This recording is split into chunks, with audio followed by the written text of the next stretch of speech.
This is Audible. Tantor Audio, a division of Recorded Books, presents Explosive Arsenal by Jeffery H. Haskell, narrated by Emily Beresford. The story so far. Okay, so here it is in a nutshell. When I was 6 years old, my family was in a terrible car accident. Two things happened. My parents were kidnapped, and I was left with a broken back and a lifetime in a wheelchair. Fast forward 15 years, and I had a hypothesis. A powerful company named Cat 7 had taken them. The only problem? Cat 7 was the primary government contractor for all the U.S. superhero teams. If I wanted answers, I would need to be a superhero. How does a girl in a wheelchair infiltrate her local superhero team? By becoming more than any hero could ever hope. I'm not just an average young woman looking for her parents. I'm the world's foremost expert on, well, a lot of things. My answer was to make a suit of armor so advanced I could hold my own against any supervillain. I became Arsenal.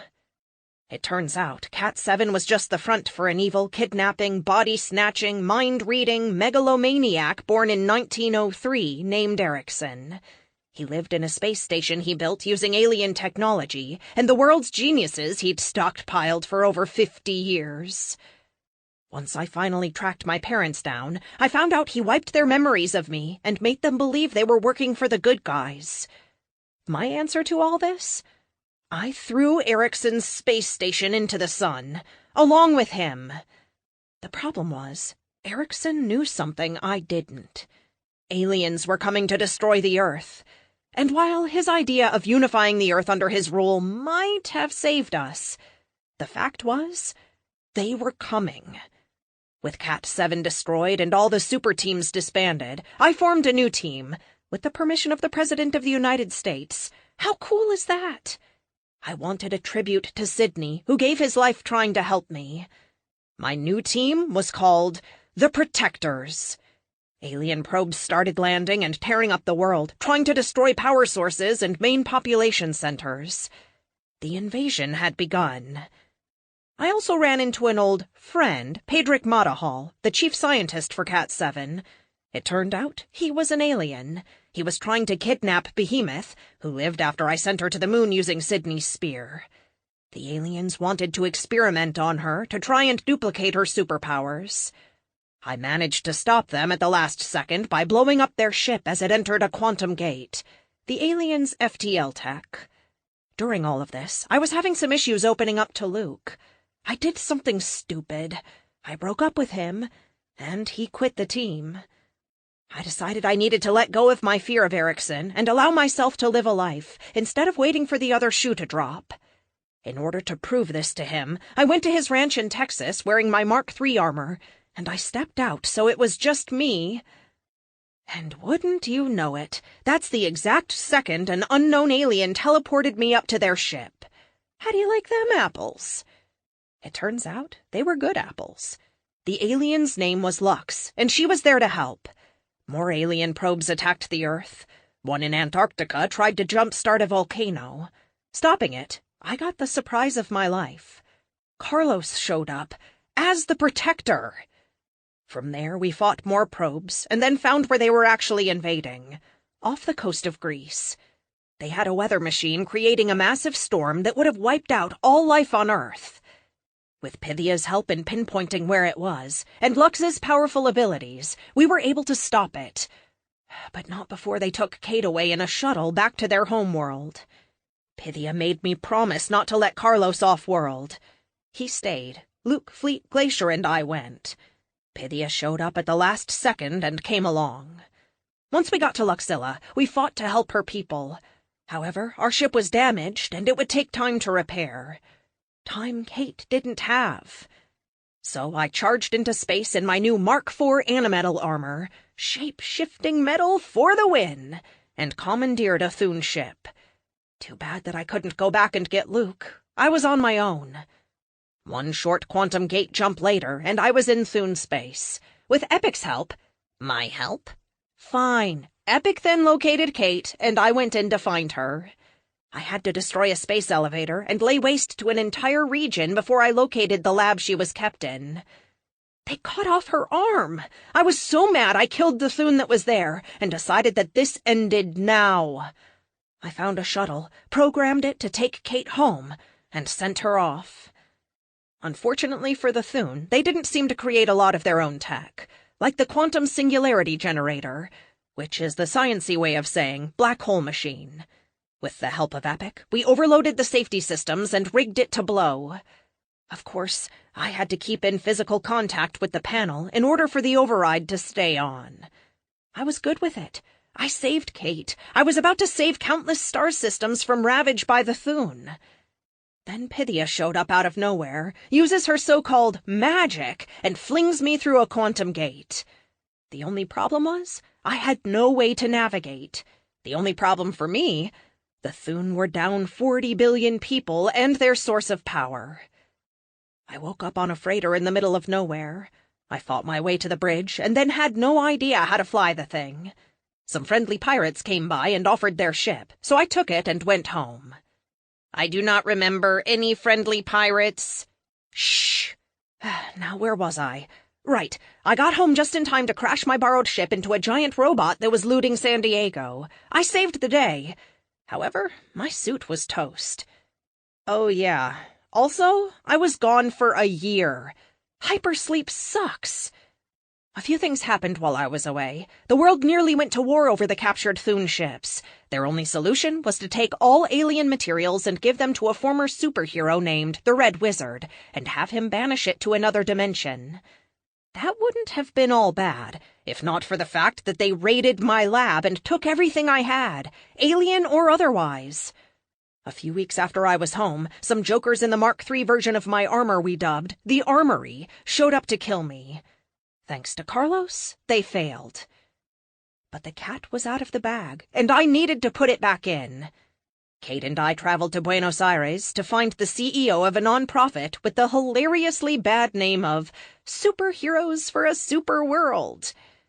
It turned out that the CEO was a former suspected terrorist, and Kate and him didn't get along. On the bright side, we met the wonderful Katya Titchener, or Tia. She helped us survive a whole night in the city after a force field appeared over the area and blocked off all communications and access to quantum space. Which meant I didn't have armor for almost 12 hours. It sucked.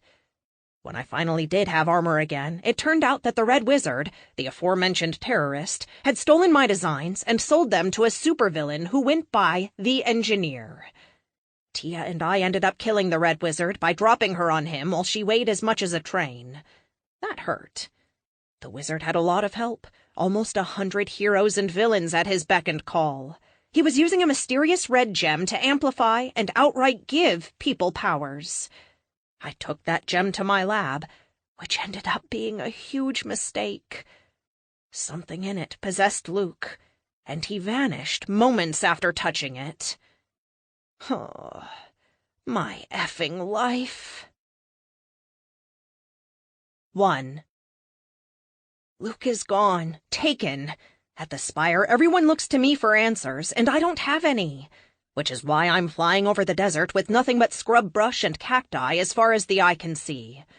I need quiet to think, and it doesn't get any quieter than this. I set the armor down in a swirl of sand and scattering leopard lizards, then let the engines wind down, and allow the quiet to invade my thoughts for a few seconds before I speak. Epic, will you walk me through this one more time? I asked my faithful AI companion. Epic and I have been together a long time. I trust him to set me straight. The gem emanates a low-level RF emission that can best be described as an alpha wave. When Luke entered the room, he must have been a match for the gem's alpha wave emissions. It locked on and, in essence, overrode his brain. I try to wrap my head around this. Even if I were a match, it wouldn't affect me. I have too many fail-safes for mind control, including an ECM barrier built into my chair. When I'm sitting in it, I'm encompassed in a rolling Faraday cage that would prevent just such a thing from happening. But Luke... I came out here to think, away from the team and the inquiring eyes of the staff. They all look to me for answers, and I don't have any for them. At least now I know the how. It hasn't even been 24 hours since he vanished. The first 24 are crucial to finding a missing person. Luke, though, isn't missing per se. He ran off. Sort of. Alpha waves beg the question. Can we track them? I can use a number of open-source RF antennas to look for the right emissions, but they are few and far between. It is too faint for us to track from Artemis. Luke would virtually have to walk by a scanner for us to detect him. I will start scanning immediately, of course. I am also using internet tracking algorithms to look for any trace of him. If he appears in a photo, is mentioned in a Facebook post, or shows up on YouTube, I will know about it. I kick a rock in frustration, watching the object of my anger sail across the soil to land with a thud 30 feet away. "Retract helmet," I order. The faceplate shifts up and folds into the helmet, which then pulls down into the shoulders of the armor. I'm wearing my flight variant, one of a variety of different versions now available, all based around the same core design. This suit has minimal weapons, but allows for faster flight than any of my other suits. It's also the nimblest of them, making me feel like I'm hardly wearing anything on top of my clothes. I take a deep breath and try to relax, try to clear my mind and see a solution. But I can't. All I can see is the look on Luke's face. It's like he was crazed. Please, oh please, let his mind be okay. God, what if it erased him the way Erickson took over people? No, I can't think like that. "Helmet on," I say as I mentally engage the M drive. In my new suit, I have the base core of animetal connecting it to me like tendons in a body, which means I have the enhanced strength of my animetal armor and some of the nerve control as well, allowing me a finer degree of control than my standard suit. The only other way to simulate strength was with my kinetic manipulators, which works, but not exactly the way I want. The solution with the animetal core ends up being the best of both worlds. It has the hard shell of my old armor on top of my kinetic shields, plus the strength and reinforced superstructure of my animetal armor. I miss being able to control everything mentally. The way the new version of the synth suit combines with my animetal tendons, I can only control some of the suit with nerve impulses, primarily flight. Everything else uses my eye-tracking HUD or voice commands. A layer of computronium in the suit allows Epic to travel with me, to keep Argentina from ever happening again. I have a version of my suit that folds into a wheelchair, and one on the MJet on top of my quantum room. No matter where I go, I will always have a suit with me. I won't rely on just one delivery method anymore, nor on only having one suit. I also try to keep at least 20% of Epic's computational power working on new designs night and day. I shoot through the sky, breaking the sound barrier as I go, letting the concussive force from the speed calm my turbulent thoughts. Flying has got to be the best part of having the suit. I wouldn't trade this for anything. Epic throws a course on the HUD for me to follow back to the spire. A clock pops up, counting down my ETA. I lean to the right and the suit adjusts, taking a lazy right turn until it lines up with the virtual path. "Incoming priority call from Kate." "Amelia, where are you right now?" my best friend asks. I check my altitude and speed with a quick glance before answering. About 22,000 feet above the Arizona desert," I tell her. An explosion of static drowns out her reply. When the interference dies down, I can hear her again. "Can you stop? Carlos and I need your help out here in California." If Carlos needs help, there has to be a significant threat to life. But why just those two? Where's the rest of the team? I know Carlos goes off and does his own thing often. He has rules he has to follow, rules given him by the Oracle of Apollo. Despite my doubts about the ancient Greek gods being alive in another dimension, I find myself missing Pythia. She certainly made life interesting. "Yeah, give me 10 seconds, I tell her. "Epic, red alert!" I throw the suit into a full stop, grunting as G's slip by my kinetic manipulators. The familiar green of my HUD vanishes as red takes over, highlighting combat systems, flight, and the electronic warfare suite. The armor reconfigures slightly as well. Extra plates on my back, which normally help with flight stability, shift around to reinforce my vitals. Kate appears with a pop of displaced air. Her black form-fitting bodysuit and combat boots look as perfect as ever. I notice she has her bandolier of non-lethal grenades strapped to her torso, along with both the IP pistols I designed for her. She also has her own versions of the Sword of Doom, a pair of 24-inch-long blades strapped to her back. She slaps the front of my armor, catching the handholds I have purposely installed for just this event. "Hang on," she says with a grin. Quantum teleportation isn't my favorite thing in the world. I end up feeling like I left my stomach behind, and it's running to catch up. The Arizona landscape vanishes, replaced by a jarring smash-up of California city and farmland. I think most people forget how many farms there are in the Golden State. My GPS flags the town as Lompoc, population 47,000. We appear in the middle of State Highway 246, where the road heads west toward the coast through a bunch of farmland. I immediately see what the problem is. "Are the rest of the protectors on the way?" I ask Kate. She shakes her head. "There's a 4-alarm fire in Phoenix they're fighting. It's just us. Come on!" she shouts as she vanishes in a pop of displaced air. The 2-lane highway is a mess of overturned cars and abandoned vehicles. Fire trucks coming from the city to the east wail as they approach, along with police and EMTs. Whatever happened, just happened. I see the thing that probably called for Carlos to be here. A series of school buses line the side of the road, disgorging children running into the nearest field and away from the fight up ahead. "Full power to all weapons," I tell Epic. "Done." I blast through the air, flipping over to give myself a bird's-eye view of the battlefield. And it is a battlefield. People flee in every direction. Ahead, there is an overturned military truck with an orbital rocket payload dumped on the side of the road, with its casing peeled back like a grape. That's when I see him. Or hims? Not sure what the plural for one person is. Epic identifies him as Multiplex, the self-proclaimed one-man army. I hate when the villains have taglines. He's dressed in worn-out clothes that look like he stole them from a homeless man. "Epic, give me the rundown on this fool." "He has the ability to replicate himself, with the apparent potential to do so an infinite number of times. It is unknown if he is his replicates, or if they are merely clones that he controls. The danger comes in his ability to absorb the properties of whatever he touches. He can only maintain one set at a time, but all his duplicates have the same abilities as whatever he absorbs. In this case, he seems to have absorbed something from the SLS rocket he has destroyed." "Oh, that's what that is," I say, glancing back the way we came. I don't know how much those things cost, but they're easily in the double-digit millions. I land on top of an abandoned SUV with all its doors open. Oh, this is a lot to take in. Epic starts tagging Multiplex's clones, showing me the locations and highlighting them so they are easier to see in the mass of people trying to flee, while Carlos, the Protector, goes toe-to-toe with Multiplex's partner. I think I'd pay money to watch this fight. His name is Galactic Knight, and he's one of the newer bad guys to show up. He's dressed in fantasy-looking plate armor. Not the real stuff, but a movie idea of it.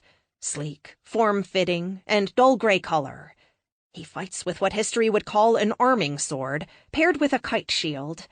The shield and the sword glow with a dark light that defies classification. It sparks like 2 battery leads touching every time he strikes Carlos's shield, Aegis. He is an F5 in both strength and invulnerability. It is unclear if his abilities are because of his armor and weapons, or if he generates them. Awesome. Okay, Carlos has him. Let's focus on Multiplex. Any idea who the original is? While Epic scans the crowd for the possible source of the army of clones, I start taking the fight to them. I jump up in the air and do an M-Drive-assisted slam on one as he runs for a white sedan that still has people in it. I'm not sure if he's trying to hurt them or if he's trying to keep us distracted. I guess it doesn't matter. I come down hard on him, riding his head into the asphalt. The ground shatters and spiderwebs on impact. He starts to push up, trying to shrug me off, which surprises the heck out of me. IP cannon, tight beam, full strength. From point-blank range, I fire into the back of his head. He spasms as the nerve signal-disrupting energy arcs around him like a taser on steroids. He twitches for a second before falling flat on his face. It's about dang time! I cheer in triumph. My friggin' IP cannons haven't had the best track record of late. I checked the people in the car. They're trying to get out, but it looks like another car collided with them and jammed their doors. I leap over the vehicle, dig my fingers into the frame of the door, and heave. It rips off with no resistance, and I let it sail behind me into the dirt. I give the woman driving a thumbs up, and she weakly returns it. There are 57 versions of multiplex. Currently, Kate is dispatching one every 7 seconds. I am still not sure if lethal force will hurt the original, so I suggest using the least amount needed. Any idea what they're after? I ask him as I leap into the air, leaving the people in the car to take care of themselves. I have scanned the databases and websites we have access to, and have not found anything of use. Would you like me to go into the NASA computers? No, let's keep the felonies to a minimum. We'll deal with whatever it is when the time comes. I zap another multiplex, taking him down before hitting another one. There has to be a reason they're here. I can't imagine. Amelia, look out! I hear Carlos warn me, too late. A car slams into me, knocking me from the air and crashing me into the ground before coming to rest on top of me. Ow! I say as I push against the car. It lifts off me a lot easier than I think it should. Mostly because Carlos lifts it up and tosses the vehicle into the empty field with one hand. You okay? You have multiple contusions. Luckily, the majority of the energy was absorbed by the kinetic shields. Epic says I'm fine. That is not even remotely what I said. Uh-huh. I can't seem to stop this guy. He takes everything I have and gives it right back to me. We're too evenly matched. Want to trade? Carlos asks. With his helmet on, I can only see his eyes, nose, and mouth. Sweat beads on his forehead from the fight, but he has a smile on his face. You think I can take him? I ask. The pen is mightier and all that, he says. I nod. Fine, take down as many multiplexes as you can. He claps me on the shoulder and leaps past me. 50 feet away, Galactic Knight swipes his sword uselessly at Kate, who dances around him like a mosquito, slashing at him with her swords in an attempt to cut his skin. Epic, spin up Rock'em Sock'em. Advanced Pugilist variant, loaded and ready. Initiate! 2. Since I decided to focus on specialized suits, a lot of problems I had trying to make one suit do everything became far easier to conquer. It only takes 30 seconds to switch suits if I need to, since my base suit remains the same. I'm just adding on to whatever I'm already wearing. The quantum gate opens up beneath me, and I fall through and past the initial staging area. The nets retract since I don't need them. I bypass the synth suit sprayer and go right to the articulating arm, which grabs me. A dozen other arms come out of the wall, removing the flight suit before bringing the much bulkier and far stronger Rock'em Sock'em suit online. When it's all done, the gate opens beneath me and I drop through again into the same space I was in, less than a minute before. I hit the ground with a teeth-jarring quake. Yo, Galactic Squire, get some! Rock'em Sock'em is 8 feet tall, outfitted with kinetic springs loaded with as much stored energy as I could squeeze into the suit. They vibrate with tension. They take 30 seconds to recharge, but my first 2 punches will hit like a train. I got the idea from watching Tia fight in Buenos Aires. I run toward him. The different parts of the suit have M-drives assisting in their movement. Epic makes the whole thing work. Since a couple of dozen individual parts have to move together in concert, I could never manually drive this thing without him. Just because you changed your suit doesn't make you anything more than a 90-pound weakling, he says, bringing up his shield to take my blows. Kate vanishes in a pop as she goes on to deal with Multiplex and the various threats he represents. I smile as he stands there to take it. The only problem with his strategy is he thinks I'm going to hit his shield. Just before I get to him, I pop the jets and leap up. Kinetic manipulators kick in, giving me an attraction to the ground. Springs fire and I unleash a punch capable of leveling a small mountain, right on the center of his face as he looks up with his mouth open. The blow flattens his features, bones break, and his eyeballs bulge, and the last I see of him is his broken teeth flying across the ground as I sail past. I land on the other side, spinning around with a 2-step that nearly throws me off balance. I'm pretty sure I leveled him, but I don't want to get a sword through the back. He falls flat on his back, sword and shield scattering to either side of him. And for the record, I weigh 140. I don't wait for him to respond. It would be a long wait.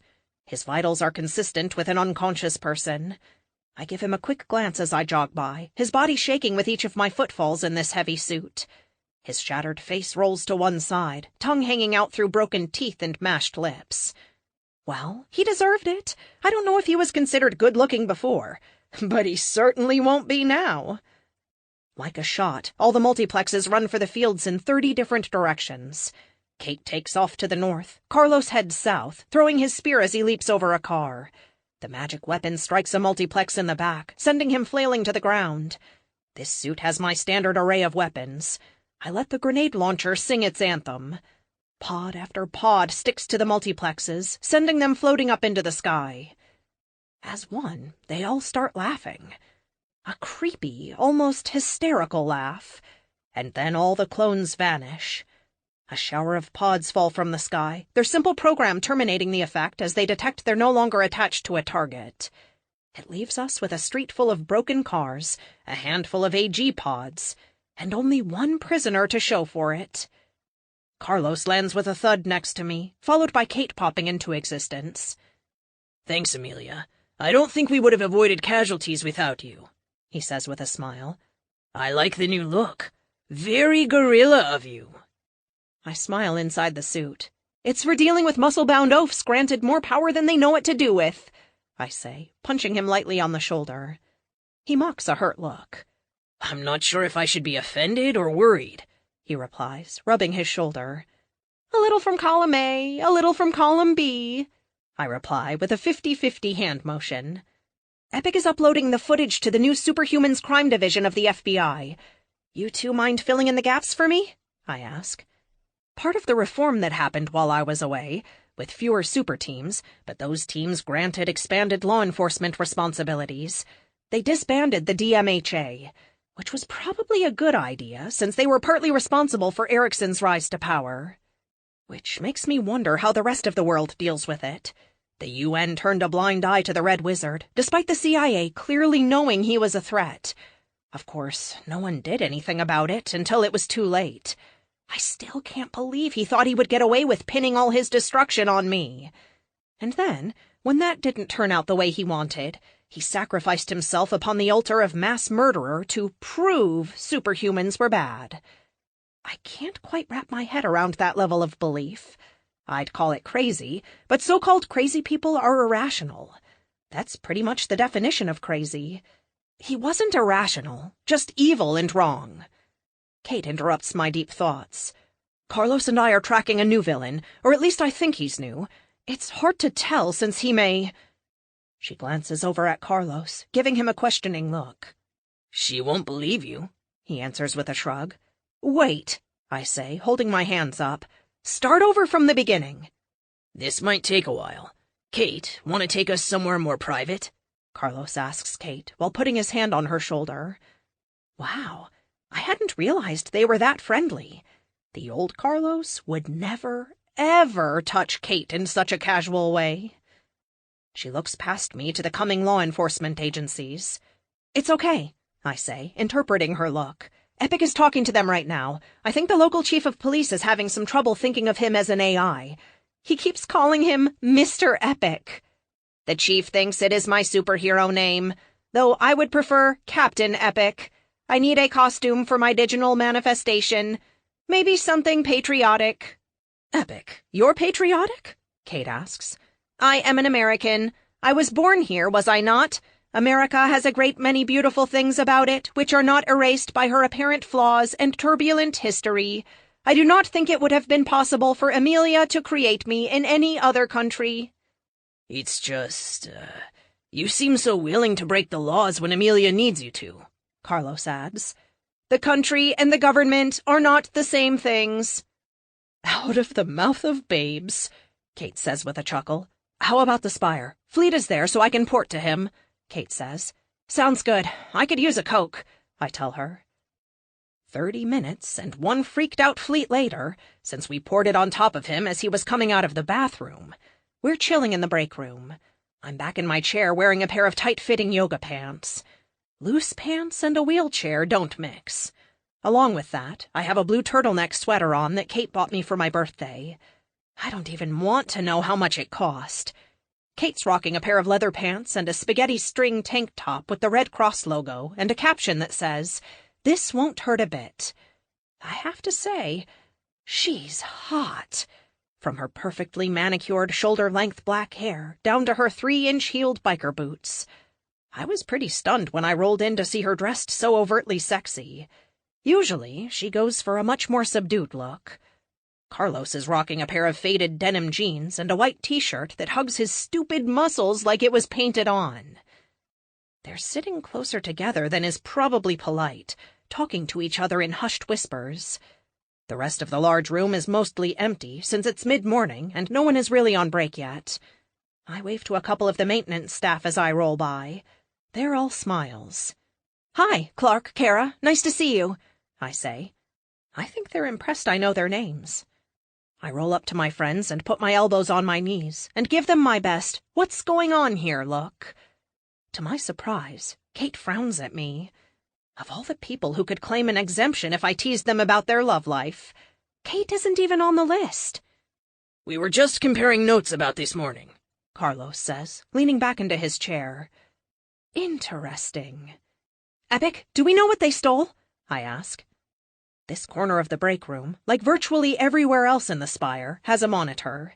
Even if I wasn't wearing my special glasses that projected his text onto my eyes like it was floating in the air in front of me, I could look to the monitor and see what he says. "Without cracking the NASA or DARPA encryption, we can only rely on the official news that claims it was a new kind of communications satellite. I doubt the veracity of their statement." "Yeah, me too, especially considering who we're looking for," Kate says. "I'm assuming you're not tracking Luke, or you would tell me, right?" I say. Just the thought of him makes my heart leap into my throat.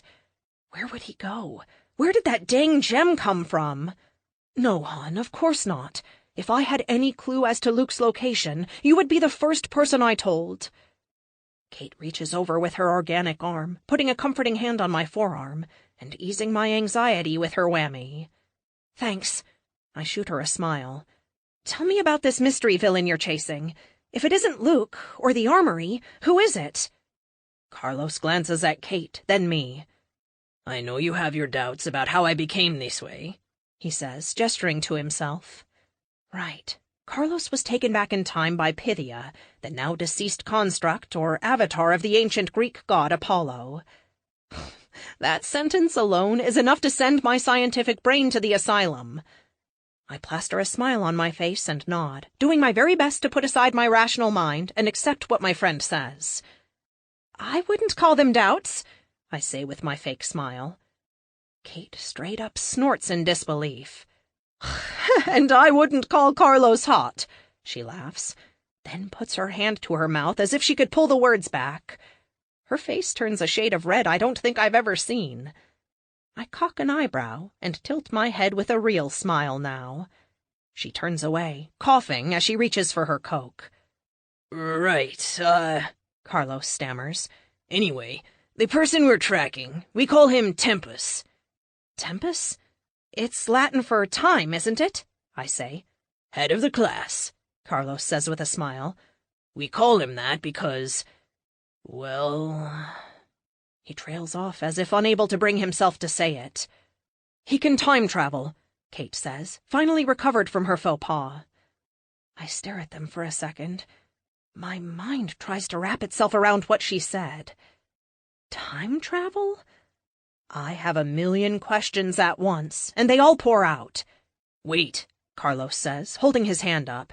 "You practically accused me of being mentally unstable when I told you I went back in time. But now you're just willing to accept this?" I don't think the pain on his face is faked. I think he's genuinely upset and hurt. Carlos, I've had time to digest what you've said, and while I can't prove how you did it, I can't disprove it." He leans back, giving me the eye as he folds his tree-trunk-sized arms across his even bigger chest. It's the same move he does when I beat him at Halo using trickery and deception. Of course, he sees right through me. I shrug helplessly. I don't know what to say. A person with powers that allows them to time travel seems infinitely more plausible than a Greek god. "Right, settle down, you two. Carlos, you know who Amelia is, and you had to know the moment you showed up in ancient Greece to join Alexander's army. She was never going to 100% accept what you went through. Kate, ever the peacemaker, steps in and quells him before it gets too bad. Carlos and I don't usually fight, but there are a couple of things we dance around. This is one of them. See, you should just... And you, Amelia, you are his best friend. You should accept what he says without question, she says, laying into me. Ow, that hurts. The truth often does. Sorry, amigo, I say, with suitably downcast eyes. I really do feel like a turd now. I should believe him. It's just... accepting that Greek gods were real goes against everything I stand for. Nah, no worries, Nina. I did know you weren't going to be able to accept it. I thought Pythia would be around forever, you know. I haven't really handled her death well. I was barely the protector for a month when she did... what she did. I'm rudderless now. I don't know what to do, or if I'm even living up to my potential, which is why we're hunting down rumors of this time-traveling villain. I'm confused. What do Pythia and this guy have to do with one another? I ask. Kate looks at Carlos, who looks back at her. An unspoken communication passes between them. And finally, Kate looks at me and speaks. We want to go back in time and bring the Pythia from 500 A.D. forward to our era. I open my mouth to speak, but it hangs open for a good 10 seconds before I finally find my words. Oh, is that all? 3.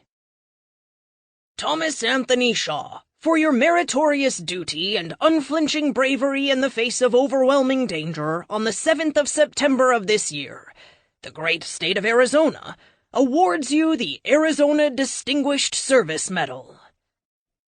I hate ceremonies in general. I really hate the award ones. They feel like they're more for the people awarding the medals than those receiving them. At least today I'm in the crowd instead of my armor, which, now that I think about it, is pretty weird considering the rest of the team is up on stage.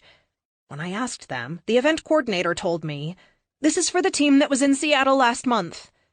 Which made sense, but Kate is up there, and she was with me in Buenos Aires when the incident happened. I shrug, something to ask her about later. We're at Civic Space Park in the amphitheater they usually use for concerts. At least 1,000 people are here, including the mayor of Phoenix and the state attorney general, who's up on stage pinning Tony's medal on him. Not that the medal isn't well-deserved. While Kate and I were fighting for our lives in Argentina, the team was in Washington trying to stop Mount Rainier from wiping out the Pacific Northwest. Fleet, in particular, was invaluable. With his speed, he saved thousands, not only sending out a warning by knocking on everyone's doors, but by carrying people out of harm's way. The crowd erupts and cheers around me as the team bows. While Kate didn't get a medal, she's up on stage with them in their ceremonial costumes. Lux is practically jumping up and down next to me, clapping her hands far harder together than anyone else. As soon as the ceremony ends, she takes off like a shot, up through the air and down in front of Tony, wrapping him in a hug, followed by a kiss that's probably a little more passionate than appropriate for the venue.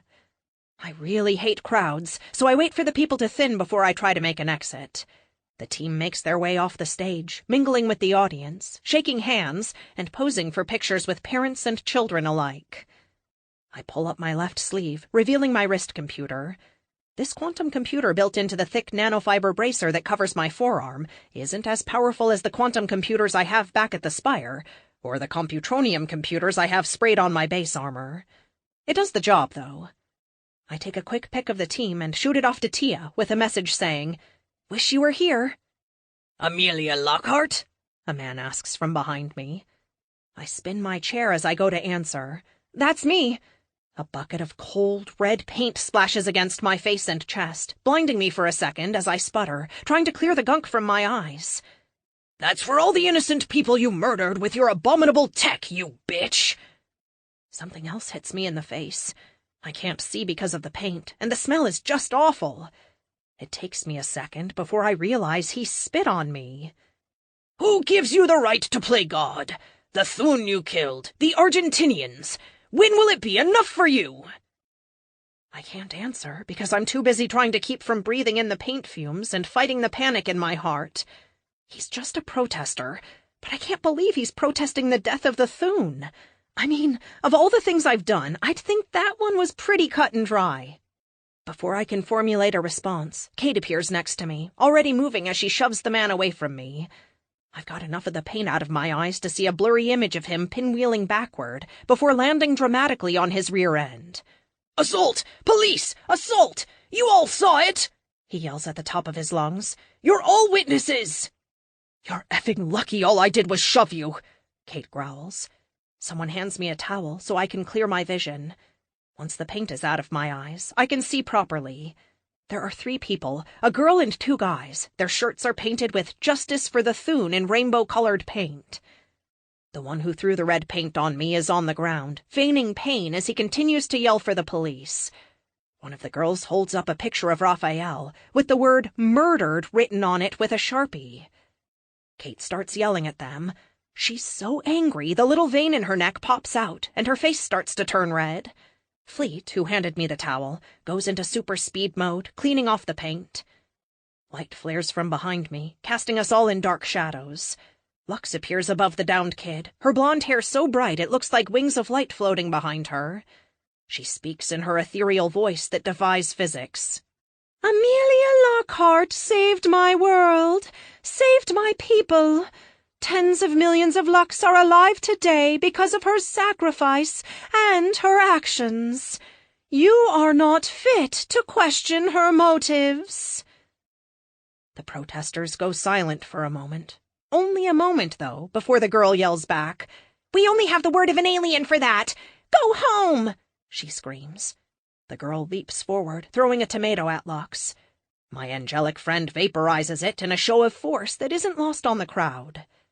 The irony of people protesting the death of aliens, and then dismissing the word of an alien as to why they are wrong, isn't lost on me. "Kate," I say, trying to get her attention. She's busy pointing her finger at the paint thrower and laying into him like an elementary school teacher.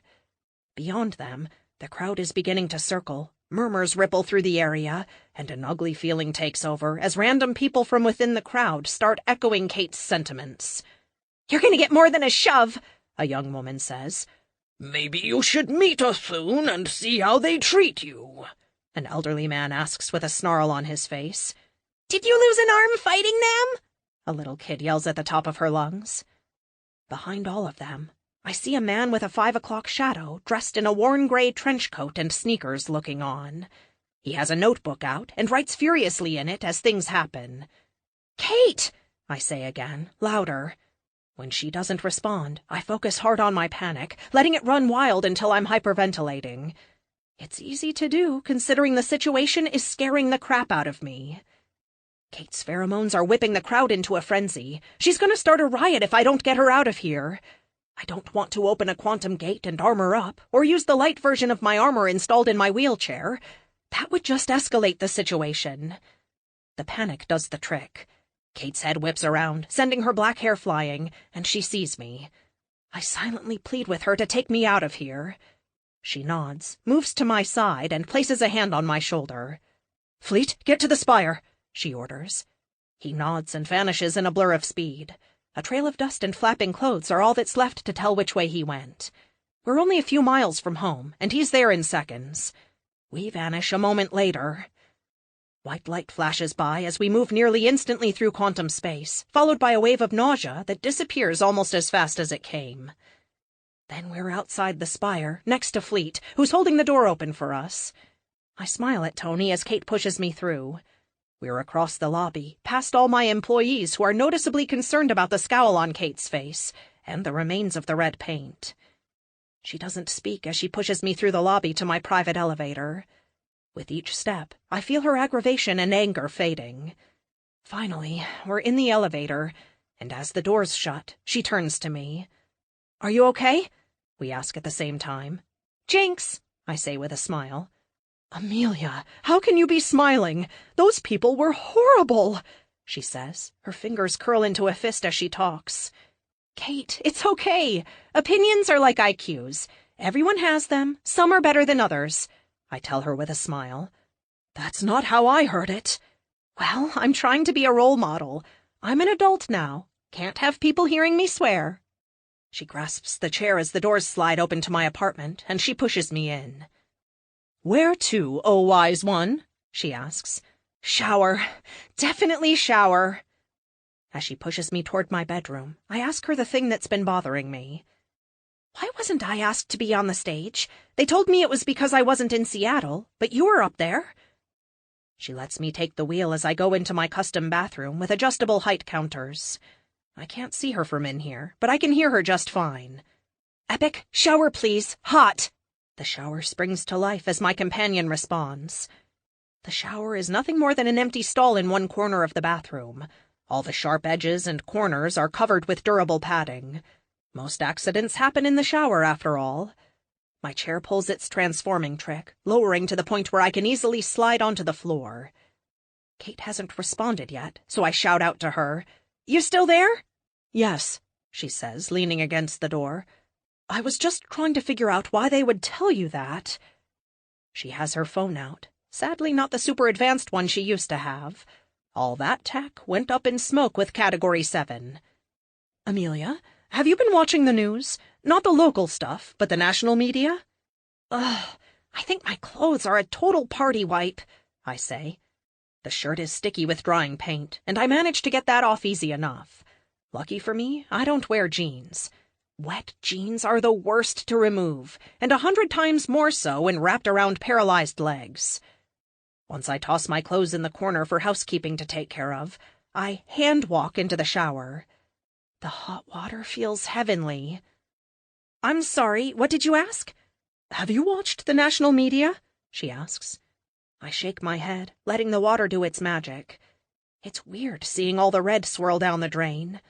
Last time I saw that much, I had broken a few ribs and was coughing up blood. The funny thing is, I can't seem to remember when that was. Epic? Kate asks. Yes. Have you been monitoring the news? While I can monitor and review many streams of information, I am not omnipotent. I have algorithms that tell me when things are important and... Oh. Oh? Oh isn't what I like to hear from my AI, I say. I apologize, Amelia. I have been busy with the new suit designs and updating our security here at the Spire and our ongoing search for Major Force. I have several updates pending that I have not reviewed. Doing so has revealed what Kate speaks of. And? My annoyance is climbing to new levels. What are they dancing around? I'll tell her, Epic, Kate says with a sigh. I can hear her just fine, but with all the steam I can't see her. Tell me what? Somehow, and I can't be sure how or pinpoint when, but... Her voice trails off like she's trying to figure out how to tell me something I don't want to hear. Like my dog died or something, but I don't have a dog. Spit it out, Kate! She sighs again. Oh, Amelia, the press has villainized you over Argentina, the Thun, even the attempted coup in D.C. They aren't calling for your arrest, yet, but I don't think it will be much longer. Despite the hot water, my blood runs cold. So that is what the protesters were on about? They can't be serious, can they? I mean, I record everything I do, sometimes in 3 dimensions. Epic uploads the vast majority of it to the DMHA, or now the FBI, I guess. How could they think I've done anything wrong? Kate, as always, is in tune with my thoughts. It's not that you did anything wrong, Amelia. We all know if it weren't for you, we would be welcoming our Thun masters right now. No, it's that they need someone to point at and blame. They need you to be bad so they can feel better about themselves. I shut the water off, taking the towel she hands me and wrapping it around myself several times. But I didn't do anything wrong. She shakes her head, a sad smile playing on her lips. I don't think the truth has anything to do with it. 4. I really try, to ignore what the press thinks about me. With Luke vanishing last week, the mess at the award ceremony, and everything else going on, I just don't need this. I really don't. Even here in my lab, my normal safe space surrounded by my computers, armor, and Coke machine, I still can't shake my anger and frustration. Epic, I say between clenched teeth. How could they possibly think we could ever sign a peace treaty with the Thune? Lux risked everything to bring her warning to us in the hope we could help each other. Now they're saying we provoked the Thune? Revisionist history. You know people will twist what has happened for their own gain. Hitler did not start World War II. The Germans were the only ones responsible for World War I. The Civil War was not about slavery. It goes on and on. No one at any time during the Thune invasion suggested a peace treaty or non-aggression pact was possible. Armchair generals, after the fact, are now saying it could have been possible. If it could have been possible, then the war with them was unjust and... If the war with them was unjust, then they can try to hang me as a war criminal. They do not actually hang people anymore. Know it all, I say with a smirk. Takes one to know one. I wheel around the central computer station that looks like it belongs in a cheesy sci-fi with its octagon shape and multiple monitors. It's just easy to move around is all. Currently, I have my Mark 7 combat suit splayed out on the bench. It's engineered with a unique double-thick version of my titanium alloy, extra kinetic manipulators, and enough power to put me in orbit. It's not as fast as my other suits, which is the trade-off. It's my anti-armory build I'm working on. Something to really mess with them when they come back at me. Next time, I won't be the one taking the beating. Are you sure it is wise to have a mass driver rifle on this version? I know you like the idea of the weapon, but once it is detached from the armor, if people were to figure out how to reverse engineer it, the consequences could be dire.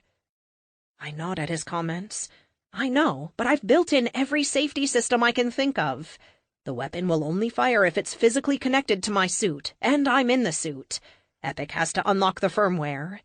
It has not one, but 3 tracking systems in it. An RFID chip for GPS, a passive radio beacon that I can ping, and a capsule of tritium that will decay over a long period. Like 12 years. I can trace that from just about anywhere. My worst-case scenario, if none of those work, is a dead man's switch. If anyone tries to fire it when Epic or I am not around. Boom!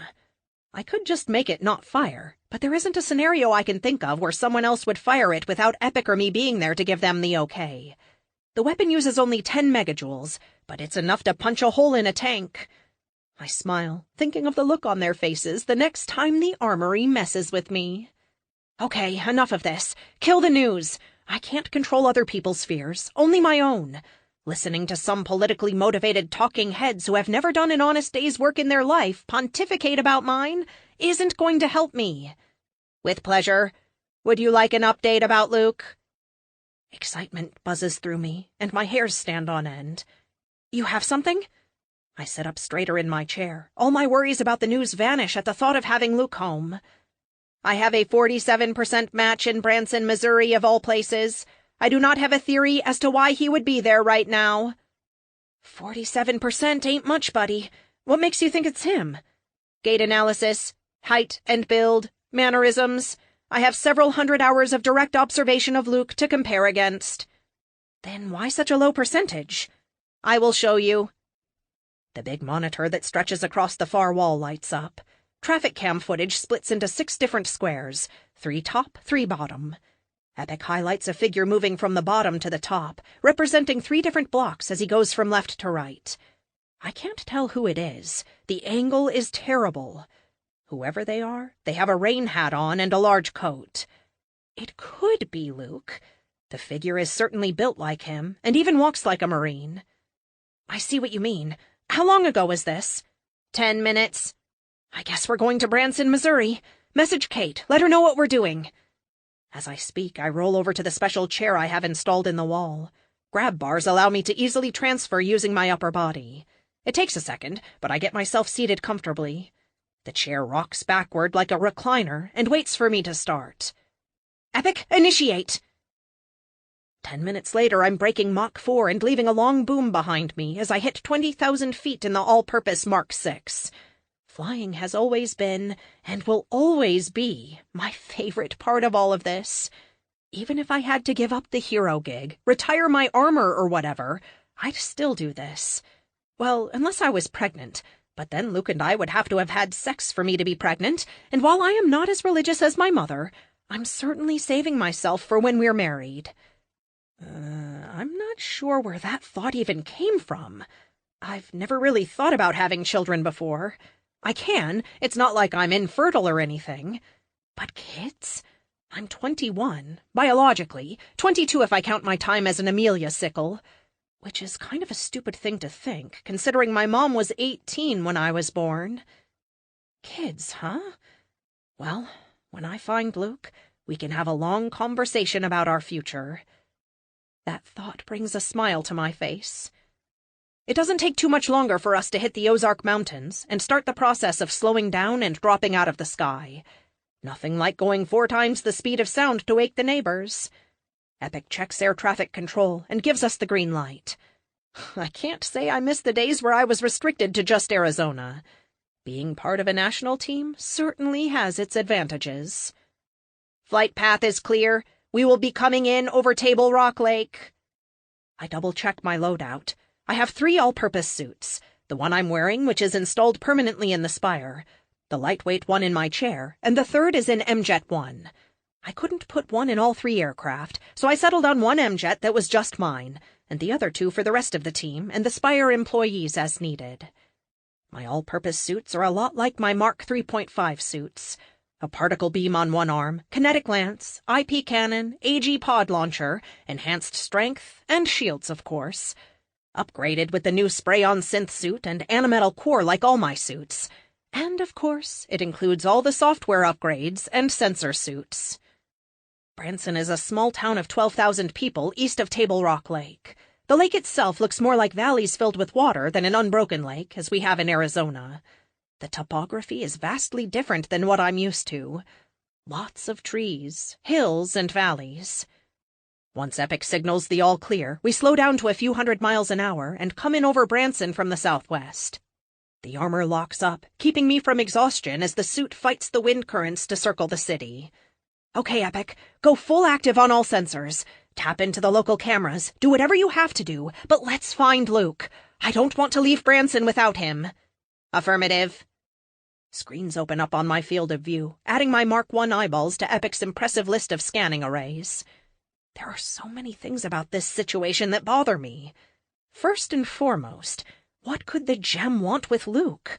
I mean, I love the big lug, but he isn't exactly a genius or a mastermind. He's smart enough, but in a very narrow field of expertise. I double-check the readiness of my ZPFM-powered ECM. If it's powerful enough to stop Erickson and Hart, then it should free Luke from the gem's hold. I hope.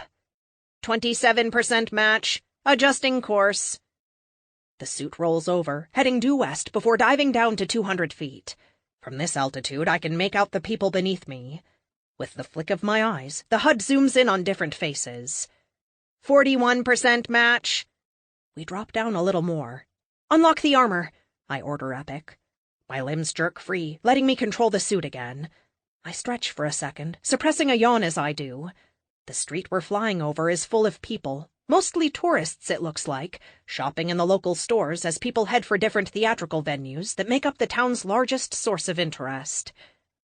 Why is he here, though? There isn't anything he could want in this place, right? 84% match. No, 93. Amelia, I have located Luke. Follow the yellow brick road. All the screens vanish, replaced by one showing the rain hat-wearing figure in the too big coat.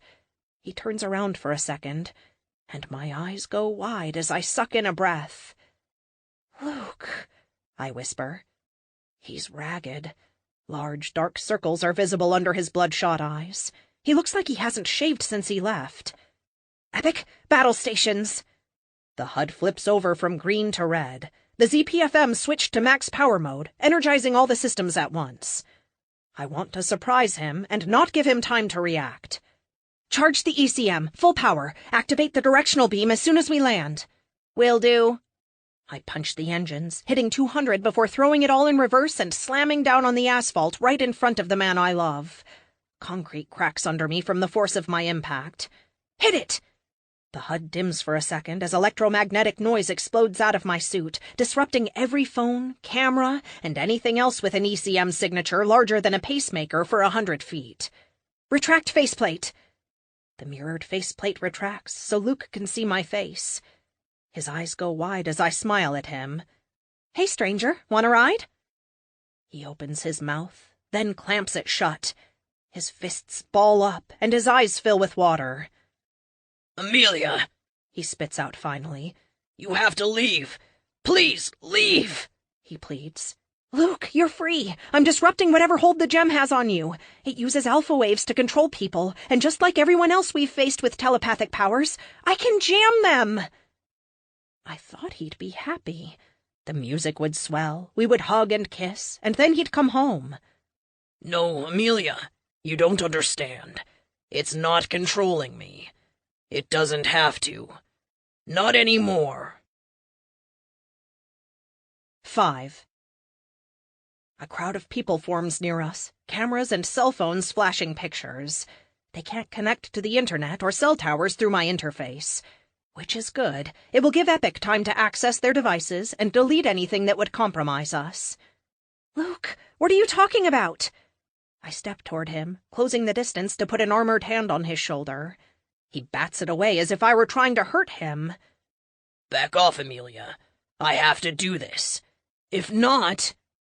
He looks at me, his eyes pleading again. My heart hurts seeing his beautiful crystal blue eyes filled with such pain. Luke, whatever the gem is forcing you to do, you don't have to. We can handle it together. Times like this, I miss Epic being in my head. I know he's scanning everything and trying to help in any way he can. Amelia, if I don't do as he says, he will kill you, and Kate, and everyone I've ever loved, he says. Luke, don't be ridiculous. It's already tried to kill me, with a giant frigging robot, I might add. I'm still here. I try to smile in a comforting way. Goosebumps are crawling up my skin, and a shiver runs up my spine. What does he mean by he? Luke, who's making you do this? He looks down at the ground, fists opening and clenching impotently. The gem isn't a jewel, Amelia. It's a thing, an entity far older than...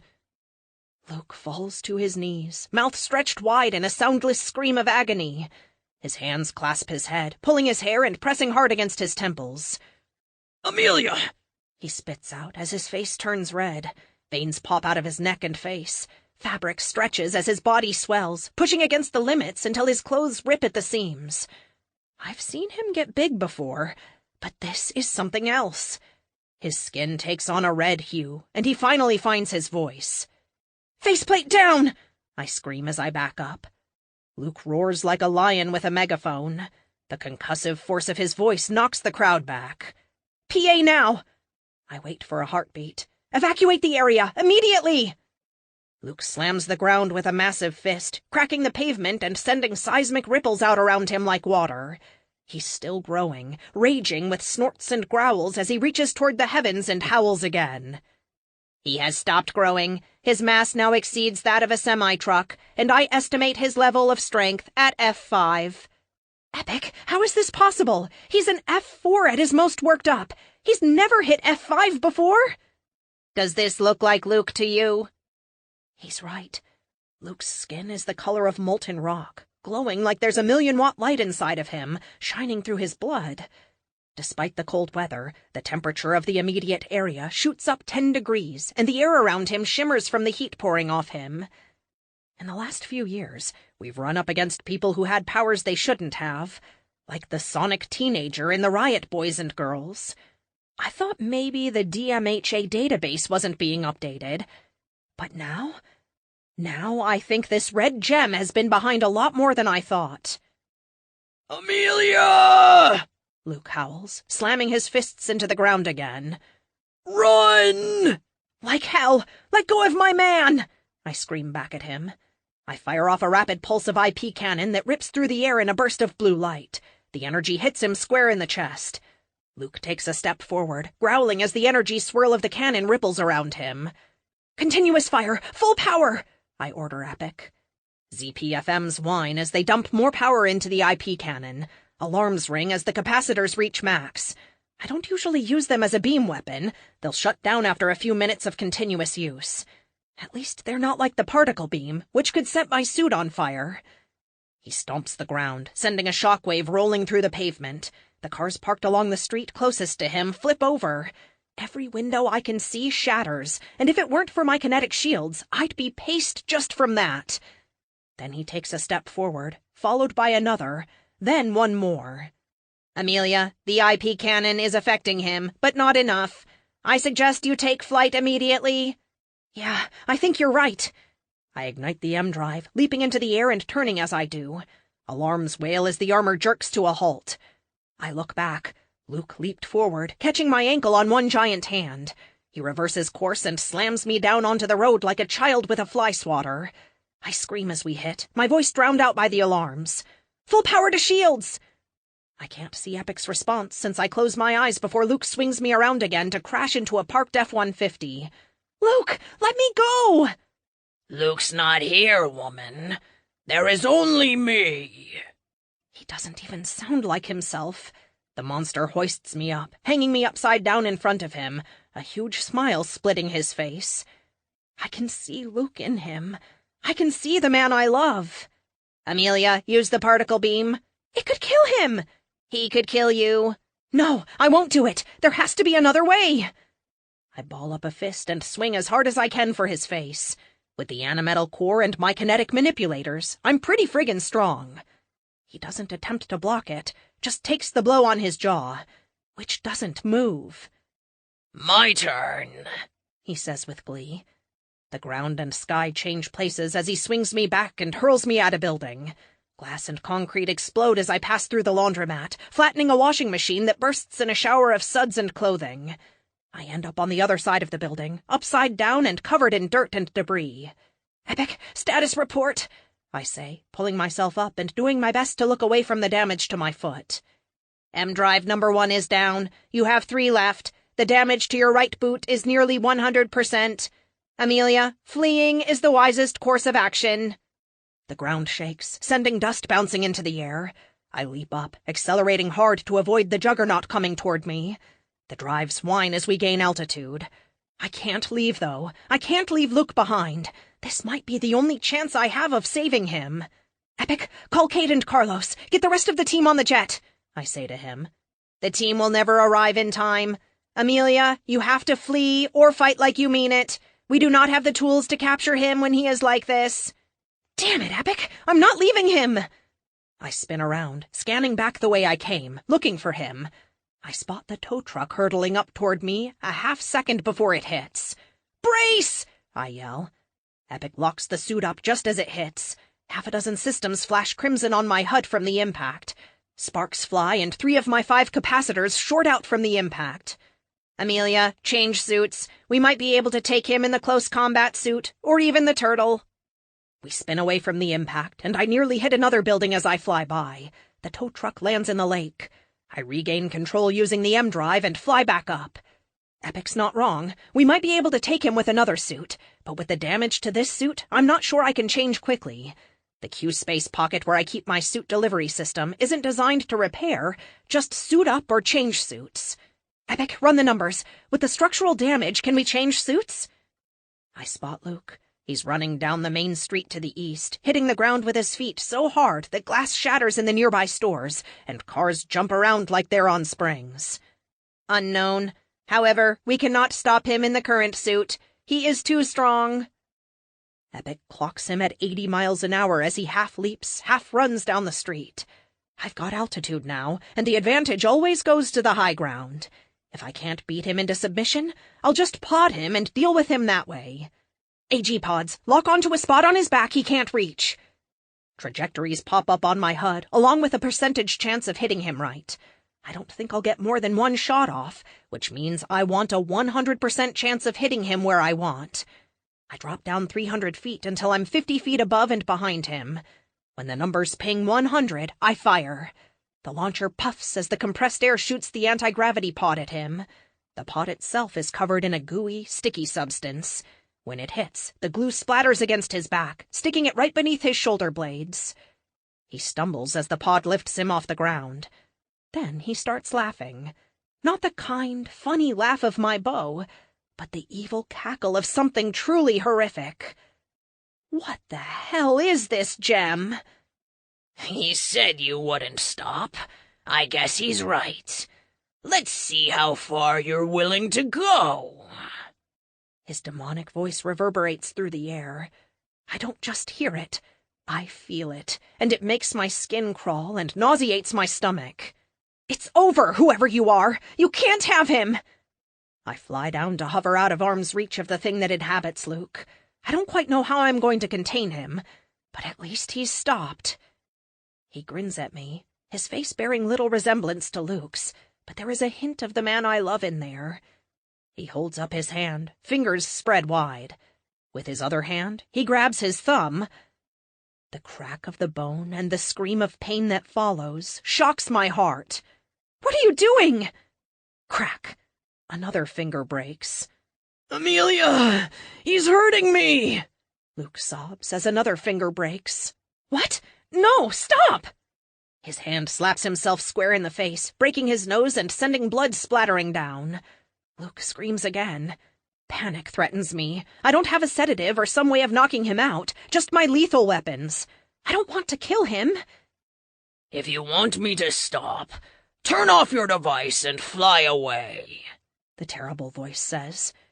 When I don't answer, he reaches one finger up to his eye. When I still don't say anything, he pushes against his eyeball as if he's going to dig it out. No! I scream, throwing my hands out to get him to stop. Epic, kill the pod! The power to the pod cuts off immediately. Luke falls to the ground, absorbing the impact from the 30-foot drop on his knees. Fool, don't interfere with me again, or I will force him to rip himself to pieces. You are powerless, Amelia Lockhart.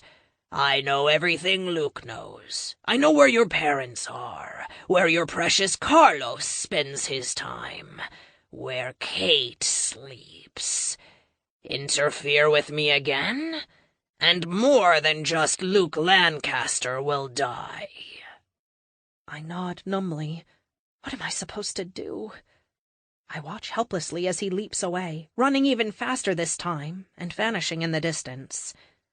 The entire time, his evil laugh echoes in my ears.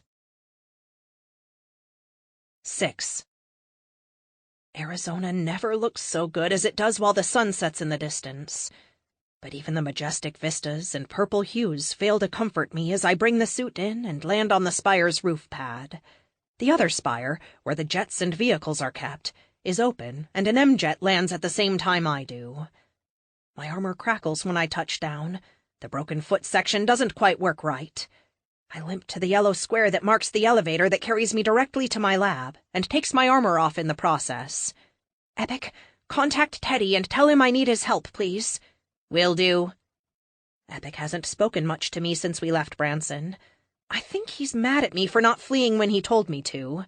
But Luke... Maybe Epic saw that very outcome happening and was trying to spare me. Or perhaps he knew there was no winning. Either way, I owe my friend an apology. Incoming call from Kate. Amelia, are you okay? Epic filled me in on what happened, she says. Just hearing her voice takes the edge off my emotions. I'm confused and angry, and I just don't know what to do. I tell her all these things as the elevator descends. Right before we get to the lab, the armor comes off, and I am a sweaty, sticky mess underneath it. A few minutes later, I'm in my chair, foot propped up. Teddy gingerly moves it at different angles, trying to detect any broken bits. You're lucky. Again, the doctor says with a sigh. Amelia, I'm sure I don't have to tell you. But you're going to anyway, I say with a smile. Quite. You're not a normal person, Amelia. Your body doesn't heal the way others do, especially your legs. He's interrupted by Kate and Carlos appearing next to me in a pop of displaced air that blows my bangs aside. They're in civilian clothes, not their costumes, and they wear identical worried expressions. They circle me, one on either side. Kate reaches out and rests her organic hand on my shoulder, flooding my system with relaxing emotions. I let out a big sigh, and my body unwinds from a level of tension I didn't think possible. I look up at her with a smile. Thanks, I needed that. Of course, hon. No going out and wasting it, though. You're going to bed, not your lab, she tells me with a schoolteacher expression. That is excellent medical advice, Kate. Advice I echo wholeheartedly, Teddy adds. My powers have kicked in, and you will probably be good as new in a few days. For right now, wear a brace and try to stay off of it. Teddy packs up his gear into his medical bag, gives me a hug, and leaves. I'm sorry I couldn't come when Epic called, Carlos says by way of apology. We were tracking Tempest, and I thought we had him, but as usual, he says with a shrug. No luck, then, finding the time-traveling bad guy? I ask. No, Kate answers. It would be nice if we knew who he was, but we've not had any luck finding that out either. I nod, stifling a yawn as I think about everything that happened in Branson. A flicker of a memory scratches at the surface of my brain. Epic, pull up the Branson footage, I say as I roll over to my big TV. Amelia, are you sure? I nod. I'm not really. I could do without it, to be honest. But something is nagging at me. Something I saw, but I can't quite put a pin on it. Wow, Carlos says when the screen comes to life and shows Luke as he changes. How did he do that? Oh, Luke, Kate whispers. I can't believe he did this. This can't be Luke. She shakes her head in disbelief, and I don't blame her. If I hadn't been there, I wouldn't believe it. Epic says he's an F5 now. I don't think it's him. Not really, anyway. Both in Argentina and a while ago here at home, we fought people with powers that they either weren't supposed to have or that were much more than they're listed as having. A magician we ran into, I glance at Kate, told us about Raphael's gem, how, when they touched it, they could see something. I'm thinking that whatever entity is in the gem, it can grant superpowers or increase existing ones. If that's the case, then it explains Luke, and a lot of the other stuff we've seen over the last few years. But how does increasing his level of power make him attack you? Carlos asks. He said something while we were there, something about the gem. He referred to it as a him, like it was a living thing. He said it threatened to kill me and everyone Luke loves. We all go silent for a moment and watch the fight play out. These things always seem longer than they actually are. It's all over in less than a minute. When we get to the part where Luke starts hurting himself, Kate looks away. When it ends, I have Epic rewind it. Focus on the civilians. Pull any footage you can from other sources to fill in the gaps. It would help if I knew what I was looking for. I shrug. I don't know. Not really. I just feel like I'm missing something, I say with a sigh. Epic pulls more footage, focusing on the crowd this time, replaying it from different angles. Stop! The three of us say at the same time. We instantly look at each other. The image freezes on a man in a gray trench coat and hat. He has a 5 o'clock shadow, and he's scribbling in a notebook as Luke and I battle. I glance up at my friends with a question on my face. Do you recognize him? I ask. That's Tempest, Carlos says. He was at the awards ceremony. I saw him as we were leaving. He stood behind the crowd, writing in the same notebook. He looks exactly the same as he did then, I say. I've only seen him twice, and Kate's seen him once. He looks exactly the same every time, Carlos says. Why was he there? And how could he be there and where you were following him at the same time? I shake my head. Time travel is confusing as hell. There's good news here, I say with a grin. What? Carlos asks. Epic, who is he?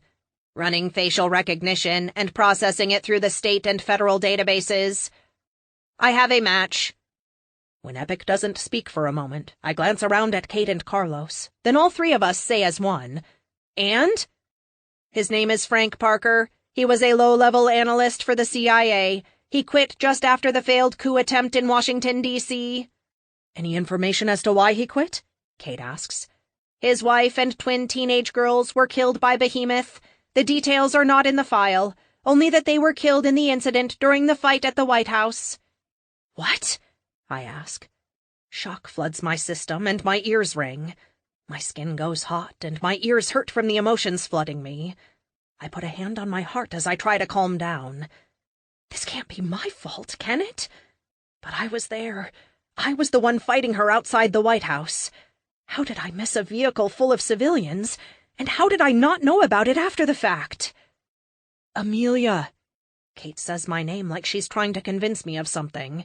This isn't your fault. It's just not. You're not responsible for every bad thing that happens from the bad people we stop. Behemoth made her choice. So did the Psychotic Six, Erickson, and everyone else we've had to put down. I shake my head. No, no, no. This is just too much. Too much. Carlos, Kate says. She needs to lie down, right now. Carlos lifts me out of the chair with no effort, adding thoughts of Luke to my overwhelmed mind. He carries me to the bedroom as Kate holds her hand on my shoulder, whispering words of comfort at me. Her powers, more than anything, ease my racing heart and let sleep overtake me. I don't realize how exhausted I am until I'm in bed. I vow to find out everything I can about his family when I wake up. If I had to bet money, I'd bet he's just trying to save them. But if he can travel through time, why hasn't he saved them already? 7. That's the situation, boss lady, Tessa says over our video comms. My foot swelled up during the night, stranding me in the spire while the rest of the team went off to fight a guy named Mountains Quake. What a pretentious tool. A big, strong, nearly indestructible, pretentious tool. Thank goodness Lux was here on Earth. Between her and the rest of the team, they were able to bring him down. Tessa finishes filling me in, cuts a sharp salute, and turns the camera off. I wheel around from the monitor she was speaking to me on and look up at my current project. The Mark 7 combat suit is almost ready. I found a way to add in an extra ZPFM along with a 4th kinetic manipulator, which I'm in the process of working on. It's in pieces on my workbench. I had a neat idea for maybe fine-tuning its shields. Epic can reshape them to a degree, like stealth mode, making radar bounce off me in angles so that I can't be picked up by conventional means. What if, though, I could shape it into tighter angles? I mostly use them to absorb kinetic shots and G-forces that would shear me in half. If I could... The hairs on the back of my neck stand up, and goosebumps spread up my arms. I suddenly feel like I'm being watched. I glance up at the far monitor with my lab's camera output displayed on it. Sure enough, there is a man behind me, not 10 feet away. I can't help but stiffen as my heart races. There isn't any way for me to suit up in here. The best I could do would be to use my mobile gateway and go that route.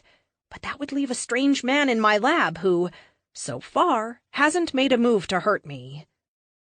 "Hello, Mr. Parker," I say as I wheel around, affecting a calm demeanor I certainly don't feel. He nods, more to himself than me. "You're very clever, Miss Lockhart." His voice shakes a little as he speaks, and he looks like he hasn't slept in a week. Or eaten, for that matter. I get him. He's trying to save his family. "Can I call you Frank?" I ask. He doesn't really move, just clutches his notebook in one hand and a pencil in the other. Now that I'm close to him, I can see a few more details. He has deep brown eyes, and his face looks like it used to smile a lot. He wears simple clothing. Skechers, slacks, a white button-up shirt with no tie, and his gray overcoat and rain hat, which he takes off while we speak. "Sure," he says, glancing around as we speak. "No one is going to hurt you," I say to reassure him. "I'm not in the habit of hurting people who aren't trying to hurt me." "You're not trying to hurt me, are you?" He shakes his head. "I just want to save my girls, that's all. I don't want anyone else to get hurt, but I don't always have a choice," he says, taking the first step since he appeared in my lab. Not directly toward me, but in my direction. His eyes dart around the room as if he's looking for something. "I'm very sorry about your family, Frank. Believe me, I did everything I could that day to stop Behemoth. To stop all of it. I don't have to pretend to hurt. I am. I've grown used to the pain of losing innocent people, but Kate is right. It's not my fault. I did my best to stop Behemoth, and that is all I could do. If I didn't do what I did, a lot more people would be dead right now, possibly the whole planet. I've had to find a way to be okay with that. If I'm not, next time maybe no one is saved. I can't imagine that pain would be any better, and most certainly worse. I notice the monitor behind Frank has a blinking light. Epic is trying to get my attention. There are days I'm glad he doesn't have a voice. Kate is on the way. They are still trying to rescue people from the aftermath of the battle. She says 3 minutes. I know. You all did your best. Behemoth was a monster, and I'm glad she's dead.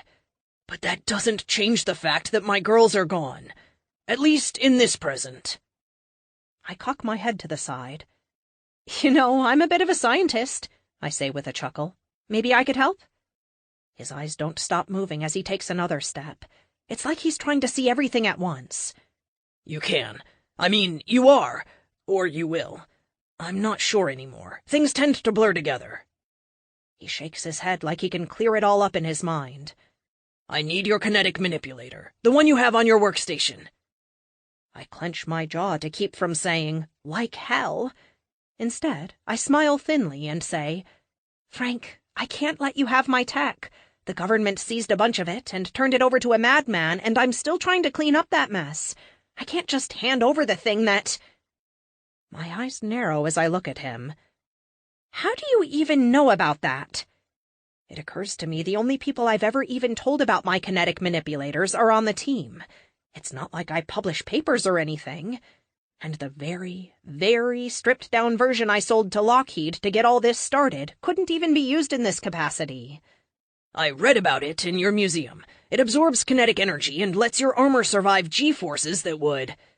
He holds up his fingers to do air quotes. Make a fighter pilot cry. I shake my head. I do recall writing those words in my journal a few years back, when I was testing the Mark I. Was it really only 2 years ago? Seems like a lot longer. Museum? I ask. He cracks a grin for the first time since entering the room. Time traveler, he says with a shrug. I can go pretty far in the future, but it's not terribly relevant because it's a future without me. Too many things can be changed by a single person. I go often to see what happens next, and about half the time I'm seeing something that won't happen because... The observer effect! I shouted out like a prize physics student answering her favorite professor. He smiles. Yep, I change things every time I observe them. At least I can see a few things, and I can learn things I wouldn't otherwise be able to know. Like what? I ask, because I'm curious, and I'm stalling. Like how your best friend can feel your emotions at any given time. How your AI works, things like that. If an event happens that I have no way of influencing, I can be pretty sure it will happen, even if I do observe it. He checks his watch. It's a lovely timepiece, something I haven't seen in a while. I think it's a pilot's watch, an aviator. Do you have somewhere to be? I ask. No. I can tell you a lot of things, Amelia. I can tell you how things turn out with Mr. Lancaster. Or if your friends... He gestures toward the picture of Carlos on my desk. Will ever marry. Or if you will have kids. I can tell you anything you like. And I will, if you give me the kinetic manipulator. How to save Luke. That's the only thing I can think of that would matter. Could he tell me, though? I know he says that if he doesn't have involvement in it, then it's more likely to happen. But now that he's here, he's involved. Just telling me could change it, and not for the better. I'm truly sorry for your loss, Frank. I really am. I can't give it to you, though. If this got out, I can't even imagine what would happen. He nods like he knew that was going to be my answer. Has he done this before? Is this his past? My present? If it's his past, then it has already happened for him. Oh, thinking about time travel can give Grand Canyon-sized headaches. It's the last piece I need, and it's the only thing I can't get from the future. Every time I've tried, it fails to work. No one I've taken it to can replicate it, not even people with powers that allow them to understand tech. No, I get it from you, here and now in the present, or I don't save my family. I'm sorry, but I have to save them. What do you mean it's the last piece? It isn't useful without a power source, and— I stole a ZPFM from the government. It's why I had people in California. They had a rough prototype they were shipping to. Oh, you didn't know? I work my mouth open and closed a few times as I try to suppress the rage building up inside of me. Of course they stole one. Of course! Major Nelson and I are going to have words. I thought the worst of it was Raphael creating those monstrosities with my armor. Something I still haven't figured out how he did. I just need that, he says, pointing at my tech. And a few more things, and I'll be set. Well, I'm not going to let you have it, I say, the anger from the revelation seeping out in my voice. He rechecks his watch. I know. That's why you have to leave. We're out of time, Amelia. I'm truly sorry about Carlos. Over my dead! Amelia, we must evacuate the spire immediately. Red lights flash and emergency klaxons sound with an ear-splitting ring. What's going on? I ask both Frank and Epic. Someone has hacked Artemis and is preparing to launch an arrow at the spire. We have less than 3 minutes to evacuate. What the Frank leaps past me, lays a single hand on the kinetic manipulator, and then flings back to where he first appeared, vanishing in a swirl of air that appears like a portal of water in the middle of my lab. Then he's gone, along with my tech. Epic, red alert! Get everyone to a minimum safe distance. Call the team, let them know what's happening. Can we evacuate in time? Maybe. Security is doing an exceptional job. Amelia, you need to suit up and leave right now. I am transferring myself and Milton to our secret servers. I will save as much of your tech as I can in Q-space, but you must go right now. You don't have to tell me twice. I just did. Where's Carlos? I ask him, my mind swirling with the possibilities of what Frank said a few seconds before. He is assisting in the rescue of a ferry in Thailand. Shall I notify him? What do I do? Is it the ferry that hurts him, or coming here? It's your call, buddy. I can't make that decision. No matter what I do, I could play into Frank's hands, and I won't play that game. I roll over to the wall where the chair is, slip in, and take one last look around my lab. Dang it, I like this one. I don't know how anyone managed to hack my satellite, since they would, in essence, also have to hack Epic to do so. And that is impossible, isn't it? Now, the question is, did Frank give someone knowledge that allowed them to hack it, or did he only see the event coming and time his theft to coincide?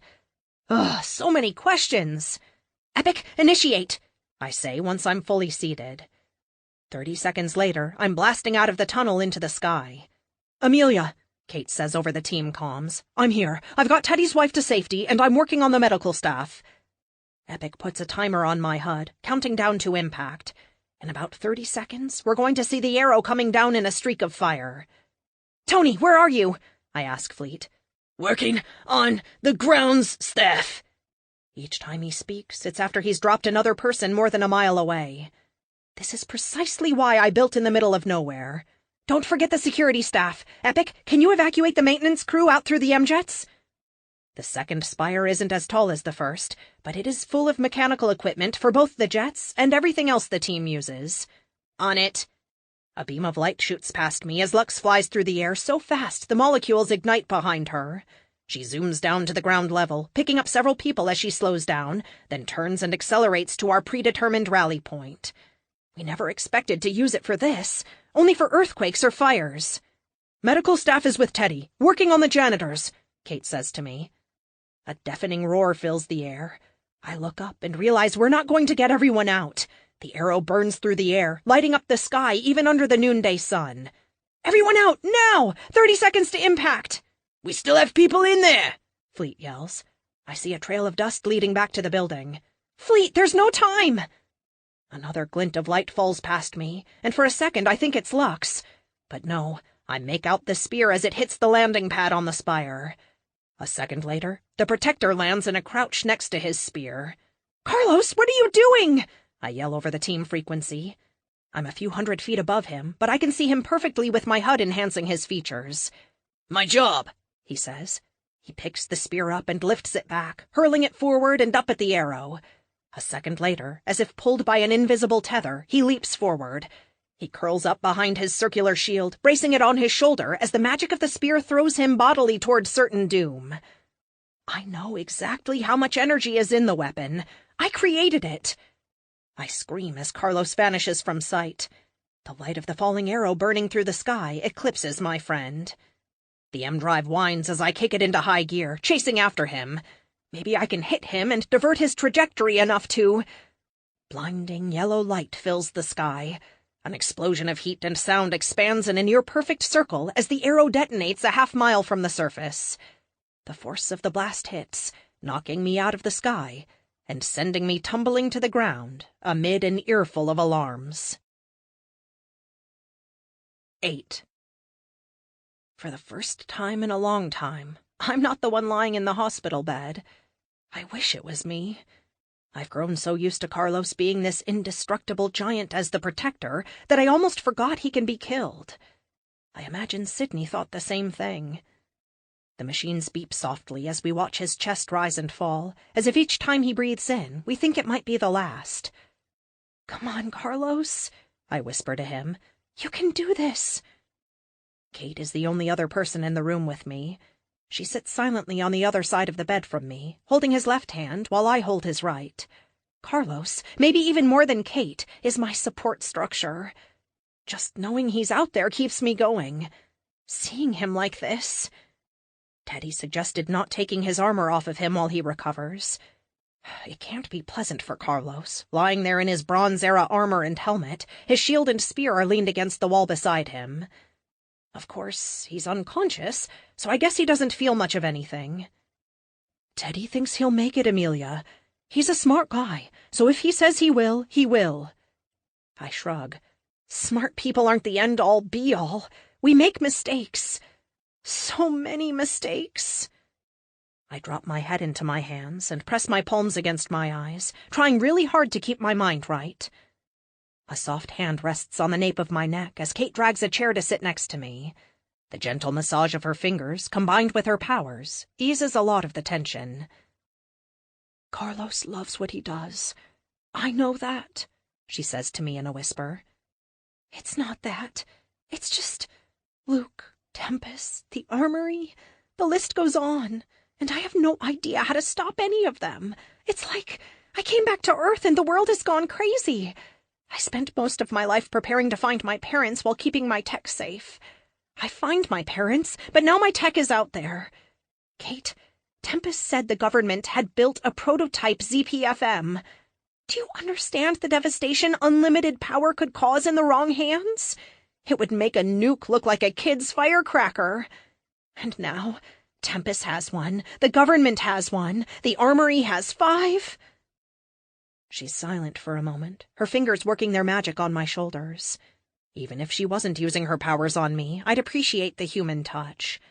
Something, anything, to tell me I'm not alone in this. I know, Amelia, I know. I'm sorry, hun. I know this has to be hard. You don't have to do this alone. I will be by your side every step of the way. She gives me a little smile, and her green eyes sparkle in a way that I wish mine did. My optimistic Kate, I say to her. Yes, I am. No one ever achieved anything complaining about how impossible things are. Where do you want to start? I had a list of things, but there was only one real possibility. Until I have some way to stop the gem, or whatever is in the gem, from hurting Luke, looking for him is on hold. Right, she says with a nod. No point finding him if we have no way to neutralize the hold it has on him. What's next? Tempest is a time traveler. I mean a legit one. I'm not sure what I can do that he can't see coming. He's not omnipotent, though. I'd love it if he'd sit down with me for 5 minutes and talk about temporal mechanics, I say with a smile. But I'm pretty sure we'll be seeing him again. Kate shakes her head and slaps me gently on the back of the head. Leave it to you to want to chat with the villain about how his powers work. I chuckle. The few minutes I spent with Frank Parker were pretty interesting. The little bits he let drop about how his powers work were impressive. However, he isn't the one I can deal with right now. Of the problems I have right now, that leaves my tech being out there and the armory. Kate grimaces. I know the feeling. The last time I dealt with them, they beat me within an inch of my life. If it wasn't for Carlos, I'd be a speared fish. Okay, what do we do? Carlos stirs, moaning for a moment. We both freeze, waiting to see if he wakes up. When he doesn't, Kate motions for us to leave. Outside the door, Tony and Lux sit in adjacent chairs, holding hands and whispering to each other. Any change? Fleet asks. His Boston accent is just as strong today as it was when I met him. I shake my head. He and Lux glance at each other, communicating almost silently. She nods her head toward us, and Tony speaks up. We want to help with whatever you need, Amelia. Thank you, Tony. I appreciate that. I'll talk to Milton and see what your schedule is like. If I can free it up and I have something for you to do, I'll let you know. I meant what I said, Amelia Lockhart, Lux says, standing as she speaks and bowing to me. You are the savior of my people. I open my mouth to speak, but what could I possibly say to that? Thank you? Instead, I take her hand and clasp it with a smile. She and Tony head out, stopping to peek in on Carlos before they walk to the elevator. Kate, follow me, I tell her after the couple disappears behind sliding doors. The private lift takes me right to my apartment, which feels a lot more lonely without Luke stopping in for dinner or to hassle me for spending so much time in my lab. One pull on the right book later, and we're surrounded by computers and spare parts. Tempest took the kinetic manipulator I was working on, but he'll be disappointed when it doesn't work, which almost guarantees we'll see him again. Since I can wait for him to come to me, that just leaves my tech being out there and the armory. Epic, update on Artemis and Project Nomad? I ask my AI. Project Nomad? Kate asks with a raised brow. Before whoever hacked my satellite became a priority, Ahem. You? I shake my head with a chuckle. We created a worm, similar to Shai-Hulud. You remember, the worm I used to infiltrate Cat 7 and take them down a bite at a time. She nods. So this Nomad is a worm? What's it trying to infiltrate? I wheel around to my central computer, which is really my primary theoretical and programming workstation.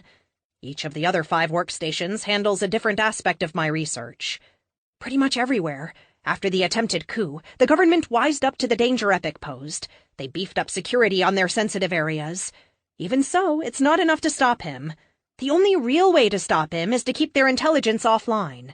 However, for anything to be useful, eventually it has to be exposed to the internet. Hence Nomad. He's spent the last few days infiltrating everywhere. He's harmless and invisible, distributed over every piece of data. Like a real-life virus he's spreading with contact. We're at... I punch a few keys to bring up the saturation levels. 60%. Not bad. 60% of what? Kate asks. Haven't you been listening? Of computers, I tell her. Wait. 60% of computers where? Everywhere. The world. Once we're at 100%, he can start looking for any signs of my tech, and once he does... Triple word score? She asks. I snort, covering my face to hide my embarrassment. I hate snorting. Then I will know who took my stuff. I can track them down while Epic deletes every trace of my tech on every computer everywhere. That is the plan anyway. No plan survives contact with the enemy. What enemy? Kate asks. She walks around the lab, running her hands along the monitors and frowning when they come back dusty. You need to clean this place, Amelia, or have the staff come in here. I know you like to protect it, but this isn't healthy. I don't even know how to respond to that, so I don't. The enemy he is referring to is whoever built those giant robots like the one we fought in Buenos Aires. I believe they are the same person who designed the Armory's suits, as well as the person responsible for hacking Artemis. I thought Tempest hacked the satellite. Frank? No, I think he saw it happen in the future and used it to his advantage.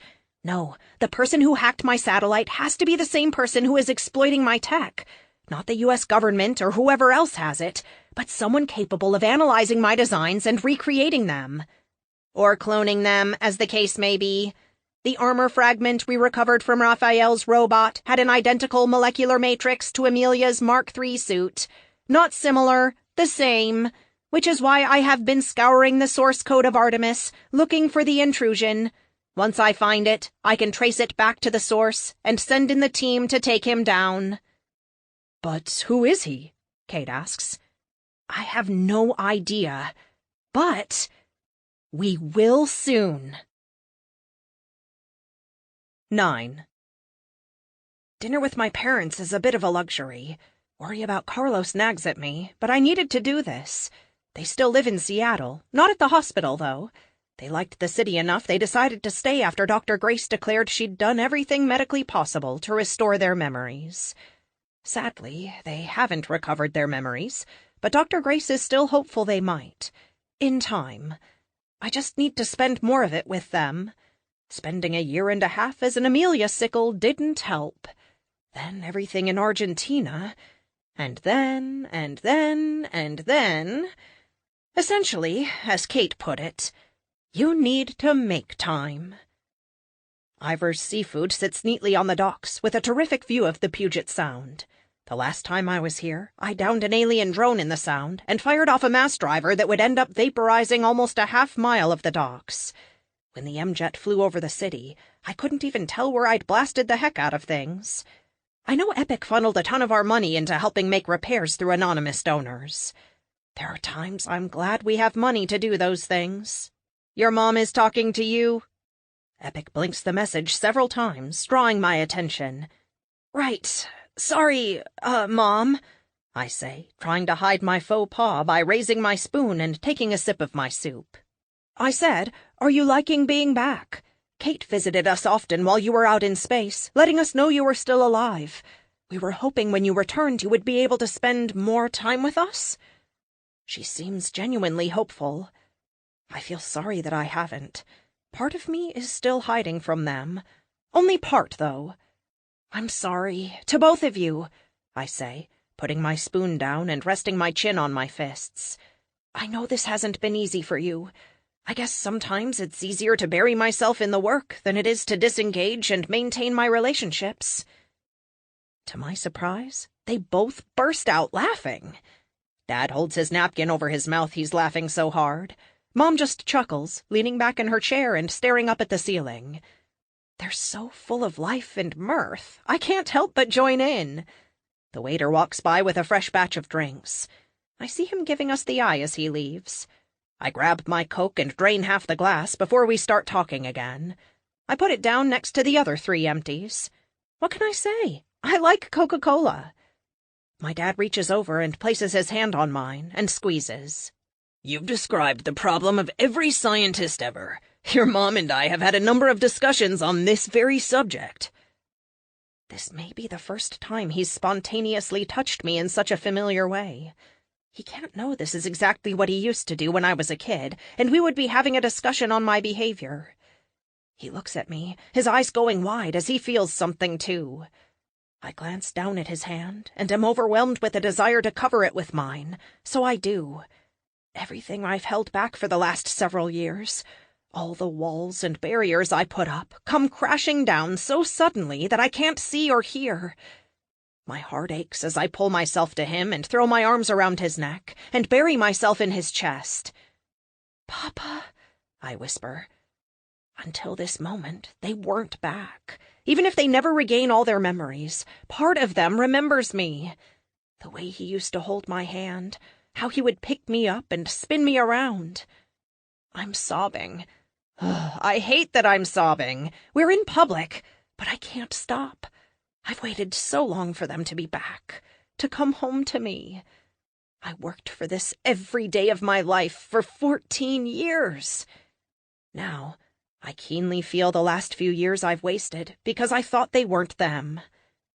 His arms wrap around me, followed by my mama's, and everything is right in the world. I can feel their warmth and love, and for an instant, I'm a 6-year-old girl again coming home from the first-grade science fair with the grand prize. We love you, Amelia, Mom whispers in my ear. We may not remember the specifics, but we feel the emotions. You're our daughter, and we love you. I want to stay there forever, with them holding me and the warm fuzzies in my chest. I can't believe how stupid I've been the last couple of years. I made a decision based on fear, and it was the worst decision of my life. My doubt that they would never remember me, my fear that I couldn't have them back, led me to pretend they didn't exist. Dumb, dumb, dumb. We break apart, and I don't even care that there are people watching us. I wipe my face with the back of my sleeve before Mom hands me a napkin. "You'll get makeup on your shirt, dear." "Ha! Kate wishes." Mom raises her eyebrow at me. "I don't really wear much makeup. Kate wishes I would put more on, but I don't really enjoy doing it. I try to keep it to the bare minimum," I say by way of explanation. "Maybe we should do it together? There's no reason you can't enjoy makeup and be a scientist. Besides, I'm sure Luke would appreciate—" "Oh, dear. I'm sorry, honey," Mom says. The sudden spike of pain at the mention of his name does little to dampen the mood.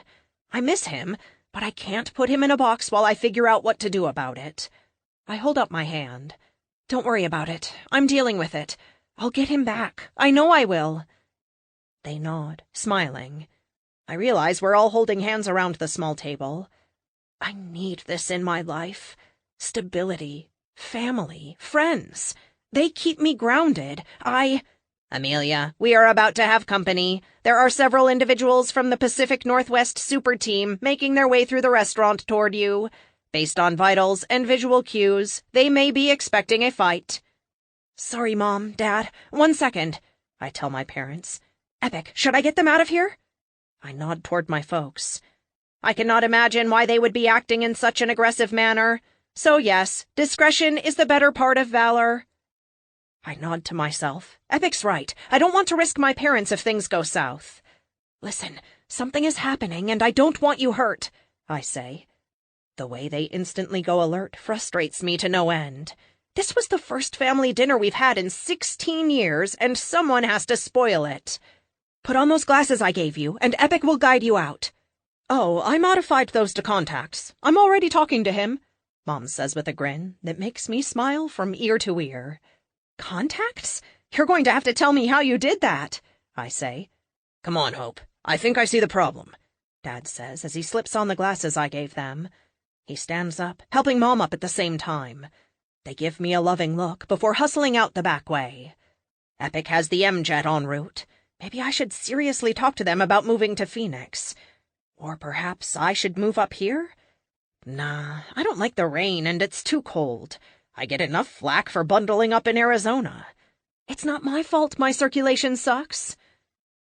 The first few drops of the aforementioned rain splash against the skylights above as the Northwest Super Team finally enters the section I'm sitting in.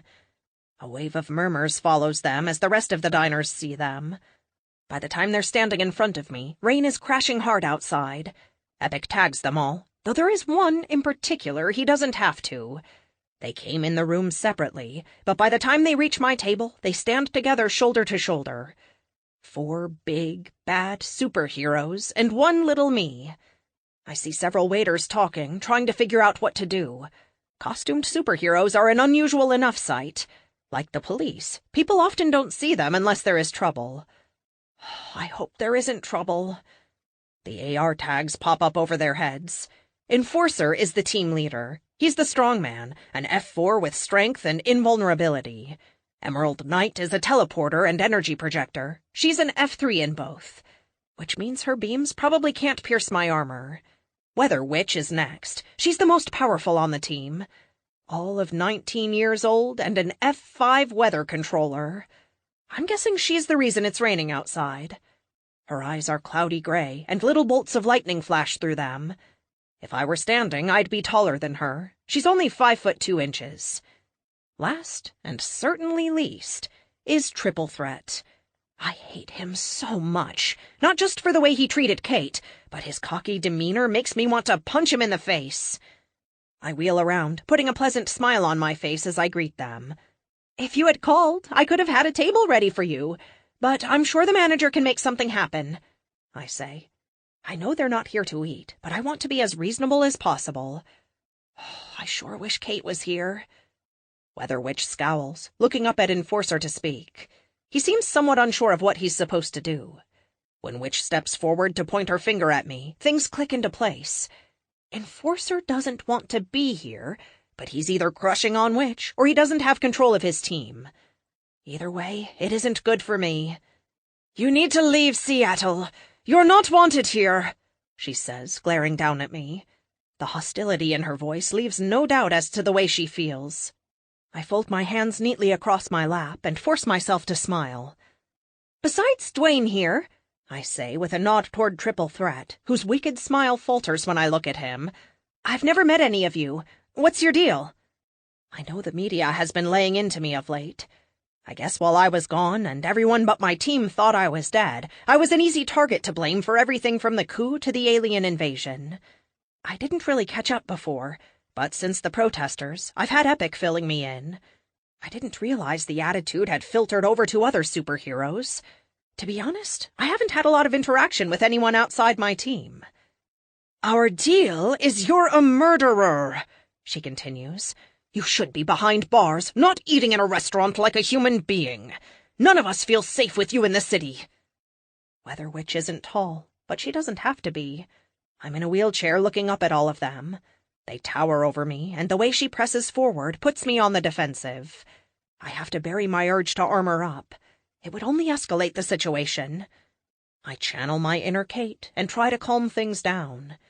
The irony here is she's claiming not to feel safe, and she's one of the most powerful supers on the West Coast. I don't even have superpowers. "I can't control how you feel, only how I act. I haven't done anything wrong." "Liar! You're a liar and a murderer! You attacked Triple Threat in his base, you killed Behemoth, stole alien technology, murdered an entire race of people, and then killed a beloved man who ran a charity! Tell me I'm wrong!" she yells at me. The crazy in her eyes is alarming. "I've never murdered anyone," I say. Anger and fear mix in my bloodstream, and my heart starts pounding. I grip the armrests on my chair, trying really hard to stay calm. I don't like being yelled at and accused of murder. I don't imagine anyone does. "You're a liar and a killer," she says, leaning back, then jutting forward to spit on me. I hold up my hand to keep it from hitting me in the face. I've had about enough of people spitting on me. Despite how angry I am, and the underlying current of fear that's making my chest squeeze the life out of me, I'm not going to run away or armor up. This isn't a movie. If I escalate this, people will be hurt and property destroyed. As satisfying as it would be to smack the crap out of them, I can't. I let out a sigh, wiping my arm off with the napkin from the table. "Whatever you think I've done, it doesn't give you the right to spit on me. You don't like me? Fine. You don't want me in your city? Too bad. I didn't want my parents kidnapped and mind-wiped when I was 6. I didn't want to be stuck in this chair my whole life or have my boyfriend—" Triple Threat lunges forward at me, lifting his foot like he's going to kick me. I tense up as best I can, crossing my arms in front of me. But he doesn't kick me. He kicks the side of my chair. He's strong enough and has the right angle. The whole thing flips on its side, spilling me onto the floor with a scream. I hit the ground with a thump, and the chair, all 300 pounds of it, topples on me with a ground-shaking thump. I hear something snap in my leg, but I don't feel it. I squeeze my eyes shut. I know I'd be fully justified in suiting up and smashing their faces in, but I refuse to give in. I will have the moral high ground here. Gasps fill the air as the people watching react. There is a restaurant full of guests, and up until this point, no one said anything. Interfering with a costumed superhero is akin to interfering with the police in most cases. "What the hell do you think you're doing?" I hear a man yell. "Get away from her," he says. He has an air of authority about him. "She's not really paralyzed. She's faking it, and we're going to show the world she's a fraud," Witch yells back. So that was their plan? Knock me out of my chair when I wasn't expecting it? I can't believe they thought I wasn't paralyzed. Ugh, idiots. I don't know what's worse, their idiotic plan or the fact that I let them get this close to me. I'm face down in the very nice carpet Ivers has, with my palms pressed against the ground, trying to keep the chair from crushing my ribs. "A little help here?" I say. My breath comes out in ragged gasps. "Amelia, you need immediate medical attention. Your vitals are all over the place." "Call Kate," I grunt. The man who's yelling at the supers kneels down next to me and puts his hands under the chair and heaves. "Damn, honey, your chair weighs a ton!" He grunts as he lifts, his legs quivering with the effort. Enforcer breaks free from whatever keeps him from acting, and he grabs the corner of my chair and easily lifts it up and sets it down on the wheels. I'm gonna be sick, someone says. The man, an off-duty police officer, if the gun on his belt under his suit jacket is any indication, puts his hands in front of my eyes. Don't look, he says. You're better off not seeing it. He stands up and turns on Weather Witch and Triple Threat. Are you out of your damn mind? Put your hands up. You're under arrest. I think I'm as shocked as they are. Excuse me? Triple says. Are you deaf as well as stupid? You just attacked an innocent civilian in a wheelchair. I don't know what your beef with her is, but no one can keep from screaming with bones sticking out of their skin. Look at her. Does she even look like she's in pain? Oh, God. A fracture? Epic! I need Kate! I yell out loud. The officer glances at me. Don't worry, ma'am. I'll get paramedics. I am working on it. Her phone is off, routing calls through alternates. I hit the floor with a fist, desperately trying not to look down. I know what will happen. I'll pass out. Hands behind your back, the officer says, as he reaches behind him and pulls out a pair of cuffs. I miss what happens next, because Kate appears with a pop of displaced air. Shock sends her eyes wide, right before rage consumes her beautiful features. She glares death at the Northwest team. You're lucky she isn't who you think she is, or you would all be dead right now. The police officer jumps from the venom in Kate's voice, and the fact that she wasn't there a second before. Take her to a hospital. I'll contact you for a statement later, Miss Lockhart, the officer says. I nod, breaking out in sweat as shock rolls over me like an old friend. Kate! I gasp, trying to breathe. I've got you, hun. Hang tight. Epic, can you take care of her armor? I will. Kate slips her arms under me and lifts me effortlessly as she stands. I cling to her shoulder, not from pain, but from anxiety and shock. As she turns to teleport us out, I see the officer slapping cuffs on Triple Threat. Behind them, a bystander has his phone out, filming the whole thing. Great. 10. Amelia, seriously, you haven't even been home a month. You can't keep doing this to yourself, Teddy says with a stern look as he finishes wrapping my leg. He's placed a temporary splint on it. Your foot isn't even fully healed yet. Your body is at its limits for what it can take. You need to increase the number of calories from protein you are getting, and you need to drink more water. Stay off your leg, and that means no armor, not even if the moon falls out of the sky. Understand? No armor? Usually, a fracture this bad would require a cast. However, Teddy was able to expend some of his personal energy and accelerate the healing process once the bone was set correctly. It's a miracle I didn't need surgery. For how long? I ask. I try not to sound like I'm whining, but I fail. A week, at least. He glances up at Kate, who's standing next to me with the patience of a saint. I expect you to stay with her and keep her from doing anything stupid, he says while packing up. For a girl in a wheelchair, you manage to have a lot of injuries, she says to me as Teddy leaves. Once he's gone, I rest my head against her stomach, and she runs her hands through my hair. It was awful, Kate. They were so mad at me. I know some people don't agree with me, but they were ready to throw down. If I had armored up, it would have turned into a full-on fight. But I'm not sure how this is better, I say with a sigh. I keep my eyes closed in the hopes that maybe this will all just go away. This is better because a local filmed it. It's all over the internet. You've gone viral, my dear. Oh, no. Epic. My parents, are they okay? Yes, I evacuated them via MJet. They have requested permission to come to Phoenix for a few days next week. I believe they are thinking of moving here. Amelia, what happened with them? You're excited. Let's just say, before the Pacific Northwest dorks interrupted us, we had a breakthrough. I tell her all about it, how we hugged and the way it made me feel. Also, how guilty I feel about letting so much time go by. It's normal, Amelia. You're not acting in any way that is at all worrisome, she says, patting me on the shoulder. Well, that doesn't change that I wasted so much time I could have had with them. She lets out a big sigh. Stop blaming yourself for everything. Good Lord, Amelia, your shoulders aren't that big. She's right. I know she's right. It doesn't change anything, but at least I know she's right. Off to bed? She asks, moving behind me to push. The time in my glasses reads barely 10 p.m. No, I've got work to do. Want to join me in the lab? I can show you all the cool things I'm working on. She shakes her head, brushing a strand of black hair out of her face. I want to see how Carlos is doing before I call it a night. Let me know if he wakes up, I ask her. Teddy doesn't expect him to wake up until tomorrow afternoon at the earliest. Kate stops and leans against the door jamb, looking back at me for a second. I think she's going to say something else, but she just gives me a little sad smile. A second later, she's gone in a pop. I roll over to the bookshelf and pull the lever. The wall refuses to move. Epic, something wrong with the door to the lab? Nothing is wrong. I am overriding it. Epic!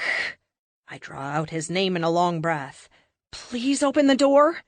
I will once you have had a chicken sandwich and some beans. Teddy has filed his prescription with me, and I intend to enforce it. I glance over my shoulder at the kitchen. Memories of Luke spending time in there making me food flash through my mind, and I sigh. I sure miss him. Rolling around, I head for the kitchen, shaking my head and muttering about mutinous AIs the entire time. I toss my 7th can of Coke into the trash, rub my eyes for a few seconds, and then refocus. My food sits half-eaten and long abandoned as I yawn while scrolling through all my ideas for dealing with Luke. I'd come in here with the intention of finding the armory or tracking down Tempest, but I can't stop thinking about Luke. Amelia, it has been 6 hours since Kate left. Perhaps some sleep would clear things up for you. I can sleep when I'm dead, I say with a grin, then wince. That was in poor taste, even for me.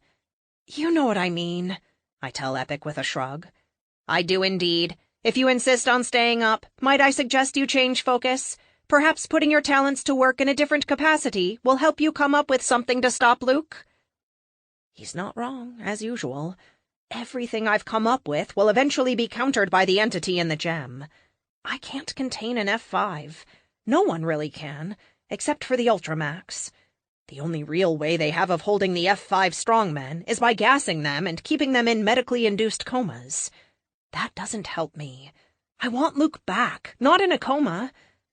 If only there was a way to neutralize his powers temporarily so the gem could be extracted from his possession. He apparently keeps it on him. I pull up the specs of the belt I designed for Monica, the one that allows her to be human for short periods of time.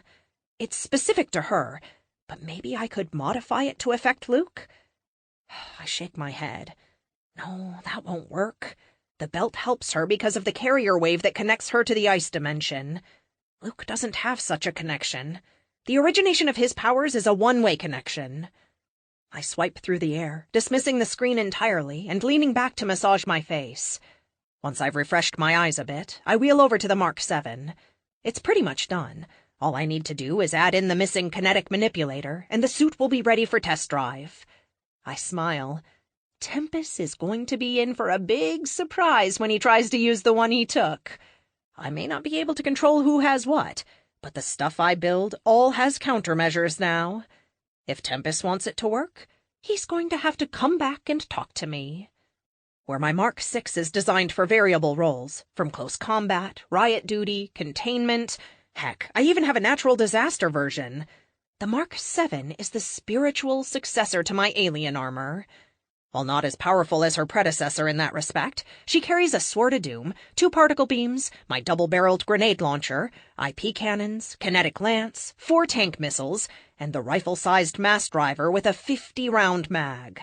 Not only that, her armor is twice as tough and half as thick as the Mark III. I'm gonna wipe the floor with the armory. Then, when I'm done beating the hell out of them, find out where they got their tech from. Any luck tracing who hacked Artemis? I ask Epic, while I go about installing the last kinetic manipulator.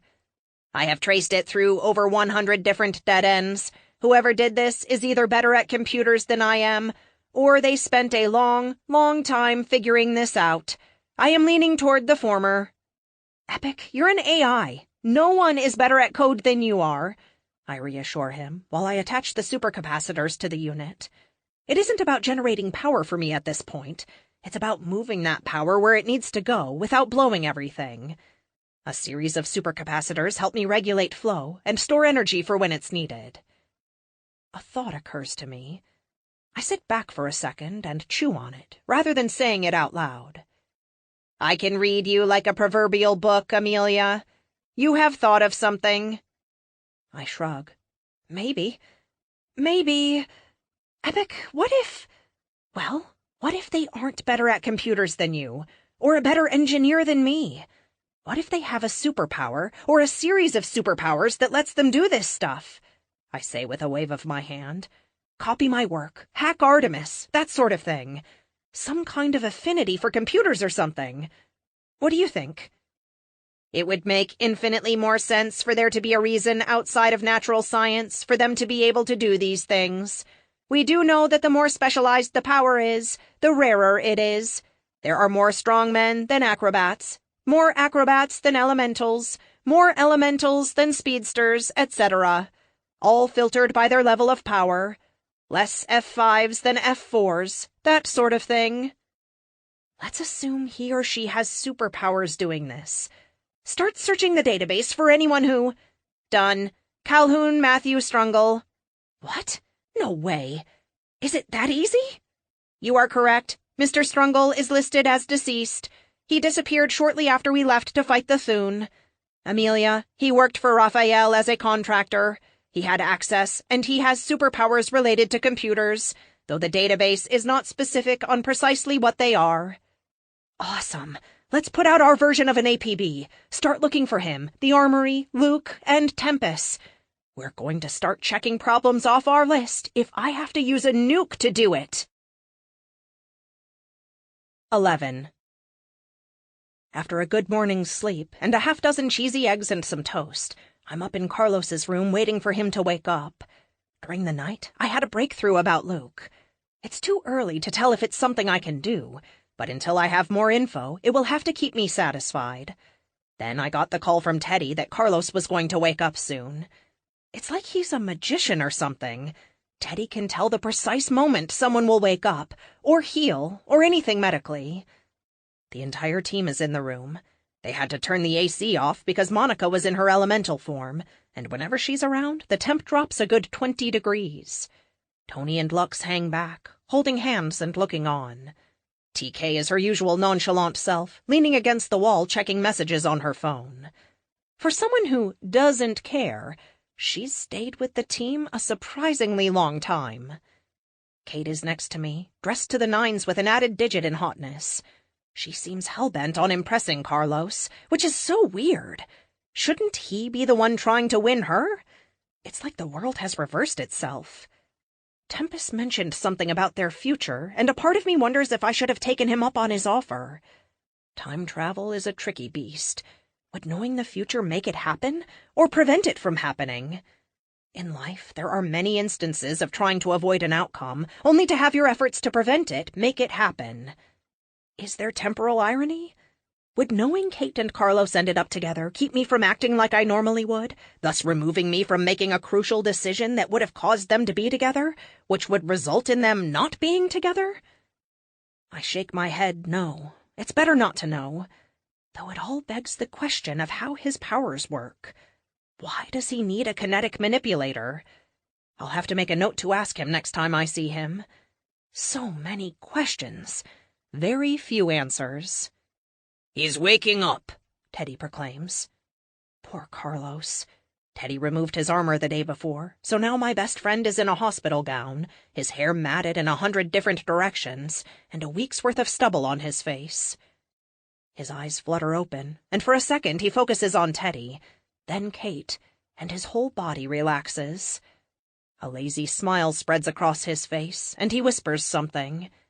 Teddy hands him a glass of water, which he sucks down eagerly. You all are standing around like you weren't expecting me to wake up. Should I be worried? He asks with a grin. Carlos, I say with as much seriousness as I can muster. I roll forward, looking him in the eye as I go. We're all here to support you in this trying time. Trying? I'm fine. I know I got knocked around a bit, but I figured the armor would. Amelia, what are you saying? Worry flashes across his face as he struggles to sit up. Teddy did his best, but he just couldn't save your face. I'm sorry to be the one to tell you, I say, glancing down at my hands. I need a mirror, he says, looking frantically around the room. Kate holds out a compact for him, and he snatches it up, unfolding it and touching his face looking for wounds. I don't see anything. Like I said, he couldn't save it. You're as ugly as ever. Oh, it's on, Nina. He tosses the compact at me, and I jerk aside. Kate snaps the compact out of the air before putting it in her pocket. The rest of the room laughs as Carlos leans back, tension flowing out of his broad shoulders. It's my favorite concealer, she says with a shrug. Everyone laughs again as Carlos pulls himself up to a full sitting position. We spend a few minutes filling him in on what happened. He saved a couple of dozen people, all of whom sent him flowers, cards, cookies, and a ton of other stuff for the week he was out. His room looks more like a florist shop than a hospital. After a few minutes, the team filters out one at a time, saying goodbye as they go. All except Kate and me. Once Teddy gives him a clean bill of health, the doctor leaves too. What happened? Carlos asks. I fill him in on the details I left out of the team briefing.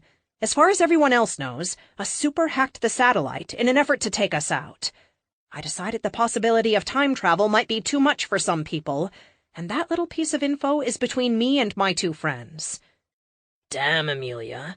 When you make enemies, you don't go small, Carlos says.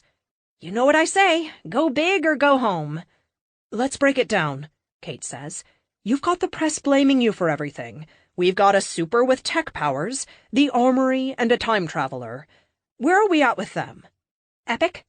Mr. Strungle purchased an abandoned missile silo in the Rocky Mountains. Once I knew who he was, I was able to cross-reference his location with the trace from the hack.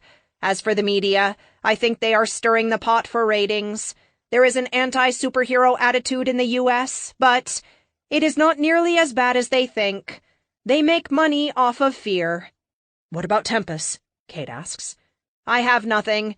Mr. Parker is exceptional at hiding his tracks. I have facial recognition running everywhere I have access to a camera. But so far, nothing. He will have to return to us, though, if he wishes to use the tech he stole. Carlos pulls the sheet off and shifts his legs over the side of the bed. With a deep breath, he hops onto the cold floor, wincing as he steps over to his clothes. You couldn't have given me socks? He asks as he pulls jeans on under his gown. Once they are on, he sheds his robe and reaches for his shirt. The room is suddenly uncomfortably warm. Carlos isn't much taller than me, but he's all solid muscles now.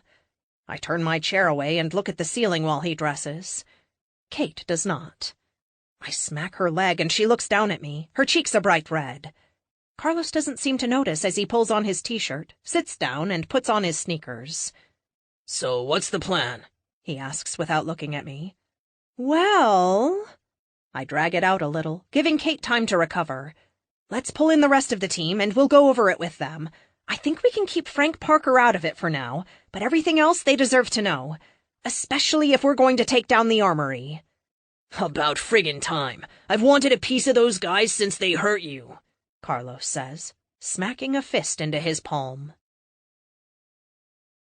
12. Thanksgiving is coming up, and I really want Luke home for it. Not only because of how good he is at cooking a turkey, but because I miss having normal. Dating Luke has been my little island of ordinary. In a matter of 2 years, I went from being a girl looking for her parents to one of the most well-known superheroes in the world. Even with all that going on, going out on dates, staying up late watching movies, and eating pizza, grounded me in a way I didn't know I needed. Until it was gone. Sadly, nothing I'm doing at the moment is bringing me closer to having him back. The only bright spot here is that when Thanksgiving rolls around, I will have my parents with me. I wonder what they will think of November in Phoenix. All those years in Boston, then Seattle, might make them have unreasonable expectations. Like it will rain or something. I shake those thoughts away and focus on my current situation. The Rocky Mountains loom up ahead. I crossed the Colorado border a few minutes ago, and I'm flying as low as I can, with full stealth mode active in my new Mark 7 armor. Once we had more info, tracing Calhoun became a whole lot easier. He may be either a genius or a superpowered computer behemoth, but he bought property in his own name, including a decommissioned nuclear silo. Maybe he thought no one would ever figure out who he was? I don't know. He may not be here, but I would suggest caution all the same. He has proven to be extremely cunning. He worked with Raphael, designed the armory, and most likely built the giant robots that plagued the U.S. while we were gone. True, but he lacks imagination. All that tech he stole, and what did he do with it? He robbed banks. Do not fall into the trap of assuming you know his motives. Until we learn differently, let us assume he is a worthy opponent. Amelia, I'm monitoring your vital signs from the jet. Please try to take it easy on your leg. I shouldn't have to tell you the danger you're putting yourself in by using your armor, Teddy says over the comms. Yet you are, I point out. That says more about you than me, he retorts. Fine. I'll be careful. We have to move on this, though. They have been one step ahead of us since we ran into them in Phoenix. I want them off my radar in a bad way. He doesn't respond, and I don't blame him for cautioning me. I do take a lot of risks, but I only get one life, one shot to do it right. If I don't do this now, I may never get another chance at them. The world is quiet. Carlos is available. The team is up above me in the stealth jet.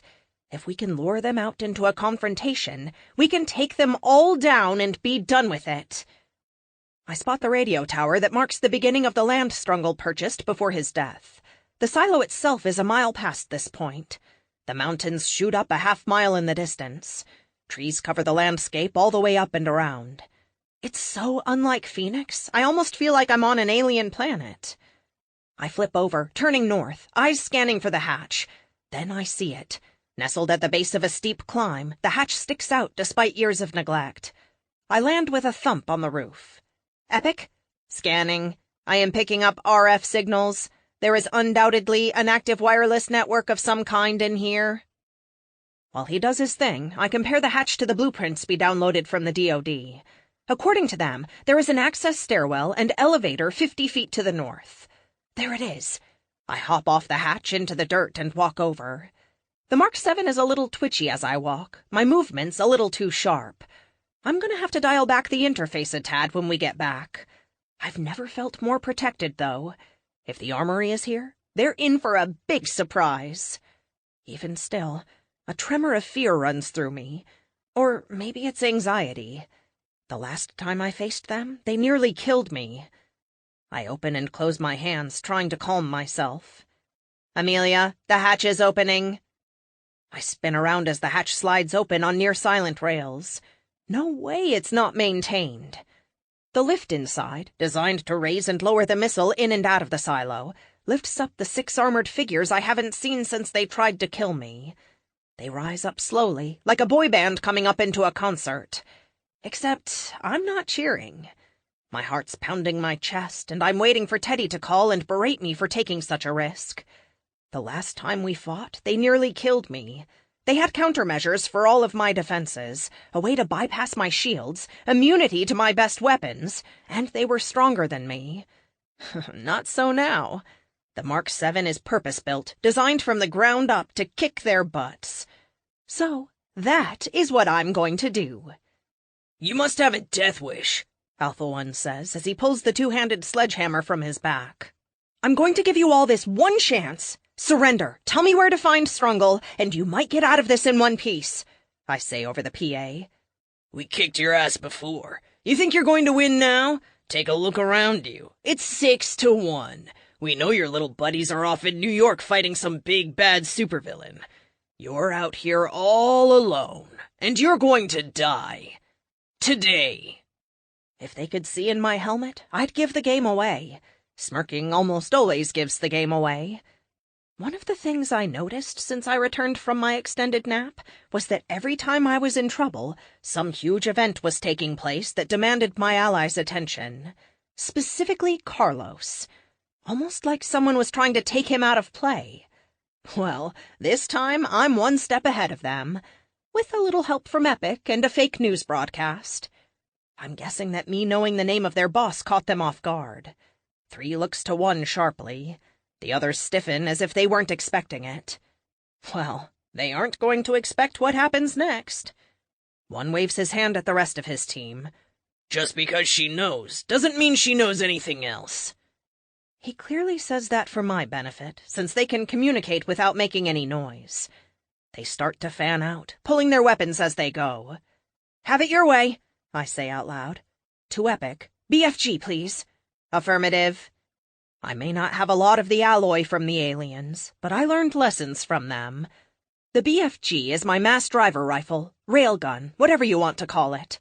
I reach behind me and pull the 2-foot block off my lower back, and as I bring it forward, the parts expand, so by the time I'm shouldering it, the rifle is fully extended and ready to fire. 2 leaps in front of me, shield up and glowing. She hits the ground and the EMP weapon detonates, sending out a wave of disruptive electromagnetic energy. This time I'm ready. This suit has 4 different ZPFMs, each one powering its own subsystem. I have one for the metallic ink coating covering the suit, and the built-in Faraday cage heats up as it disperses the massive shockwave of EMP energy around me. The ink glitters like diamonds in the sunlight. I had them in my old suit, but they were passive. In the Mark 7, they have their own ZPFM to defend against EMPs and other EMI. Oh, no, I say in an over-exaggerated voice. She upgraded! The targeting reticule lines up right on her shield, and I pull the trigger. Supercapacitors in the rifle charge in a heartbeat, then disperse the energy to the EM coils in the rifle's barrel. It isn't 30 megajoules, but it's enough to spit fire out of the barrel as the 10-millimeter piece of nickel iron wrapped around a tungsten core shoots out toward her at 5,000 feet per second. Which is about 1.5 times faster than a phalanx defense gun on an aircraft carrier. 2 jerks back as the energy impacts her shield. The nickel iron explodes, but the tungsten core goes right through her shield, then through her side. She flies backward as the round exits her back with a good portion of her insides. She lands in a lump and doesn't move. I can't imagine she's not dead, but she's the one who decided to kill people, not me. Any guilt I might feel is erased by the bodies strewn about the street from when they detonated the transformer across from Starbucks. Son of a bitch! Sienna! 3 screams. He runs at me with his spear held high. I don't have time to shift my aim. I drop the rifle and leap into the air. While I can take a lot of damage in the new suit, I don't want to risk it with his spear, or one's hammer, or any of the other weapons they have. M-drives whine as they carry me clear of the ground. A second later, the rumble of jet engines fills the sky as they all lift off after me. Epic tank missile! On it! The double-barreled grenade launcher on my back reconfigures, both barrels coming together to form a single large bore capable of firing our kinetic kill weapon. It's essentially another mass driver, but like my rifle, not nearly as big and dangerous as the SDF-1.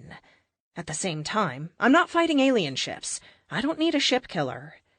I spin around, facing them as they come after me. When I fought them before, I made the mistake of trying to show them up. I should have gone all out the second we engaged, but I wanted to prove I was tougher than them. Now I just want to win. Target the one with the net and fire!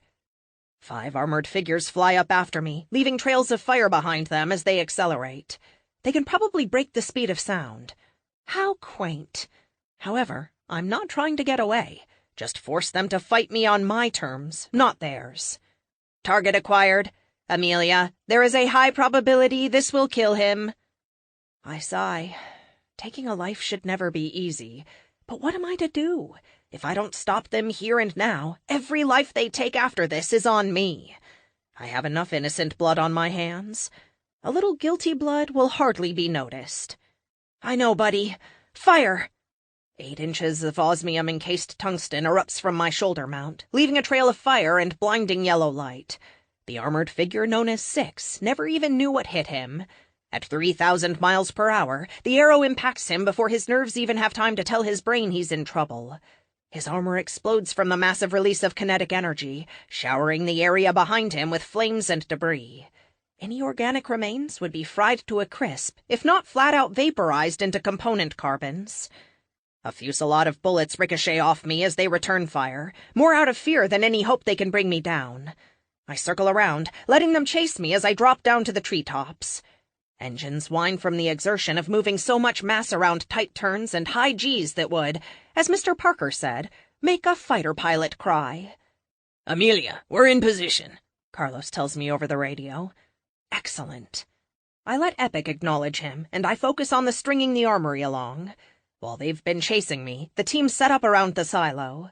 Kate and TK have infiltrated it in hopes of recovering any evidence before the armory or Strungle have a chance to realize the game is afoot.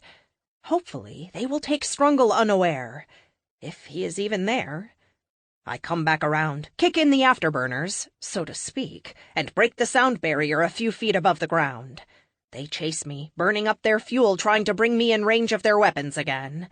A few seconds later, I throw on the brakes and slam into the ground back where we started, sliding to a halt in the dirt and grass. Epic, locate the rifle. Located. While I wait for them, I put it back in storage mode and attach it to my back. A few seconds later, they slam into the ground in a semicircle around me, one at a time, landing in the order as when they took off. I glance over at Two's body. She hasn't moved, and blood has pooled underneath her. I try to remind myself that I don't have a choice here. It's a hollow reminder. I don't know what your game is, Arsenal, but we're going to tear you limb from limb for what you've done. One growls at me. I warned you, I say. Retract faceplate, I tell Epic. The faceplate slides up, removing my HUD and letting me see them with my own eyes. Amelia, there isn't anyone else here, Kate tells me over the radio. Milton's accessing their computers right now and says he'll have it all downloaded in a few seconds. Okay, I tell her. Okay, what? One asks. This! Now! In a blur of speed, Fleet drops off Glacier and appears next to her. Lux bursts out over the trees in her near-light form, almost blinding the armory as she hovers above me. Then the spear falls from the sky, shaking the ground with its tremendous impact, followed by the Protector a second later. No, they're not supposed to be here. He promised. What do we do? Five asks his team out loud. I have an AI with trillions of computing cycles just laying about doing nothing. How hard do you think it was to fake a news story so you thought I was alone? You caught me by surprise once. Good on you. Never again. Surrender, I say again. You know what he said he would do if we were captured, one tells his crew. He hefts his hammer and charges me, which isn't at all what I expected. They're not being forced, which is clear, but they are being coerced, at least not to surrender. Lux flares to light, and I hear her hands slap together, and a beam of light splits the sky above my helmet, striking one in the chest. My faceplate slams down automatically to protect me from the heat and light. Her laser blast makes my particle beams look like a flashlight. The beam burns a 4-inch hole in one's chest, and right out the back, and he falls over dead. The remaining three toss their weapons on the ground, dropping to their knees a second later. We surrender, Force says, as he drops to his knees next to the sword he wielded. Good call, I say. 13. The three remaining members of the armory march onto the armored truck, sans their armor. They shoot me dirty looks as the U.S. Marshals march their defeated butts onto the transport van. The team stands together, all of us watching while our prize is locked up. The two who didn't make it have sheets over them on the ground where they fell. Of course, the one I exploded doesn't have anything. Amelia, Milton has successfully downloaded all of their information. This appears to be a base of operations and repair for the armory. Strungle has not used it since he joined Raphael in Argentina. Any chance he's still down there? We really need to track this fool down. I don't know what he told the armory would happen to them if they surrendered, but the sooner we find him, the sooner— Amelia, incoming! Down! I yell to the marshals. Fleet moves so fast I don't even see the blur. The marshals just vanish as the massive object falls from the sky and slams into the roof of the armored truck. Metals, glass, and flesh explode outward as the armored car collapses in the middle like a boulder hit it. I can't imagine anyone inside is still alive. Epic flares out the shields to protect Monica from the worst of the debris as the shockwave rolls over us. Lux shoots up into the sky, flaring brightly as she goes. "I don't see," she starts to say, when a chunk of engine slams into her, knocking her out of the sky to crash into the ground behind us. "Oh, no. No. Please don't let it be." Luke lumbers out of the wreckage of the armored truck. He's 10 feet tall and at least half as wide. His chest heaves up and down as he breathes in whole liters of air every second. His pants are intact, but his shirt is torn off. In the center of his chest, the red gem gleams from its place embedded in his sternum. The remains of the truck burst into flames. Fleet appears in an eye blink, hurtling 100 stones at Luke, who just shrugs them off before punching the ground with enough force to open a crater. Fleet stumbles backward, and I only manage to stay upright because Epic hits the M drive and we lift off. "Glacier, freeze him!" I order. Monica slaps her hands together, instantly shifting from human to Ice Queen. Blue beams shoot out of her palms. Then I notice the ground around Luke is blackened and burning. Everywhere he steps burns. The metal edges on the truck behind him glow with heat as they begin to melt, and the rest of the destroyed vehicle bursts into flames. "Don't touch him! He's hot!" I warn the team. Glacier's blue beams strike Luke in the chest, and a gout of steam explodes off of him as his body heat fights the ice beams. "I didn't think that was possible," she says in open-mouthed unbelief. "Believe it," Luke growls. He leaps forward, through her beams, hand cocked back to strike her. I open my mouth to shout a warning, but he's too fast. As his fist comes down on her, Carlos is there, taking the blow on his shield. The shock wave of the impact explodes like a bomb at their feet. Dirt and debris fly in every direction. When the dust settles, Luke and the Protector square off. Fleet grabs Monica a second after the impact and has her a safe distance away. "Tony, check on Lux," I order him. "On it." I can't take my eyes off the titanic showdown in front of me. Luke, who doesn't even look like himself now, with his monstrously deformed body that is more like a bodybuilder's nightmare of deformed muscles on muscles, towers over Carlos. Whatever happened to my best friend in the past forged him into a fighting machine with enough cut muscles to make any muscle mag in the country beg for him to be on their cover. It didn't make him taller, though. Luke's chest heaves as he stands back up from where the explosion of impacting force had knocked him down. "Amelia, a tank missile now could end this." "What? Epic, it could kill Luke. I'm not about to do that." When he speaks, it's like the gates of hell itself open up. Heat pours out of his mouth in air-shimmering waves. "Child of Apollo, you're not supposed to be here," he says.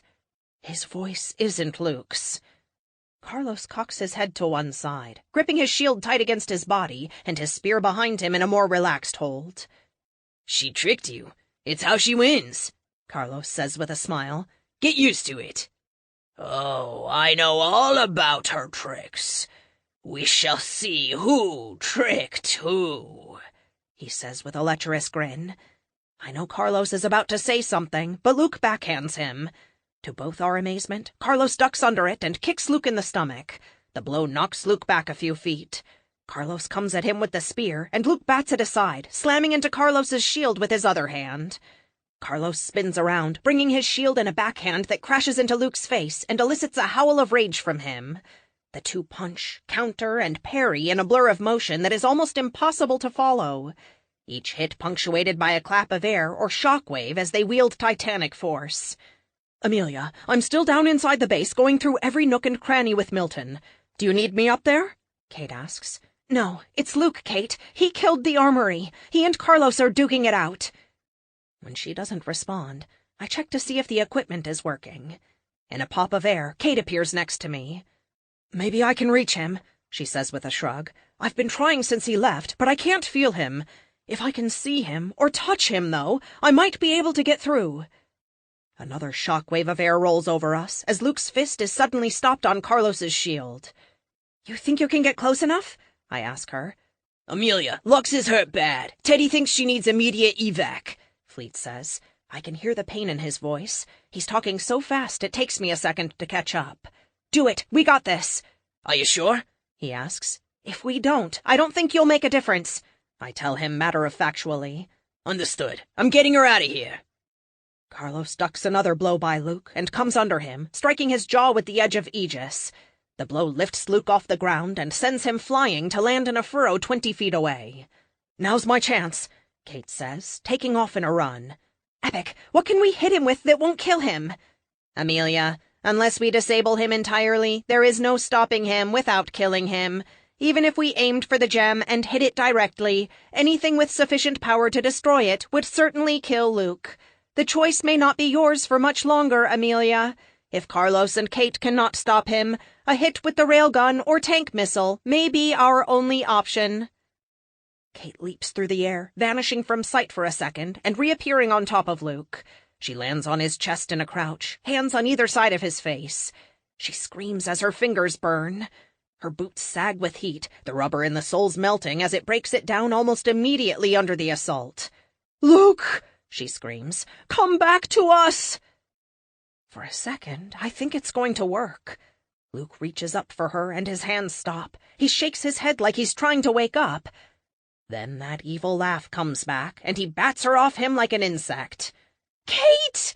I scream. M drives flare as I floor it after her.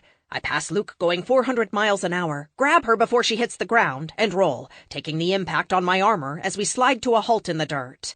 Epic throws her vitals on my screen, letting me know she's alive. Luke roars in rage as Carlos leaps at him, spear back. He jams it through Luke's chest. "No!" I shout. The spear pierces Luke like a knife through water, knocking him back as lava-like blood spurts out of the wound on his chest.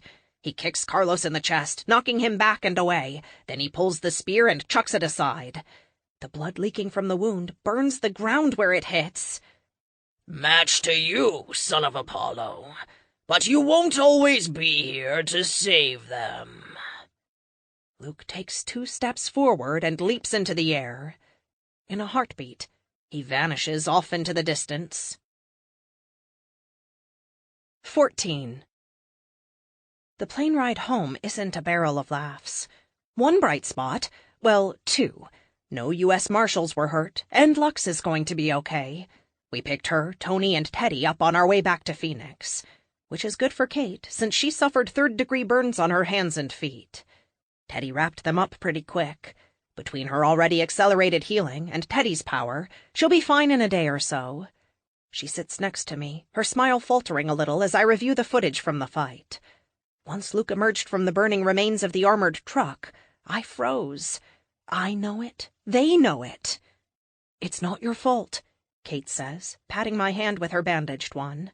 I'm out of the armor. It's nestled snugly in the belly of the plane, ready to go if I need it again. "I know," I say. "It sure feels like it, though." She shrugs. "We all blame ourselves for things we have no control over. It's human nature." "My people do that as well," Lux interjects from the chair behind us. "Maybe it is just the nature of sentience?" I chuckle. "Good point, Lux. Maybe everyone who can judge and think will blame themselves when things go badly. Or at least good people, I guess." Her laugh is like wind chimes in the sun. "Yes, good people. Bad people tend to blame everyone else for their problems." Everyone chuckles at that. "Truth," Teddy says. "It really isn't your fault, Amelia," Carlos says from across the aisle. He has his armor on still, but he's removed his helmet, and his shield and spear rest on the next seat beside him. "That thing, I say thing because it isn't Luke, called me son of Apollo. Now, how would he know that?" "Isn't Asclepius the son of Apollo?" Teddy asks. He would know. His brain is bigger than mine. "You're not him, right?" Carlos laughs. "No, never even met him. I spent some time with his sister, Artemis, but he had no sons when I was there." Kate leans forward to see past me, one delicate eyebrow raising up. "How much time?" she asks in an almost purr. The temperature in the plane skyrockets, and Carlos's face flushes beet red. That's not what I meant," he coughs out. "Uh-huh," she says with a smile. I'm sure it was all just battle training and martial exercises. None of that debauchery the Greeks were known for. Of course not. I can tell Kate is teasing him, but Carlos can't. His face burns bright red, and I'm worried he's going to burst a blood vessel. She holds his eyes for a second before turning back to me. The plane has gone silent, and she continues. My point is, Amelia, you've done everything you can do to help him. What the thing in the gem does isn't your fault any more than it is Luke's, she says. When she's right, she's right. But it doesn't change how I feel. It does give me the strength to smile at her for a moment. Amelia, you need to see this. All of you do. See what? Tony asks. The big TV screen in the front of the cabin flares to life. The volume ticks up until we can hear the newscaster speaking. The scrolling ticker on the bottom of the screen fills us in while the person reporting finds their words. Superhero battle in Seattle. Several dead. Oh, no, no, no. Smoke on the screen clears, and I can see the bodies. Whoever has the camera is as brave as they come to get that close. Epic, reroute us to Seattle. It is already over. Amelia, this is a replay of events that happened a few minutes ago. My mind reels. What? Standing over the bodies of the 3 versions of Triple Threat and Enforcer is me. Or at least armor that looks like mine. She's holding Emerald Knight by the throat and snaps her neck while we watch helplessly. The running newsfeed at the bottom changes to Arsenal goes rogue, murders innocent super team. Where's Weather Witch? I ask Epic. She is alive, but in critical condition. Keep watching. The armored figure, who looks just like me, drops Emerald Knight to the ground, her body falling in a heap. My stomach threatens revolt just as the temperature in the plane drops 10 degrees. Monica's switched to her elemental mode to keep from puking. The not Arsenal turns to the camera, gives it a nod, then braces herself. The whine of the M drive fills the air, and she blasts off into the air. That's not good, Tony mutters. You think? Carlos asks him. 15. The only reason you're not in jail right now is that the governor of Arizona and the state attorney general are vouching for you, combined with your alibi. Special agent in charge of superhuman activity Brown actually raises his hands up and makes air quotes with his fingers while he talks to me. We're in Sulaco, the smallest of our conference rooms in the Spire. Since I am only allowed one other person in the room with me, I chose Kate. I figured her abilities would come in handy. What I didn't know was Agent Brown would be wearing a breathing filter to block out her pheromones. He's sharp, I guess. Except for the part where he thinks I actually murdered the Northwest team. This is an unofficial, official interview. Agent Brown is recording it. If he's looking for me to say something and slip up, he's in for a long wait. I may only have Kate with me, but I'm wearing my glasses. Epic is analyzing everything Brown says, and his body language, and running advanced computations on any possible response I could give, then feeding me the best answer with the least likely chance of me ending up in jail. I would think being innocent would be enough, but I've learned the hard way over the last few years that the truth has little to do with, well, anything. Please tell me why I should believe that wasn't you in Seattle, he asks. His body language and tone suggest that he is not at all open to the possibility of the assailant being someone else. Keep your answers short, simple, and truthful. I glance up at the camera in the corner of the room and give Epic a raised eyebrow. As if I wouldn't be truthful. Because it wasn't me. I was in Colorado, apprehending the armory. I have my team as witnesses, and the U.S. Marshals who accompanied us. He says. He looks at Kate, then me. You think I'm stupid? I open my mouth to say yes, when Epic flashes a large red alert symbol across my vision. I sigh instead. No, I don't. You're an FBI agent. That requires a level of schooling stupid people can't achieve. You are a special agent, so you have years in the field. You're also wearing a mask to filter out any atmospheric toxins, which makes you aware of our abilities and ready to counter them. Clearly, you're well-trained and motivated, I say to him while looking him square in the eyes. I find people tend to get uncomfortable after about 7 seconds of eye contact. He doesn't. And? He asks. And you're biased. You don't like superhumans, or you don't like me, and you're letting that bias influence your investigation. You think I'm guilty, and there isn't anything I can say or do that will change your mind. That catches him off guard. Are you telling me there is no way that could have been you in Seattle? I've already told you it wasn't. I can provide you electronic evidence. It's well known you have access to advanced computers and alien technology. Anything you provide could also easily be faked by you. How about the testimony already provided? I ask him. He leans back in his chair and looks at Kate. She has on the business suit she usually wears when she's working for the team in an official capacity. She can manipulate people's emotions. Anyone who has come into contact with her without proper precaution, he says with a gesture toward his mask, can't be trusted. I sigh again.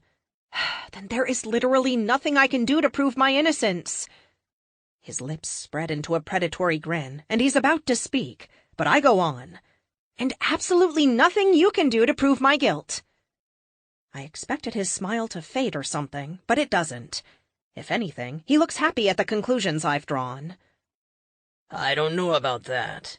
Now, I'm no scientist, but don't you have the ability to remote control these suits of yours?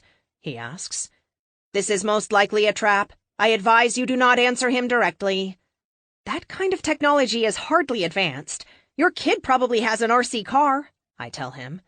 He frowns. So you do have it? Everyone has it, I say. But you specifically, do you have it?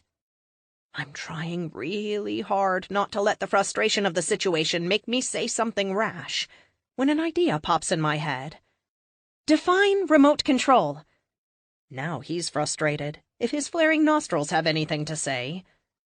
Don't play games with me, he says while glaring at us. I'm not the one playing games. Ask stupid questions, win stupid prizes, I say before I can stop myself. So you can? Yes, I say with a sigh. Then what would stop you from sending one of your suits to Seattle and murdering the team that offended you while you were somewhere else? Nothing. Nothing would stop me from murdering anyone I please, other than the fact that I'm not a murderer. He smiles again as if he has me. But you have murdered. You murdered an entire people. I think they call it genocide. I shake my head. Not this again. Agent Brown, unless you have any questions pertaining to your investigation, we're done. You may leave, I tell him, pointing at the door. Fine. Don't leave town and I'll be in touch, he says as he stands. I give him my best, who, me? Look, and smile. I don't take my eyes off him until he's gone. What a piece of work, Kate says. She didn't speak earlier because she really was just there for moral support. I doubt there was anything she could say that would have made a difference anyway. He isn't wrong, though, I say with a sigh. I could have remote-controlled a unit to do just what he's suggesting I did. Hell, if I was willing to do that, I could do it to anyone. Just about, I say with a shrug. But you're not a murderer, Kate says, putting her hand on my shoulder for comfort. He has no way of knowing that. You would think that saving the planet a couple of times would buy you some leeway, she says. You're only as good as your last movie, I say with a shrug. 16. With no way to track Luke or neutralize him, and the armory out of commission, that just leaves 2 things on my list. Frank Parker and Calhoun Strungle. Right now, I'm at a dead end on both. Epic is running a search algorithm, and as soon as he has some hits, we'll be ready. The question is, ready for what? Frank Parker is the easiest to predict. He has to come to me, and probably soon. The kinetic manipulator he stole won't work without me. As for Strungle, he's an enigma.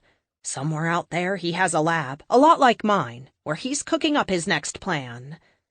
I decide to call it off for the night. Too many late nights and early mornings are taking their toll on me. I lean over and check my foot. If it weren't for Teddy's ministrations, I'd be in real trouble.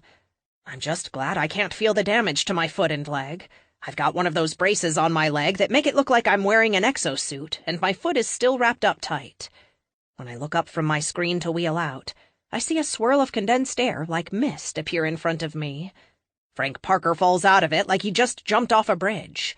His body rights itself as he comes out of the portal, gravity asserting its dominance, and he lands silently on 2 feet. His face is a mask of rage, and he growls at me. The raw fury rolling off of him reminds me of Luke, or the thing controlling Luke, and I wheel back to put space between us. Epic detects his arrival and initiates our plan. In a moment, Kate and Carlos will be here to help me deal with him. "What's the code?" Frank growls as he crosses the distance between us. "I need that code." I shake my head. Not gonna happen. He looms over me, his fists shaking as he desperately tries to figure out what to do next. "Please," he begs. The anger evaporates from him, shoulders sagging and his chest deflating. "Please," he says again as he slumps to the floor. "I'm so close." Ever since I returned and found out the government stole my suits, I've been putting safeguards in everything. All my stuff has a hardwired code built in now. Nothing works without me or Epic. Like the mass driver rifle. No Epic, no worky. Mr. Parker, Frank, talk to me. If your goals are just saving your wife and daughters, let me help. I know a little about this sort of crusade. I spent 14 years of my life looking for my parents. Believe me, I want to help you. You haven't murdered anyone that I know of. Even the events in California were limited. You haven't crossed the Rubicon yet, I tell him with as much confidence and reassurance as I can muster. Sympathy, too, because honestly, this could be me. If I'd been a little older or a little more traumatized, I could have gone the supervillain route. He glances up at me, and even more of himself sags. He looks like a man who's lost all hope. The lines around his eyes and mouth seem out of place with the youthfulness of his eyes. He takes his rain hat off and runs a hand through his hair. Falling back, he lies on the floor, staring up at the ceiling, closing his eyes. "I've seen them die so many times," he whispers. "Hundreds." I don't say anything, just let him continue. I really need a win here. If I can get him to stop running and let me help, it would be ideal. I signal Kate to hold off coming in, but be ready. I don't want to startle him. Tell me about it, I say. Why can't you save them? He shakes his head. "It's not quite that I can't save them, they're driving down the Pennsylvania Ave on their way to pick me up from work when the EMP goes off, killing their engine and that of every other car on the street. I was at the Capitol building that day, doing extra work because of the summit.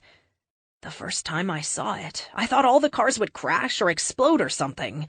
But no, the cars all just sort of coast to a stop like a river of metal. That's not when the dying starts, though. All the lights go off. It's the city at night. It's never safe, but suddenly there's screaming. A car explodes near them. My wife, Jasmine, she grabs the twins and runs. She's smart like that." I nod. He isn't looking at me, but it's an autonomous reaction. "Those damn warbots come from everywhere, spilling onto the road, shooting anyone that moves. She pulls the girls toward the White House, thinking it will be safe. When the fighting worsens, she climbs into an overturned military vehicle. I'm sure she thought the armor would protect them." Oh, God. The AFV behemoth threw at me. There were people inside it? I let him lie there for a moment while I think, wishing Kate was here to help me. I do all I can to keep from hyperventilating, but I remember it like it was yesterday. I give my breathing a minute to settle down. I've given him enough time. I need answers. "Why can't you save them?" I ask. He's a time traveler. He should be able to. "I've tried. God, I've tried so many times." He sounds tired, weary, like a man who's seen too much pain and suffering. Maybe he has? "I don't have a lot of control over my powers. They didn't manifest until after that event. I can go back in time, and I can go forward in time, and I can return to my starting point. Sort of." Interesting. I raise an eyebrow at how he said that. "You mean you don't return to the moment you left?" He shakes his head. This is my present. Let's say I go forward in time 10 years, and I spend 6 months there. When I come back, 6 months will have passed here. I can go back to the moment I left, but I can't change anything behind my present. I'm anchored here, tethered. I try to follow him. It isn't like I haven't thought about time travel an inordinate number of hours in my life. How can you not change the past? Does some unseen force stop you? He pulls himself up, leaning against a cabinet. It's not like I can't change events when I go back, but when I return to my present, nothing has changed. I tried a dozen times to save them, and each time I thought I had succeeded. I would come back, and the house was still empty. They were still dead. I don't know why when I change things in the past they don't affect my present, but they don't. My mind goes into overdrive. It has to be alternate reality theory. Wow. Of course, that doesn't prove anything. It's not like I could build a machine to travel in time. His powers come from a dimension where one can move through time in any order. Which mean his powers, and the effects they have on people and things, are unique to him. Still, the possibilities? What's your plan, then? Why do you need my kinetic manipulator to save them? If he can't change events, then what is the point in going back? Torturing himself? He yawns, rubbing his jaw. The first time my powers activated, I was in my car on the way to work. I was in a daze thinking about them. I shouldn't even have been driving, to be honest. I didn't even want to go to work. I just didn't know what else to do. I was thinking about a time on the Oregon coast where we went on vacation a few years before the girls were born. Then I was falling. Have you ever been bungee jumping? He asks. The non sequitur throws me for a second. Then I look down at my legs with a grin. Not exactly recommended for people in my condition. Right, sorry, he says. I wave away his apology. Anyway, he continues, going back in time is like jumping off a bridge in free fall. The farther I go back, the more the journey slows. When my destination arrives, it's like that moment where the bungee cord is fully extended, and for a second I don't move, just hang there. That first time, the portal opened and I was on the beach, not far from where we were all those years before. He laughs a little. My car was there too, completely torn to pieces as if it had gone through a blender. Bent, warped, shredded. He shrugs. I didn't stay long. I hadn't figured that part out yet. The farther back I go, the more I have to focus to stay there. Before I knew it, I was hurtling back forward to the present. Only a few seconds had gone by, but now I was on the road without my car. That took some creativity to explain to the insurance company. I nod. Anything you take with you is destroyed? I'm guessing, based on you taking the kinetic manipulator, G-forces? He smiles. Can I have a Coke? Sure, I say, reaching into the mini-fridge I keep in the lab and handing him one of the good ones, the Mexican brand ones with sugar cane instead of corn syrup. My hand pauses just before I pop the tab on mine. How did he know I had Cokes in the fridge? Right, museum. He takes a long drink before continuing. If I can fit it in my hand, he nods to his notebook, then it's fine. But if it's bigger and fragile, then it's destroyed. I tried with a neighbor's dog from 2 weeks before the coup in D.C., he says with a shiver. That took a while to wash off. My God, man! A dog? He shrugs. I had to test it on something living, and it was a really annoying dog, he says with a sad grin. Used to chase the girls when they went out front to play. I grin a little. Being in a wheelchair as a kid made me terrified of dogs, even little ones. An idea hits me. Can you bring anything forward? I mean, if you can't change the past? He shakes his head, stretches, then climbs to his feet. For a second, I think he's going to run, but instead, he makes his way over to one of my chairs. Nah, it doesn't work like that. This notebook, he says, holding it up, it's my daughter's from when she was 5. I keep track of everything in here, then transfer it to a computer I have at home. Every time I need a new notebook, I just go back to that same moment and grab it. I don't run into myself, so I assume that whatever I do in the past splits off into its own timeline. No matter how many times I go back, the past is always the same. I can take things and change things, but the next time I go back, it's exactly as it was. Which is why I need your tech. With the ZPFM from the government, your kinetic manipulators, and some things Strungle built for me, I've made a cocoon. It can carry 3 people and withstand the G-forces of time travel while protecting them, which means I can go back and bring them forward with me. He sighs. At least that's my theory. He downs the last of his Coke and throws it into the can. The way you fly and stuff, you're brilliant. He says the last bit so casually, it takes a second for my brain to catch up. 1, thank you.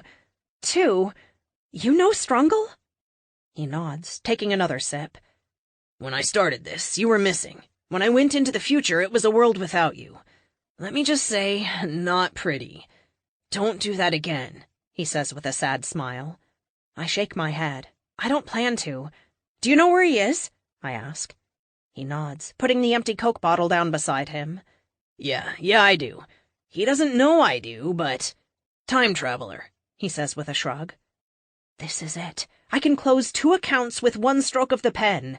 Take Tempest off my plate and Strungle.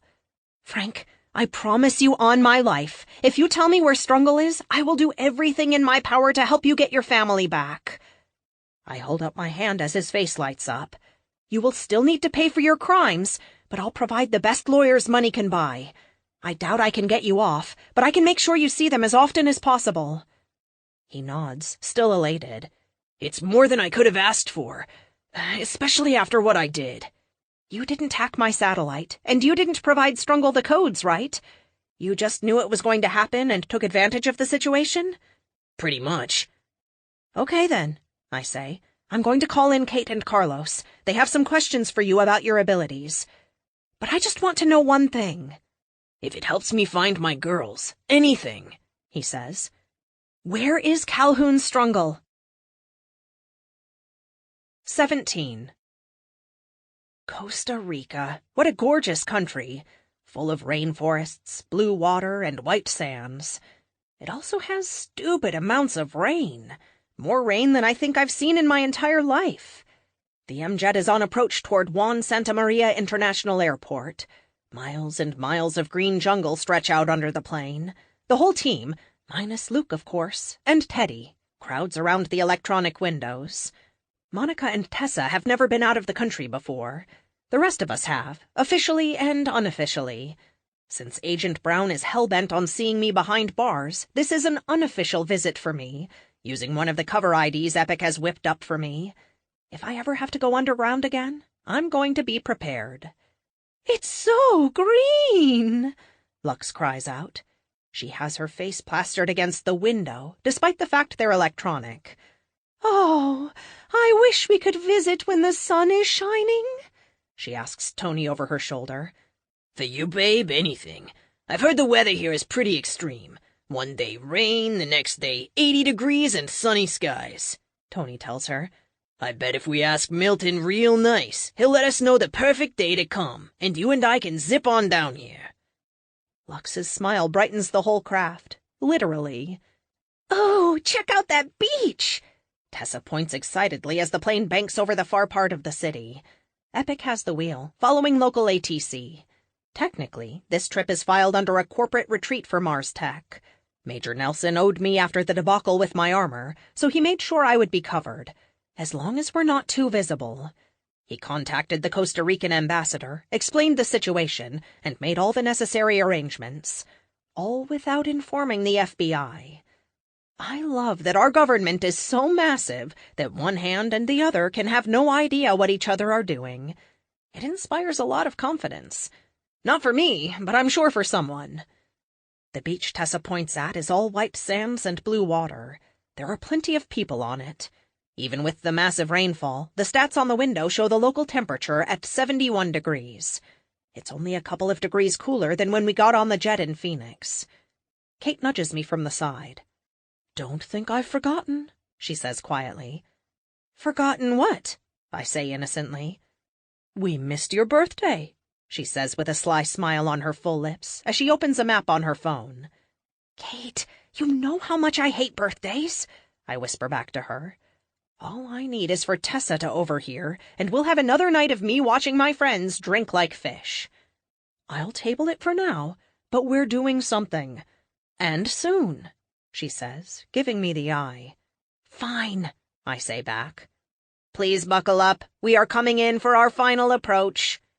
Epic flashes the warning across the screen. Everyone slips into their seats, followed by a chorus of buckles. Each row has 4 seats. Kate, Carlos, and I are in the first row. Carlos has his shield and spear resting in the 4th seat. Monica, Tessa, Fleet, and Lux make up the back seat.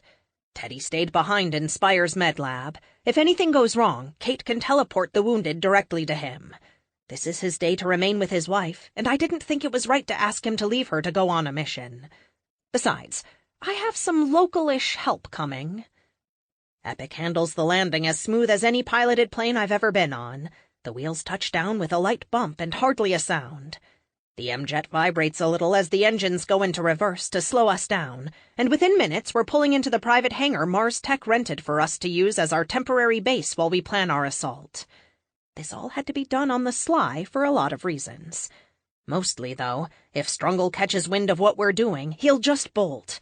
And I want him dead to rights. We have arrived at our destination. Please secure all carry-on luggage and put your trays up and your seat backs in the upright position. I am looking at you, Fleet. That hurts, man. I always clean up after myself, our speedster declares. The team pauses as he speaks. Then we burst out laughing. Psh, try and sell that line to someone who hasn't seen you demolish the kitchen after a mission, Tessa says. They had better table manners in prison. Another chorus of laughter follows as Tony turns beet red. You try and feed the beast sometimes, he mutters. Lux pats him reassuringly on the back. It's okay, Tony. When you're hungry, you're hungry. It's not your fault 20% of the food ends up on the floor. No, that's the definition of his fault, Tessa replies to the blonde alien. Oh, my mistake. Then yes, you're a messy eater. It's a good thing you're so friggin' gorgeous, or I might take offense, Tony says with a smile. Maybe you should try taking a bib, Tessa says jokingly. Before this gets out of hand, Kate steps in. Focus, people. We're here undercover until we're not. No costumes, no powers, no armor. She looks at me with a raised eyebrow. You all know how serious this is. Be cool, she says with a glare at everyone. I'm always cool. Or like, haven't you heard? Monica says with her Valley Girl accent. I groan. It only takes a minute for everyone to disembark the M-jet. Then Epic uses the advanced hydraulics to lower the jet, making it easier for me to roll off. The hangar is a bit chilly, made more so by the open door letting in the driving rain and wind. 3 black SUVs with drivers wait for us near the front of the hangar. The team huddles in a circle at the bottom of the ramp, waiting for me. As I approach, the rearmost SUV disgorges its passenger, and I can't help but grin ear to ear on seeing her. Tia! Kate cries as she bursts from the team and runs over to our friend. My 2 friends hug before Kate puts her arm around Tia's shoulder and drags her over to meet the team. This is Katya Titchener. She's the police officer who helped us when we were trapped in Buenos Aires, Kate explains. Enamored as I am with Tia's power set, I, of course, told the team all about her. I'm only too happy she could come up to help us on this one. It's a pleasure to meet you all. Amelia and Kate speak much of you, she says as she shakes hands. Besides me, she's probably the shortest person here, which I find highly amusing since, physically speaking, she is without a doubt the strongest.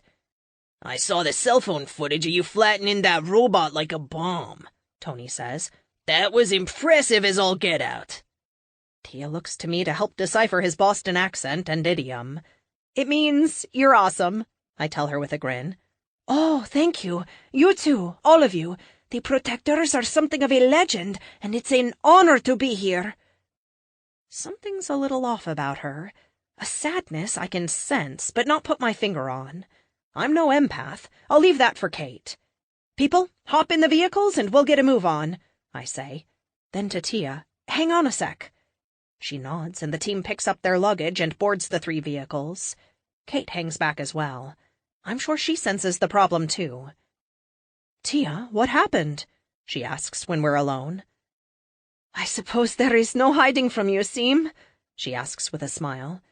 She glances down at her booted feet, then back up, and I can see the tears in her eyes. She's not crying, but they are certainly wet. I was fired after what happened, she says with a sigh. No! I can't believe they would do that.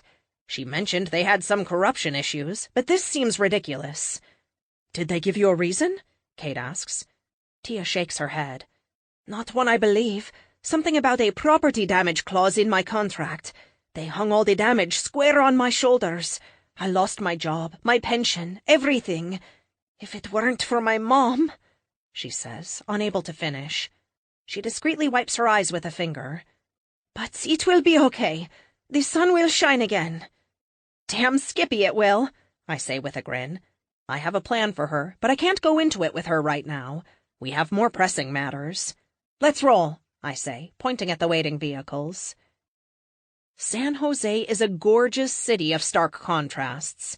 Green, jungle-covered hills surround the city of glass and metal.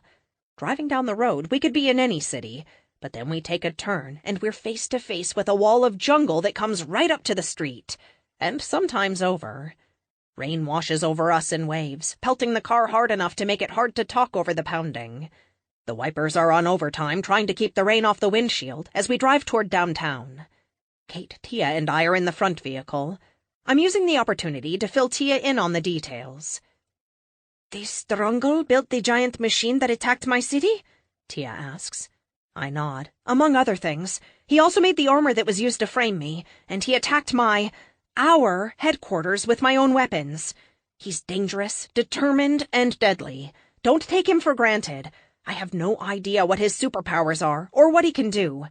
Part of why we're here covert-like is to do some recon before we take the fight to him, I explain.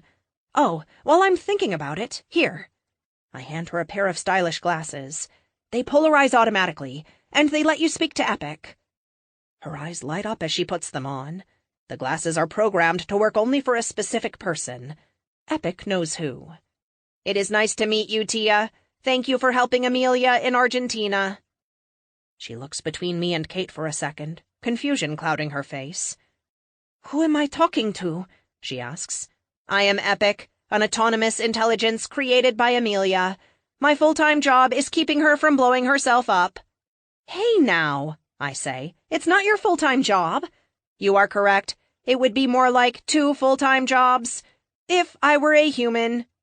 Everyone's a critic, I mutter. Kate just laughs. Oh, Amelia, you're precious. Hun, you do tend to solve things by blowing them up. I open my mouth to argue, but she holds up her hand. The creature, the Thune, the robots, the list goes on, she says. She's right.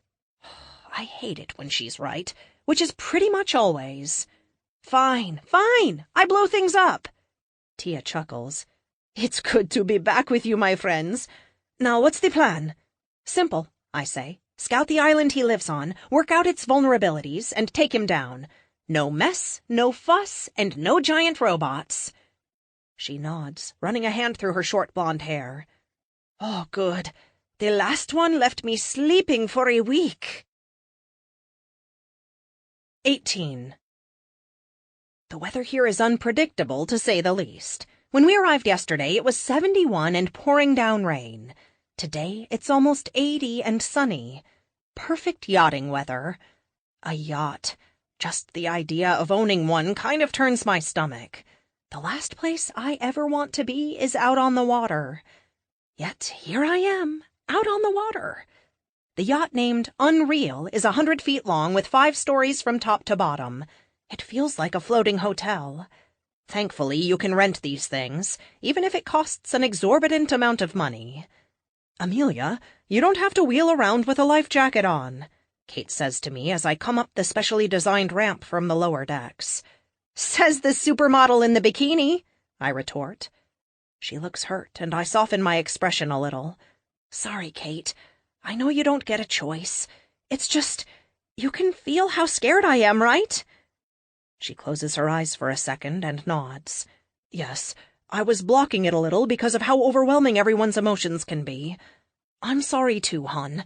Leave the life vest on if it makes you feel better. Just know, if you fall in, I'm coming in right after you, okay? That does make me feel a little better. It's irrational, I know, to be afraid like this. I can't kick my legs, though, and the thought of drowning sends shivers up my spine. Stop, she says with a grin. You're going to freak me out. Now come on and enjoy the sun a little. You never go out in it. I relent. Fine. Don't take your hands off the handles, though, I tell her. She pushes me up onto the upper deck. The whole yacht has been converted for a person with my particular disability to use. Railings in the bathrooms, ramps instead of stairs. Even the ramp up to the front deck is designed for wheelchairs. I'm wearing a plain white t-shirt and shorts. I'm not a huge fan of shorts because my legs aren't my best feature, but Kate made me. Everyone else is running around in shorts or bikinis. The salt air smells weird in comparison to the dry air I'm used to. If we're going to look like rich tourists playing around on a yacht, then we have to look like rich tourists playing around on a yacht, Kate tells me while she pushes me past Lux. The alien is in heaven here. She often refers to her home as the people of the light. I never quite understood what that means, and I've never asked her to lie down on the table so I could scan her. She's done so much for us. I haven't wanted her to feel unwelcome. After all, she doesn't have to be here. Her home is recovering, her people rebuilding. She could be with them. Instead, here she is trying to help us. Right now, though, she looks like she's one step away from needing privacy, lying on the deck in her barely-there bikini, absorbing the light like a plant. Tony is doing his level best to impress her with card tricks. She doesn't seem to notice, though. Despite his powers-enhanced build and his hands so fast he can catch all 52 cards before they hit the deck. Tessa is up in the wheelhouse, dressed in cutoffs and a rainbow-colored tube top with her feet up on the railing. When I look up at her, she waves with the hand holding a beer. Monica is in human form, on the prow, hanging out with Carlos. They're chatting about something, but I don't catch most of it until Kate rolls us up. All I'm saying is, be honest with the guy and he'll come around, Carlos says just as we arrive. Thanks, Carlos, Monica says, leaning against him. I'm glad we stayed friends. Me too, he says. Looking at Carlos in his board shorts, with that absolute ripped physique, then at Monica, Lux, Tessa, and finally Tony, and knowing what Kate looks like, I'm starting to feel way out of place. It's not that I'm surrounded by gorgeous people, but the way their bodies have adapted to their powers. I've never wanted superpowers before, but now I kind of wish I could have them long enough to be whole again. Stop it, Kate whispers to me. Self-pity tastes almost as bad as envy on you. I nod. Sorry, a moment of weakness. Monica stands up, stretching in her one-piece suit. Her belt looks oddly out of place around her trim waist while she's wearing a swimsuit, but there's no escaping the adornment for her. Without it, she's an icicle. I'm gonna go check on Tia and get some food, she says with a smile. Carlos stares at the sea as she walks away, leaving the three of us. Poor Tia is seasick. Despite living next to the ocean most of her life, she doesn't actually ever go out on it. We'd gotten a half-hour out when she became violently ill. Thankfully, the yacht came stocked with Dramamine. What's the plan? Carlos asks without looking up. I glance over at Kate, who takes a step to stand beside me, hand on hip as she looks out at the horizon. I reach down and put the parking brake on both my wheels, and then grab the railing. It's fine. Go ahead, I tell her. I thought I was the empath, she asks with a grin. She lets go of my chair and slides her shapely legs under the railing to sit next to Carlos, both of them dangling their feet over the side of the boat. He glances at her as she sits next to him, a sly smile spreading on his face. The plan is, today we run recon. I've got Epic maneuvering Artemis into position to look down at the island. We have a couple of really powerful cameras ready to snap pics as we go by, and one high-altitude drone doing a flyby. Carlos chuckles. Geez, Nina, you sound like a spy thriller, he says. Well, I do like to be prepared. I searched for maps of the island, but apparently there are a lot of little uncharted islands around here, and this is one of them. Weird, seeing as how Google has mapped the entire surface of the Earth, or at least it feels like it. Today is just fun in the sun. I can dig it, Kate says with a wink at Carlos, who suddenly looks very interested in a bird flying overhead. I can see the blush creeping up his neck, though. I think I'm going to go back inside. You all have fun, I say. Kate starts to stand, but I wave her back down. I'll manage. I unlock the brakes and spin around. The yacht is designed around wheelchair accessibility. The decks are flat, with grip to prevent me from sliding off. I should be fine. Tell that to my heart, which feels like it's trying to burst from my chest.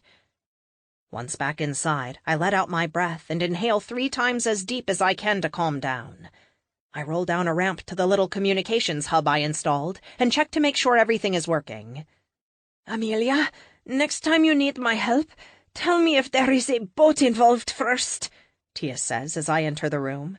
She is seated and cradling a bucket, having just thrown up.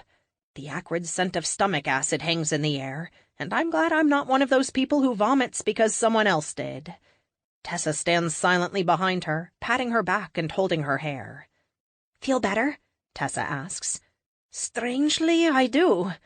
"I'm gonna head back up, boss lady. Have fun with your geek accessories," Tessa says as she sashays past me. I stick my tongue out at her as she leaves. "She must really like you to be down here. Tessa isn't known for her niceness," I say as I wheel over to the gear I have set up. "She seems sweet to me. We have similar interests in music." She puts the bucket down and scoots over to where I am turning on the surveillance gear. She helped me pick it out since she has the most knowledge on the subject. Part of being a cop. "All right, let's see what we can see," I mutter. I flip the master switch, and all the gear comes to life with an electronic whine. There are 3 monitors, and they all flare to life. The one on the far right shows me Artemis's path. The countdown clock shows 1 hour until she's in position. The other 2 monitors are the mechanical version of Lockheed floating in the breeze a mile above the island, and the cameras mounted to the flying bridge of the Unreal. "Wow, how do you do all this?" Tia asks, spreading her hands out to show she's speaking about the equipment. "I mean, you have your own satellite?" I feel my cheeks heat, and I have a desire to hide my face. I guess it never came up when we were trapped in Buenos Aires.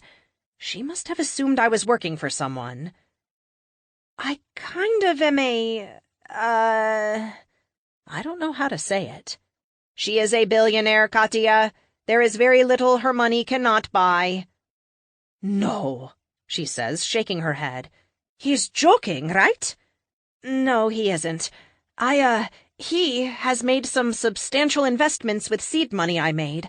For the last 5 years, he's been playing the stock market, making me, or Mars Tech Global, more and more money. At this point, it's self-sustaining, but he likes seeing how much more he can make. My goal is to make Amelia the first woman to be the wealthiest person on the planet." "Epic!" I yell. I had no idea that's what he was trying to do. Even with all the government tech contracts for the super teams, Mars Tech wasn't making that much money. How come this is the first I'm hearing of this goal? I knew you would say no, so I did not ask. I swear he's sticking his tongue out at me, I say to Tia. She grins back at me. "It's hard to believe he's a computer. He talks like a person," she says. He is a person, just not a human being. Epic is truly autonomous. His own person in every respect, I say proudly. I haven't had to order Epic to do anything, ever. He works with me, not for me. "Now what?" Tia asks, pointing at the monitors. "Now we go for a little joyride past the island, and then turn around, come back and go for a swim," I tell her as I program in the course. Once I'm satisfied, I have Epic announce it to the team just to make sure no one has chosen this moment to jump overboard. Once everyone's accounted for, the boat zooms off with a roar of diesel engines. 2 hours later, I'm back on the top deck, lying down this time. My chair sits folded up next to me, and somehow, Kate has talked me into putting on a bathing suit and soaking up some sun. I'd be more concerned about missing something, but to be honest, that's what the recording equipment is for. Right now, I can just look at the island with my Mark I eyeballs and use my special glasses to zoom in on points of interest. At a half-mile in the distance, it doesn't look like we're interested in the island. After all, at a half-mile, it is impossible to see details with the naked eye. Of course, the people with the naked eyes don't have Epic. "I have to say, that's the weirdest-looking island I've ever seen," Carlos says, sitting next to me and slathering on sunscreen like he owns stock in the company. I know what he means. It's like a big lump of tree-covered dirt with a near-vertical shoreline. Even if we wanted to dock, we couldn't. The island has no beach. It just goes down to the water and stops.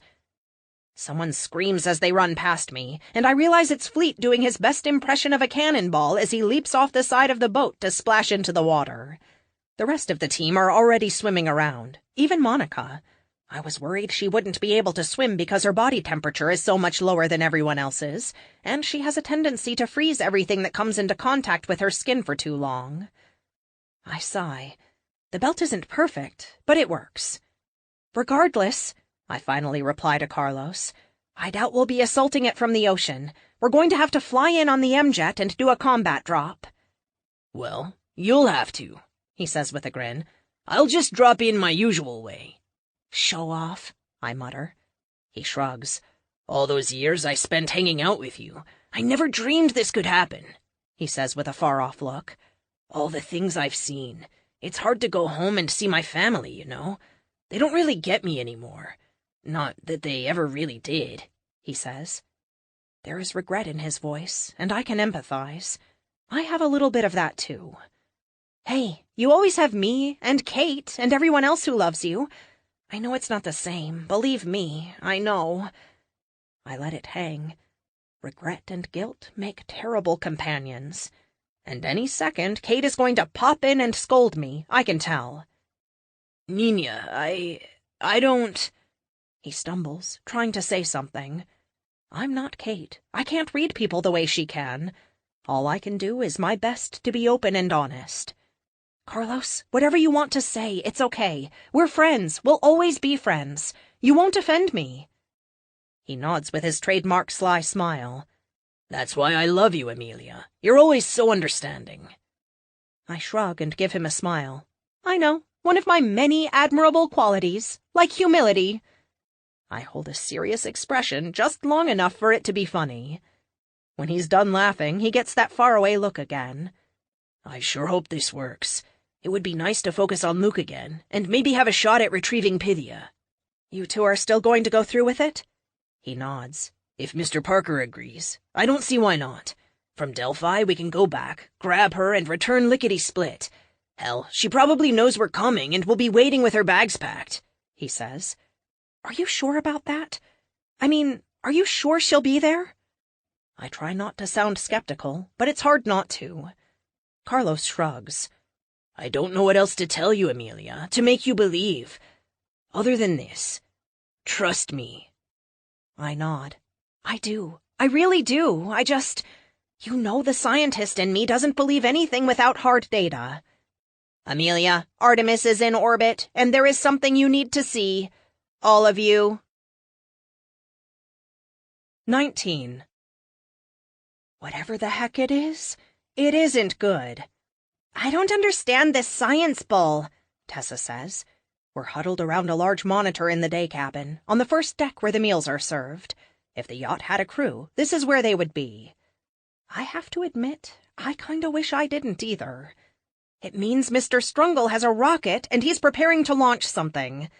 You can tell that from a couple of orange splotches on a photo? Tessa asks. I nod. Heat blooms are very specific. A rocket in pre-launch doesn't look anything like a generator or a power plant.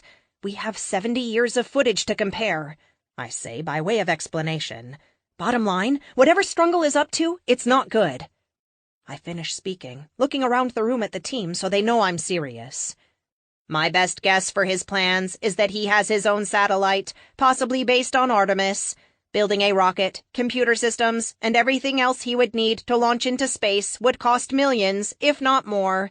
It would explain why he aided Raphael and why he used his advanced tech to rob Western banks. But why not just sell your tech on the open market? Tia asks. If you can make money off of it, then he can make money off of it. Wouldn't criminals pay any amount to have access to power armor and giant robots? Tia asks. It's a good question, and one I don't have an answer to. We don't know enough about Strungle's motives to speculate, which is what I tell them. Right now, we know he's here. We know whatever he's planning is bad for the world. Raphael, Strungle, the armory, Luke. I have to stop for a second to keep from choking up. Kate gives me a reassuring nod. I press my fingers against my eyes for a second before I continue. They're all dominoes in a chain. Whatever is controlling Luke has orchestrated this whole thing. If Strungle is launching a satellite, it will be like Artemis, or 100 times worse. I can't let my tech be used to wipe out a city. It's bad enough he used it to kill those idiots on the PNW team. A round of nods and mutters of agreement reassure me they're all on board. Not that I had any real doubt. We haven't spotted a way onto the island, and clearly there are no structures on it. He must have dug down and relied on the prodigious jungle growth to hide his entrance. I was planning on doing an airdrop with the M-Jet, but we're out of time. We have to move, and soon. Epic will pilot the boat right up to the cliffside, where TK will lift Monica up. Lux, you fly up with Tia. Fleet, you should be able to run up just fine, and Domino can teleport anyone who needs extra help. Once on the island, I bring up the picture of where the heat bloom is registering. We head for here. Carlos, this is where you come in. Land right here and open that sucker up like Fleet eating a gallon of ice cream. Hey, Tony hollers. That hurts. Right here, he says, miming a knife going into his heart. The rest of the team chuckles, and I get an approving nod from Kate. Listen, this is going to be dangerous. He's tried to kill me with the armory, and he did kill most of the PNW team. Don't take any chances. Defend yourself by any means necessary, okay? A chorus of yes and Roger greets me, and it's reassuring. We usually face bad guys, but not every use of powers is a deadly force type of situation. A reminder that this won't go amiss. Any questions? Kate asks. There aren't any. Good, I say. Okay, people, time to work for a living. Suit up! I didn't build the boat. There's no special mechanism for me to suit up with. My plan had been to return to the M-Jet and suit up there. However, this is why Epic and I came up with the stable quantum room, so we wouldn't be trapped somewhere without the armor. Once everyone has cleared out, I slide out of my chair onto the floor, lift up my sleeve, and activate the portal. The white square opens beneath me, and I fall right into the hammock-like netting, bouncing for a moment or two before the gateway closes behind me. The interior of quantum space is eerily quiet. No sounds, not even air moving. The structure we built in here has its own atmosphere, power, and supplies. I could also use it as an emergency shelter if I needed, too. I hang in the hammock for a moment, letting the quiet stillness wash over me. I wish Luke was here, and I didn't have to do any of this. I love being Arsenal, but I'm so tired of the constant battle. It feels like I stop one madman, and no sooner than I get out of the armor, another has taken their place. For a moment, weariness grips me. What am I doing? I'm just a girl in a wheelchair, and this is all so much. Amelia, are you okay? I smile. He knows me so well. Yeah, buddy, just thinking. That is a dangerous statement from you. May I suggest you not overthink, as Kate would say? She would say that, wouldn't she? I believe she has on many occasions. I can't help but grin. You always know what to say. Okay, Epic. Initiate. 20. Air rushes by me as I blast up through the sky. Nothing beats the exhilaration of flying. If I had to trade all of this for one power, it would need to be flight. Well, flight and invulnerability. The island is 2,000 feet across and almost 2/3 of that wide. It has a funny oblong shape where the north end is a cliff and the south end flows down into a slope. Too steep to climb, but not a cliff. Ocean to top, it's covered in jungle so thick I can't see the ground. Amelia, now that we have active sensors, I am picking up some highly unlikely readings. Like what? There is no animal life on the island, with the exception of a few migratory birds. No insects, no monkeys, nothing. It is as if the island is lifeless. That can't be right. Let the team know something is hinky, I say. Alarms blare as active radar pings the armor's exterior. If it weren't for the stealth coating and kinetic shields refracting the beams away from me, something would have a lock on. Red alert! The HUD flashes from the green of regular activity to the red of combat. All my weapons systems come online, and the Mark 7 is ready to rock and roll. I am picking up multiple weapons installations coming online, focused lasers and surface-to-air missiles, activating ECM. Fleet, Lux, look for the weapon turrets and see if you can take them out, I say over the comms as I loop up and around the island, trying to get a bead on them. On it, he says. I see a blur of motion as trees shudder wherever he runs by. Lux flashes by in a spear of light.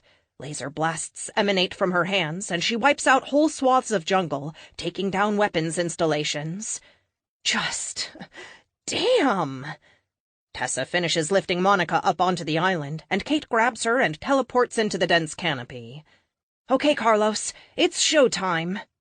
I will never grow tired of seeing him make an entrance. Good golly, Miss Molly. The spear drops out of the sky like the sword of Damocles, cleaving through the air with a whistle to slam into the top of the island, almost exactly where the hatch was located on our picture. How he does that from orbit is beyond me. Even with the most advanced targeting computer in the world, hitting something that small by throwing a spear at it would be nigh impossible.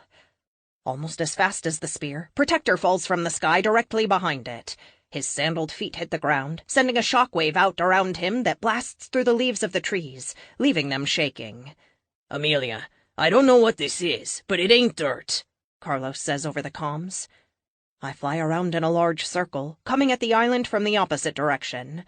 I'm hoping Strungle will be paying attention to me while the rest of the team goes to work. TK, Glacier, Domino, Fleet, and Tia all arrive seconds behind Carlos. Amelia! Lux says over the comms, her already unusual voice distorted more by the radio. All the weapons emplacements are destroyed. Awesome! Join us at the hatch! I land next to Carlos with a metallic thunk, which is weird because the ground looks like dirt. A few seconds later, Lux flies over to hover behind Fleet. Other than the gun turrets, why hasn't he tried anything? TK asks. I shrug, which doesn't really translate well in the armor. Protector, why don't you knock? I say, pointing at the place the hatch should be. Carlos spins his spear in the air a few times before driving it into the dirt. Except it isn't dirt. It's metal covered by a thin layer of soil. Is this whole island metal? Tia asks. She kneels down to wipe the dirt away. Her costume is pretty awesome. Kate designed it. It's a solid blue one-piece that stretches from her neck down to her feet. It has to be skin-tight because of her powers, but she looks damn good in it. The colors go from a solid dark blue on top to a fragmented pattern about halfway down, leaving her lower half in more gold-outlined blue boxes, giving her the effect of fading away. It's a fantastic representation of her powers. Now we just need a code name for her. I think this is some kind of boat, I say to the team. Or a sub, Tia says. Regardless, we're going in. Everyone else is in their usual costumes. Fleet's in his blue and white speedster suit. Glacier switched to elemental form before we started, leaving her as a living ice sculpture in the shorts and t-shirt she wore on the boat. TK has her black leather pants and red jacket over a dark purple Kevlar weave top. Domino has her black catsuit with its 9 million pockets, bandoliers, and pouches filled with grenades, smoke bombs, and restraints. Not to mention her 2 IP pistols and the swords slung on her back. Lux is in her usual white outfit with the gold starburst over her breast. The only person who is always in the same costume is Carlos, since his outfit isn't one he can change. He slams the spear down again, wedging it into the metal, trying to get leverage against it. All the strength in the world won't do any good if he can't apply it to something. Protector, hold on a sec. Lux? She comes to hover next to me, her body sheathed in brilliant light while her hair floats out behind her like tendrils of coherent energy. I'm here, she says in her musical voice. Burn a hole in it. Give Protector something to latch onto, I say, pointing to where Tia cleared the dirt. Lux nods, holds her hand out like a knife, and focuses it on the exposed metal. Amelia, I am detecting a vibration building up from below. It is low level, but at this rate of increase, it will become dangerous. It could be the rocket preparing for launch. Understood. Then to Lux. Do it. Light flares around her hand, building up to a crescendo until a bright yellow laser shoots out of her fingers to strike the metal where Tia had cleared the dirt away. Lux's powers strobe, glowing brighter as her laser burns into the metal ground. "I don't understand why it isn't melting," Lux says in her musical voice. After a few more seconds, she stops. The metal glows red, then quickly cools to normal. "We're running out of time," I say. The vibration building up underneath is visibly shaking the ground now. "Let me try something," Tia says as she moves forward. The air around her condenses, as if it has solidified and gained mass of its own. She can't see the smile on my face, but it's a mile wide. I love when she does this. She kneels down, lifts her arm up as high as she can go, and then brings it down. I don't know how much mass she gained, but the ground shakes in impact, causing everyone but Domino to stumble. I stagger back a few steps before I regain my balance. "Damn, woman," Carlos says with his mouth hanging open. Tia's hand is wedged under the hatch, and she heaves upward, her every muscle straining as she slips her other hand into the space she's created. The metal creaks, creating a 6-inch tear next to where her hands are. Carlos steps next to her, grabbing the sundered metal with his gauntlet-covered hands and pulling up as well. "What the hell is this made of?" Carlos grunts with each word, the strain causing all his muscles to bulge. The ground under their feet gives in, and they sink an inch into the metal from the pressure. "I have an idea," I say quietly. The way the metal shears reminds me a whole hell of a lot of my armor. Epic was right. Strungle can clone my work, or something like it. "Amelia, thermal radiation has just increased tenfold." "Incoming!" TK yells. The air shimmers around us as she throws her hands up to shield the team. A deafening roar fills the air as a man burns through the sky like a comet. Right at us. 21. Epic, is that? The world around the shield explodes in fire, lancing out around us and scorching everything living until the world is nothing but a wall of superheated flame. Only Tessa's telekinetic shield and Glacier's innate ability to absorb heat keeps us from roasting alive. "Glacier, Tia, and Lux, stay here," I say, pointing at the fire. "Everyone else, into the hole!" I point at the hole Tia and Carlos made in the metal. I'm starting to think maybe this isn't an island after all, but some kind of boat. Or another of his giant robots. Glacier steps up, cracking her icy neck as she holds her hands out. She looks over to TK with a nod. Tessa falls to one knee, blood dripping from her nose. She's a powerful telekinetic, but everyone has limits. I know from personal experience in LA that Rocket's fireballs are crazy powerful. "Do it!" Glacier yells. Domino grabs TK and rolls into the hole, followed by Fleet. Carlos hesitates, but I reiterate my point with a finger jab. He nods and leaps in. I don't know what they're going to find in there, but we need someone who can handle physical threats with them and with us. We get Tia, they get the Protector. The shield falls. I brace myself for the inferno, but I shouldn't have worried. Glacier unleashes icy hell on the fire. The flames vanish almost as suddenly as they appeared, as she absorbs the heat from them while spraying blue freeze rays back the way they came. I have to say, it's disconcerting to see a living ice sculpture sweat. Once the flames die down, I can see who attacked us. "I have identified them as the Death Dealers, the mercenaries you faced in Los Angeles. Rocket and Hand Cannon are the two you know. The other two are Thrash and Multiplex." Multiplex, huh? He joined with these dorks. Hand Cannon is the douche dressed like a logger, with his stupid beard down to his chest. Rocket swings around wide, blasting away from us, having exhausted himself for the moment against both Tessa's shield and Glacier's ice. Multiplex looks exactly the same, down to the worn-out clothes he was wearing when we last saw him in California. Thresh is the unknown to me. He's 6 feet tall and broad-shouldered, with a buzz cut and mirror shades. His outfit looks like it belongs in a post-apocalyptic movie. It's all leather and chains. "Epic, what's the rundown on Thresh?" I ask as Lux and I take to the air. "He is an F5 strongman with impervious skin. He can also control any metal he touches, bend it into shapes, etc. I do not recommend going hand-to-hand with him. That may be why he is here. If he touches the suit... Epic doesn't have to finish that thought. 2 supers who can affect metal. Multiplex can absorb the properties, and now Thresh can control it. Yeah, this doesn't feel personal at all. I pepper the ground around them with HE grenades to disperse them and drive their attention to me. The last thing I need is hand cannon blasting Glacier. Lux, deal with hand cannon. Glacier, freeze up Multiplex. I'll take Rocket. What about me? Tia asks. I can tell she's nervous. Her vitals are all over the place. It's one thing to be a police officer and know that bullets will just bounce off you. It's entirely another thing when dealing with other superpowered people. Epic will give you the skinny on Thresh. Take him downtown, I yell. Rocket swings around, blasting through the sound barrier with a roar of fire and heat as he heads right for me. If I recall, he can't bank worth a damn at speed. I don't have time to watch the fight below. I trust the team to handle themselves and communicate as needed. I also trust Epic to steer us in the right direction. I fly a straight line away from Rocket, leading him north and putting distance between him and the team. I don't want any flame blasts accidentally hitting my people. I barrel roll over a fireball the size of a house that passes close enough to turn my world red before exploding. The temperature on the outside of the suit skyrockets as I fly through the explosion. Epic, since when can he do that? It is entirely possible they have come into contact with the red gem. Awesome. We used the kinetic lance to take him down last time. Let's see if that works again.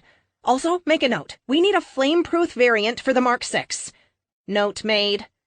I spin in the air, looking back the way I came from to bracket him in the crosshairs. His face fills my view, and... he's smiling? Oh, crap. A hand the size of a train car slams into me. Alarms scream in my ear as the kinetic shields are tasked to the absolute limit. I hit the ground, digging a furrow in the dirt 500 feet away from where I was. Amelia, move! Oh, right. I shake my head and hit the M drive, shooting out of the place I was when a fireball explodes in the same spot, torching everything around it. Colossal has joined the fray. I should have known he was here, too. Clever, hiding their giant man until I was occupied. Okay, now you're really pissing me off. Epic, go auto on the grenade launcher. I reach behind me and pull out the BFG. I'm done with these guys. They are playing for keeps, and so will I. Epic cycles the double-barrel grenade launcher. The boom of HE grenades impacting with Colossal echoes around me, dampened by my helmet. I blast off, giving the rifle a second to fully expand. He's tough when a giant, but he's not indestructible. Epic, give me some noise, I say. The HUD confirms my PA set to 120 decibels. If you don't surrender right now, the gloves come off. Please, oh please surrender. I know I can take them out. I just don't want to. I glance over at Tia. The air shimmers around her as she holds up both her arms in front of her like a shield. Thresh lands blow after blow against her forearms. At first, they push her back, her feet sliding through the dirt. His 6th blow doesn't move her. The 7th stops like he hit a brick wall. She drops her arms, a lopsided grin spreading across her face. Don't hit me again, she says. Or what? He asks. I'll hurt you. He laughs, reeling back with his fist and throwing the punch of his life at her. She doesn't even flinch. The crack of thunder echoes across the island, along with debris and dust exploding out around her. Thresh's hand shatters as it hits her face.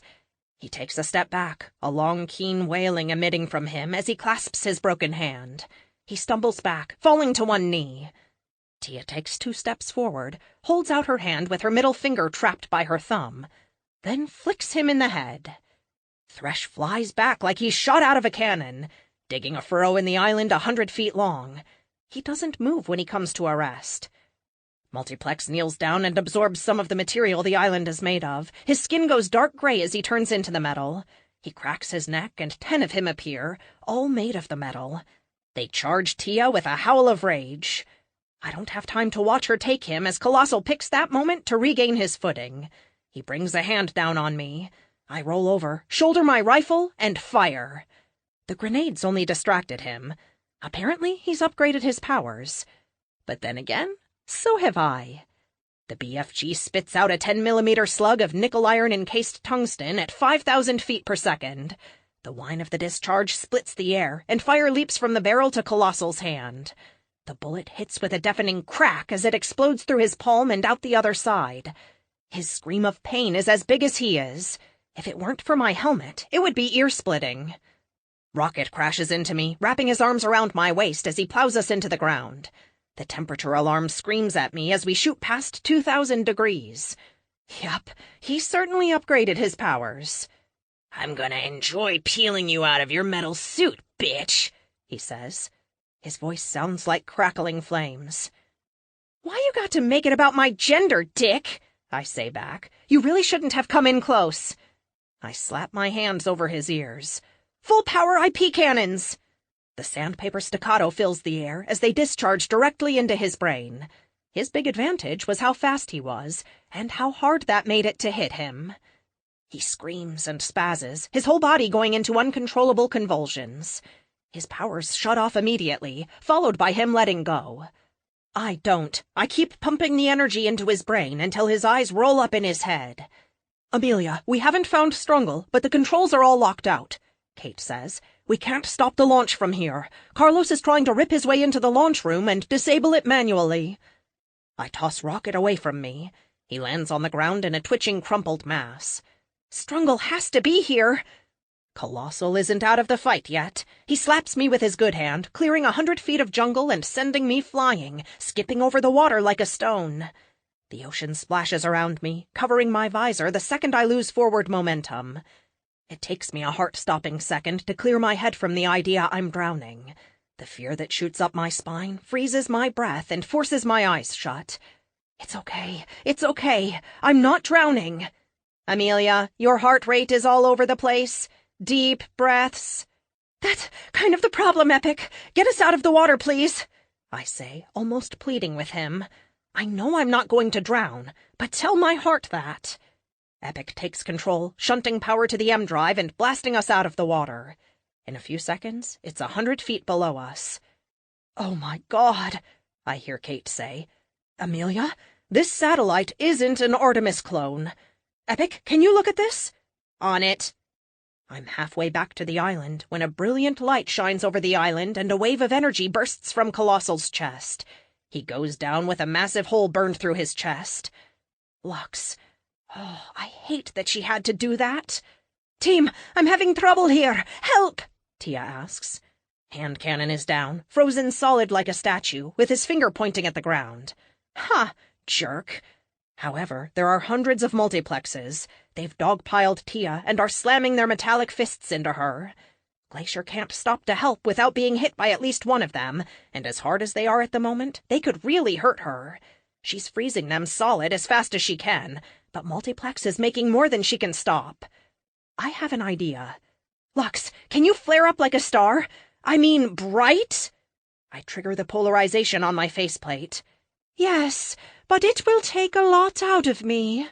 Glacier, you should run." "On it," she replies. I see her throw out the ice beams in front of her, right down to the ocean, and then she's moving as fast as an Olympic speed skater. 5 multiplexes jump down after her, only to crash through the ice and immediately sink into the ocean. "Lux, Glacier's clear! Do it!" Lux zooms past me, blazing a trail brighter than I've ever seen her do. She hovers over the island, just above Multiplex's mob. "Tia, close your eyes!" Lux yells. I want to look away. I really should, but I can't. Lux lights up. Energy builds up within her, and then it's shining like a star. My polarization goes full black to protect me. Epic puts a lumens meter on my HUD, and I gasp from the power display. The meter hits 40,000! That's twice as bright as magnesium and 4 times as bright as the sun. After a few seconds, the light goes out, and Lux falls to the ground. I punch it, coming to a landing next to her. A quick scan shows her vitals are healthy for her. The multiplexes are gone. All but one. I imagine he's the original, unconscious and made of flesh. Epic, pod him! The puff-puff of the grenade launcher goes off, sending him floating up into the air. Once he's high enough, if he tries to spawn any duplicates, they'll just fall to their death. "Tia, you okay?" She has her face buried in the ground, with her hands over her eyes. "That was really friggin' bright," she says. "Yeah, Lux is out. Epic, what's the status of that satellite?" The roar of the rocket fills the air as fire shoots up out of the open hatch. "Crap!" I grab Lux and Tia and punch the jets a second ahead of the blast wave. The rocket roars for a few more seconds before the thrust catches up, and it shoots into the sky. 22. The boat looms before me, and I slow down just enough to drop Lux and Tia on the bow before I turn and burn back the way I came. Epic tags the rocket at 20,000 feet and climbing at a stupid velocity of Mach 3. Well, nothing I can't match. "Amelia, you must stop that rocket." "What has he done?" "The payload is an experimental satellite of Strungle's own design. While I cannot be sure, I see traces of your tech from Monica's belt in it. I hypothesize that if it reaches orbit, he may be able to strip every single person of their superpowers. Forever." The ramifications of what Epic says rattle around in my brain. No more superheroes? No more supervillains? That's an appealing thought. I don't have time to navel-gaze about it. The decision will be taken out of my hands if I don't punch it. I trigger the M-drive, flooring it. A man in a suit collides with me. His M-drives whine as he drives me down onto the surface of the island. We slam into the ground with a clang and roll several feet. I regain my footing, only to have him open fire with a barrage of rockets. They come to a halt a foot in front of me as my kinetic shields absorb their momentum. Then they explode. Fire and debris rattle over me. I put up my arms, expecting an overhead attack. He doesn't disappoint. He slams down on me, breezing through my shields to crash his mallet into my forearms. I scream in pain as the dense metal dents my armor and sends me flying back. "He is using his own kinetic shields to counter yours. I had not thought of that as a possibility." "Isn't that what the armory did?" "They used the frequency of the shields as a backdoor, bypassing them. We changed the fluctuations of the shields. He has found a way to counter that." More rockets explode around me. "Epic, tank missile!" I spin around and come up to my knees, giving Epic a clear shot. The double-barrel launcher reconfigures in a heartbeat. The whole suit vibrates as the tungsten arrow clicks into place before firing. "Amelia!" "I see it! Fire anyway!" "Firing!" The arrow blasts out. Strungle doesn't even try to dodge. The weapon impacts his kinetic shields and glances off to shoot up into the sky. "Damn it!" I leap up into the sky, forcing him to follow me. He's in the same suit he used to kill the PNW team. If it really is a version of my Mark III suit, then I am certainly faster. "Amelia, we only have 6 minutes until the rocket reaches optimal orbital range for the satellite to deploy."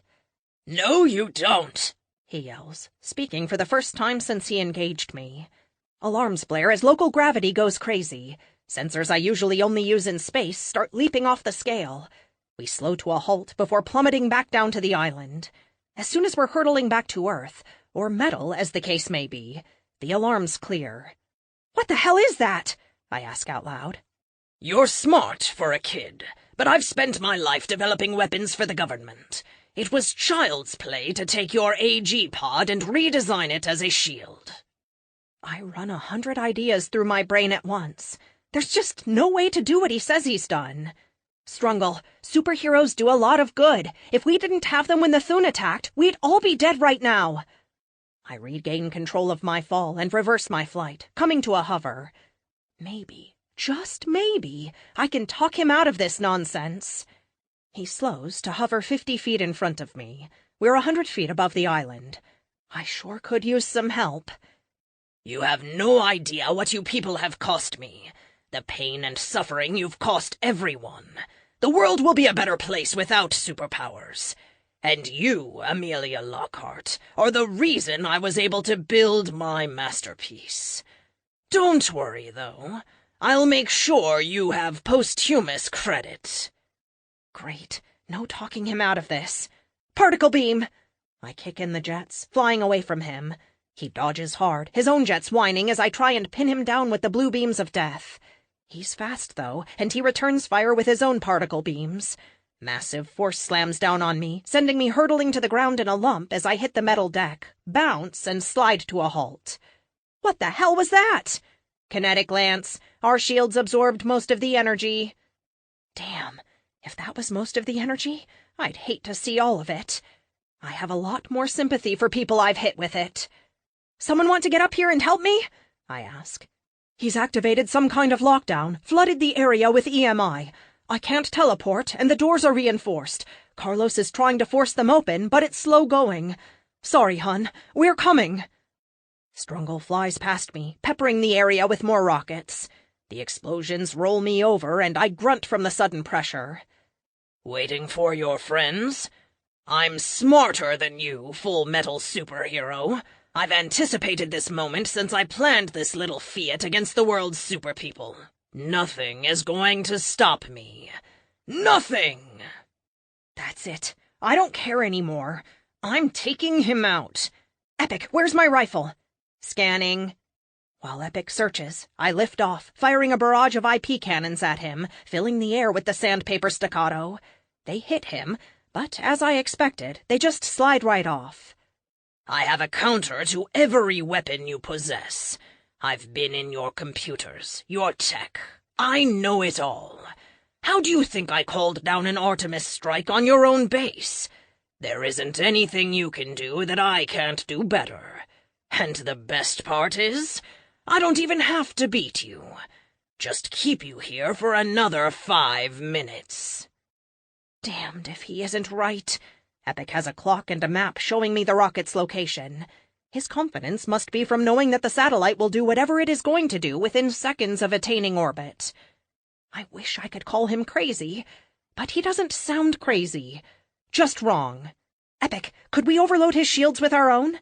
Theoretically, but it could burn out our systems. There would be massive feedback. Sauce for the goose, Epic. The odds will be equal. Do it. Configuring. Try not to get hit for the next 10 seconds. Shields will be down while I switch over. Easy for you to say. I leap up, full burn, grunting as the G's push against me. With the shields down, I'm really feeling the thrust, limiting me to a few 100 miles per hour. Incoming fire! Hard over, and I cry out as the pressure in my chest pushes me down at 4 times my own weight. I'm gonna be covered in bruises as soon as I get out of this. Did I break something, Amelia? You're turning like a drunk turkey. Strungle's cry of joy annoys the crap out of me. Are you ready yet? I ask Epic. Rockets fly right by me as I turn hard again, back over, and clench my jaw and do my best to tighten my stomach, keeping the blood in my torso. Yes, ramming speed. Hey, that's my line! Regardless, I throw everything in reverse, letting out a sigh as the shields return, absorbing the G's. I fly right at him, faster than he can turn, and I put everything into it. At the last second, he flips over into a barrel roll, and we miss each other by a hair's breadth. Damn it! I flip back over, fire off a half-dozen HE grenades at him. Epic, pop smoke! Panels in my shoulders slide open, canisters of potassium chlorate, aluminum filings, and purple paint eject. A second later, they explode, filling the area around me with vision and thermal-obscuring smoke. He will not come in here. He does not have to. I know, but he won't see me when I come to him. Punch it! We shoot out of the smoke, aiming for his last trajectory, and sure enough, he circled back around to hover. Just like he's done the last 2 times there was a lull in our fight. Even if he knew I was coming, at 600 miles an hour, I crossed the measly 300 feet in less time than it takes to blink. Twice. Our armors collide in a horrendous bang of metal and exploding circuitry. All the alarms in my suit go crazy, and the HUD blinks out as we crash into the ground 100 feet from where we collided. There's no way for my suit to catch on fire from the inside, but the smell of burning plastic is bad enough that I have to trigger the faceplate not to gag. You bitch! What did you do? He shouts as he rolls up to his hands and knees. He's sluggish, not moving nearly as fast. Necessity is the mother of invention, Strungle.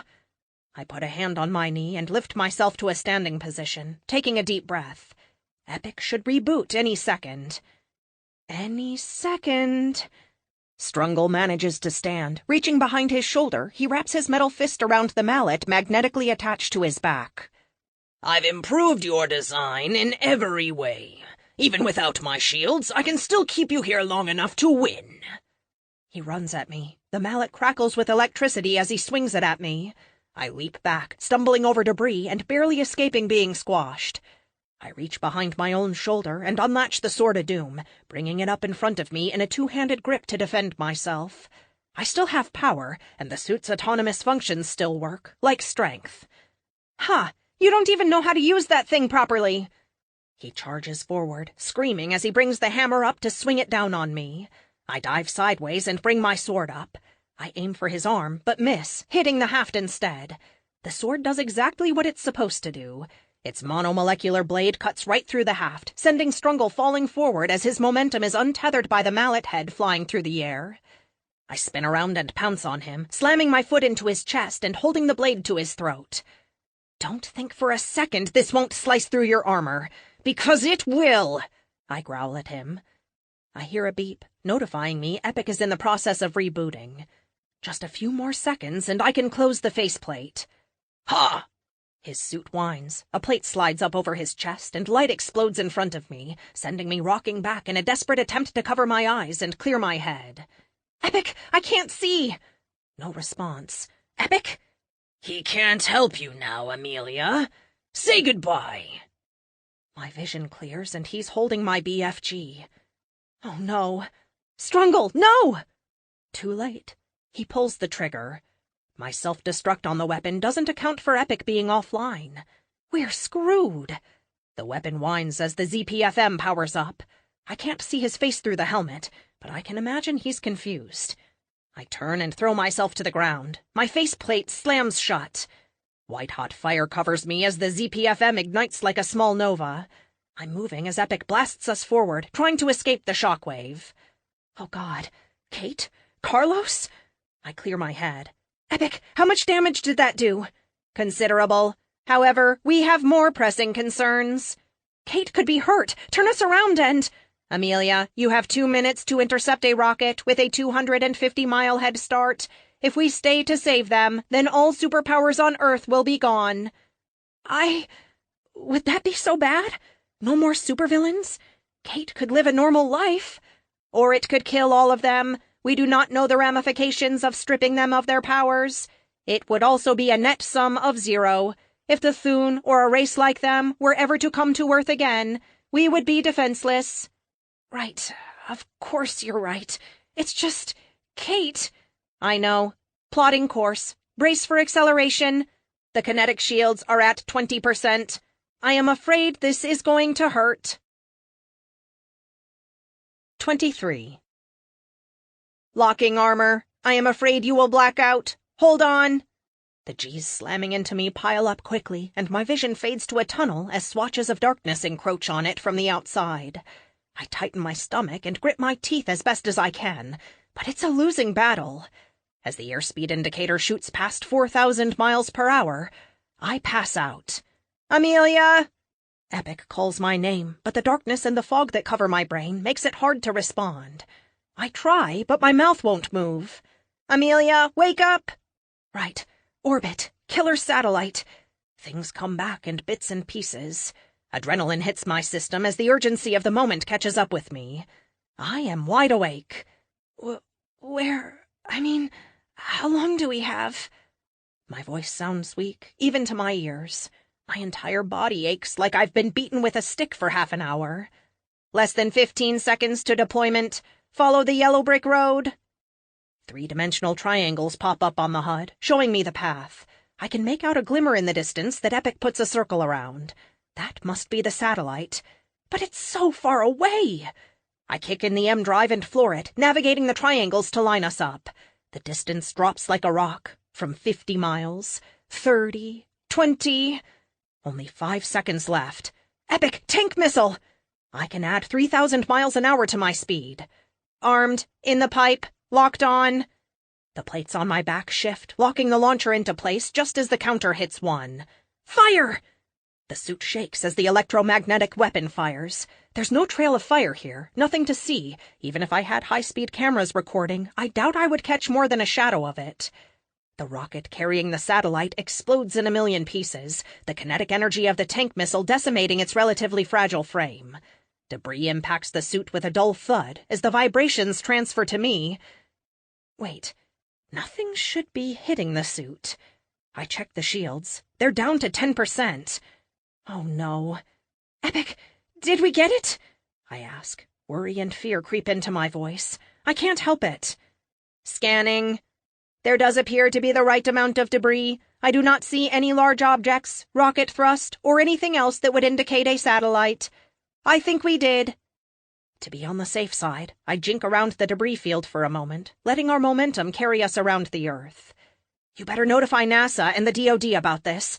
I can't imagine it's going to miss everything. Also, let's tap into the news feeds and make sure it didn't go off. If it did, the reports would be instantaneous. Kate, she and the rest of the team are still stuck down there on the island. A laundry list of damaged components appear on my flickering HUD. With the shields down and the suit's power so low, there's no way I'd survive re-entry. I'm stuck up here, and there isn't anything I can do to help them. I hope they're all right. I pray they are. There is no news of lost superpowers, nothing to indicate the satellite worked. I have notified NASA and the DoD. They are not happy about the path of the debris. Boo-hoo! I'm not happy about being stuck up here. How long is our life support good for? I ask him. 12 hours. However, if the team survived the island, we should not need that long. I'm sure they're okay. Right, Epic? I mean, with the damage to his island, they should have gotten out easily, right? While I do not have all the variables, past experience indicates they will have escaped. I glance down at Earth. From orbit, she's as beautiful as can be. Big, blue, peaceful. We're coming up on Africa, and I can see the dark continent. It stretches on forever. How long until we're back around in radio communications? 30 minutes. 30 minutes until I find out if my friends are alive. Awesome. I can't sit here and do nothing for that long, but I can't go home, and I certainly don't want to go farther out. That leaves only one thing to do. Awesome. Okay, put on a movie, break out the popcorn, and hope they don't have blasters. Your sense of humor remains intact, I see. If a girl can't laugh while marooned in orbit, when can she laugh? In the movies, people exposed to the vacuum of space explode, or instantly freeze, or any number of horrid things. The truth isn't as dramatic or as immediately deadly. Of course, the human body is filled with gases, and without pressure to hold those gases in, they start to expand. Our skin holds it all in, though. If a person could leave vacuum within a few seconds of entering it, they probably wouldn't feel any ill effect at all. Probably. Kate appears in front of me. Eyes closed, hands on my armor, and then the world goes white and my stomach hurries to catch up. I fall to my knees on the deck of the boat, the warm Costa Rican sun shining down on me. "Retract faceplate," I say to Epic. The faceplate slides back, revealing my face. I roll over, looking up at the sun and letting the warmth massage my skin. "I take it you stopped the satellite?" Carlos asks. "Welcome to the conversation, Captain Obvious," I say with a smirk. "You just had to get yourself stranded in orbit. Again," Kate says, waving her hands in my face. "I swear, Amelia, it's like you don't even know how to save the day without almost killing yourself." I smile. I have to keep Teddy employed, don't I? I close my eyes for a second and just breathe. I could do with a few less close calls in my life. I open them, look at Kate, and say, speaking of Teddy," I glance down at my body. "I feel like one big bruise." "Sure thing, hun. Can I get a volunteer to return the yacht?" Kate asks. 6 hands shoot up in unison. "Tell you what," I let out a long sigh. "Take the boat for a couple of days. Charge everything to the company. You all earned it." "No way!" Fleet says. "For real?" I'd nod, but now that I'm laying down, my neck is killing me. I signal Kate to get a move on. "Yeah, have fun. See you all back at base in 3 days. Carlos?" Kate kneels down next to me, putting her hand on my shoulder. Carlos kneels opposite her. "Yeah?" "We have some other time-sensitive business to attend to," I tell him. "Oh, right." "Not today we don't, Amelia. We're going home to see Teddy, and then you can figure out the rest of this after a few days of rest," Kate says, pinning me to the deck with her piercing green eyes. She's right, of course. I need to sleep for a week. I should be elated at our success, The armory is down, Strungle is down, but Luke is still out there. It all feels so hollow without him. Besides, I want to come back here and enjoy some sun, she says, throwing Carlos a bold wink as her luscious lips curve into a smile. Oh, is all he says. Oh. Right, enough. Doctor, please. Yes, ma'am. 24. Teddy has, once again, left me with stern instructions to stay off my butt for a few days. And, as usual, I'm ignoring him. 48 hours is more than enough rest. Besides, if we don't move to help Frank soon, he might decide I didn't mean what I told him and keep trying to do this on his own. No, I need to do this. Need to help him. With the rest of the team down in Costa Rica for another day, this is the perfect opportunity for us to do this without involving everyone. And I couldn't be more giddy. Time travel. We're going to travel in time.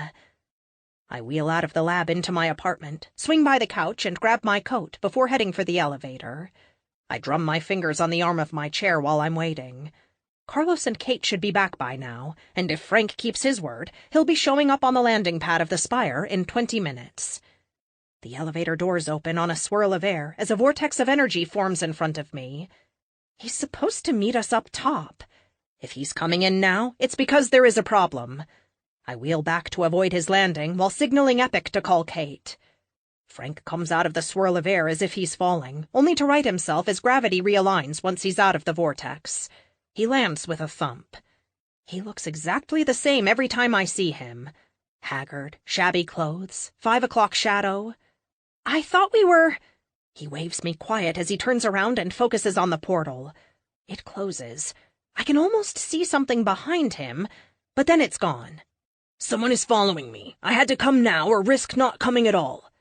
He takes a deep breath after speaking. His hands shake as he exhales. Do you know who it is? I ask him. Kate and Carlos are 5 minutes out. He shakes his head. No. Tall, muscular, square-jawed. That's about all I saw before I leaped back. No way. Did he have blue eyes? I say. I'm trying to keep calm, but I can't help but shake a little. Frank looks at me for a second as if I grew a second head. How did you know? Is this him? I reach into my bag I keep attached to the chair and pull out the photo of Luke and me. We took it right before I went off to fight the Foon. It was the last time we had a proper date. Frank takes the photo from my hand and examines it for a second.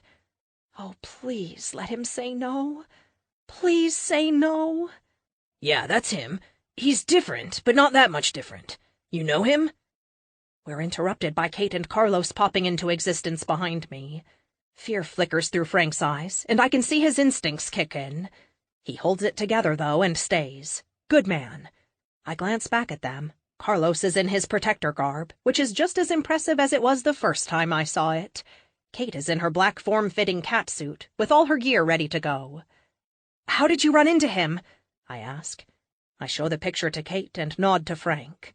She picks up on what is happening immediately. I thought maybe I could see if we succeed or not, so I jumped a few months forward. It wasn't what I expected, he says, wiping the sweat from his brow. The future isn't set. I've seen 100 different timelines. Each time I go forward, it's different. But this... But what? I prompt him. Armageddon is all I can think. The city was burning. People were staked on pikes like some kind of house of horrors. The sky was full of black smoke. I wasn't there 5 minutes when he showed up, landing in front of me like a boulder. The whole ground shook. The way he looked at me, it was like he knew I was going to be there. I jumped back as fast as I could, then he jumped through the portal after me. You mean he's here? Kate asks. No, I closed it, but I have no idea what will happen to him. He might keep coming back, or be deposited in whatever time I left. I just don't know. I nod. Whatever that thing is that controls Luke, it has to go. Okay, focus. We're still doing this. Luke doesn't know what we're planning in the now, so he can't interfere. If everyone will join me in my lab, I will show you what I whipped up and we can get this show on the road. I wheel around and throw a smile at Kate to let her know I'm okay. Her green eyes flash worry at me, and I shrug.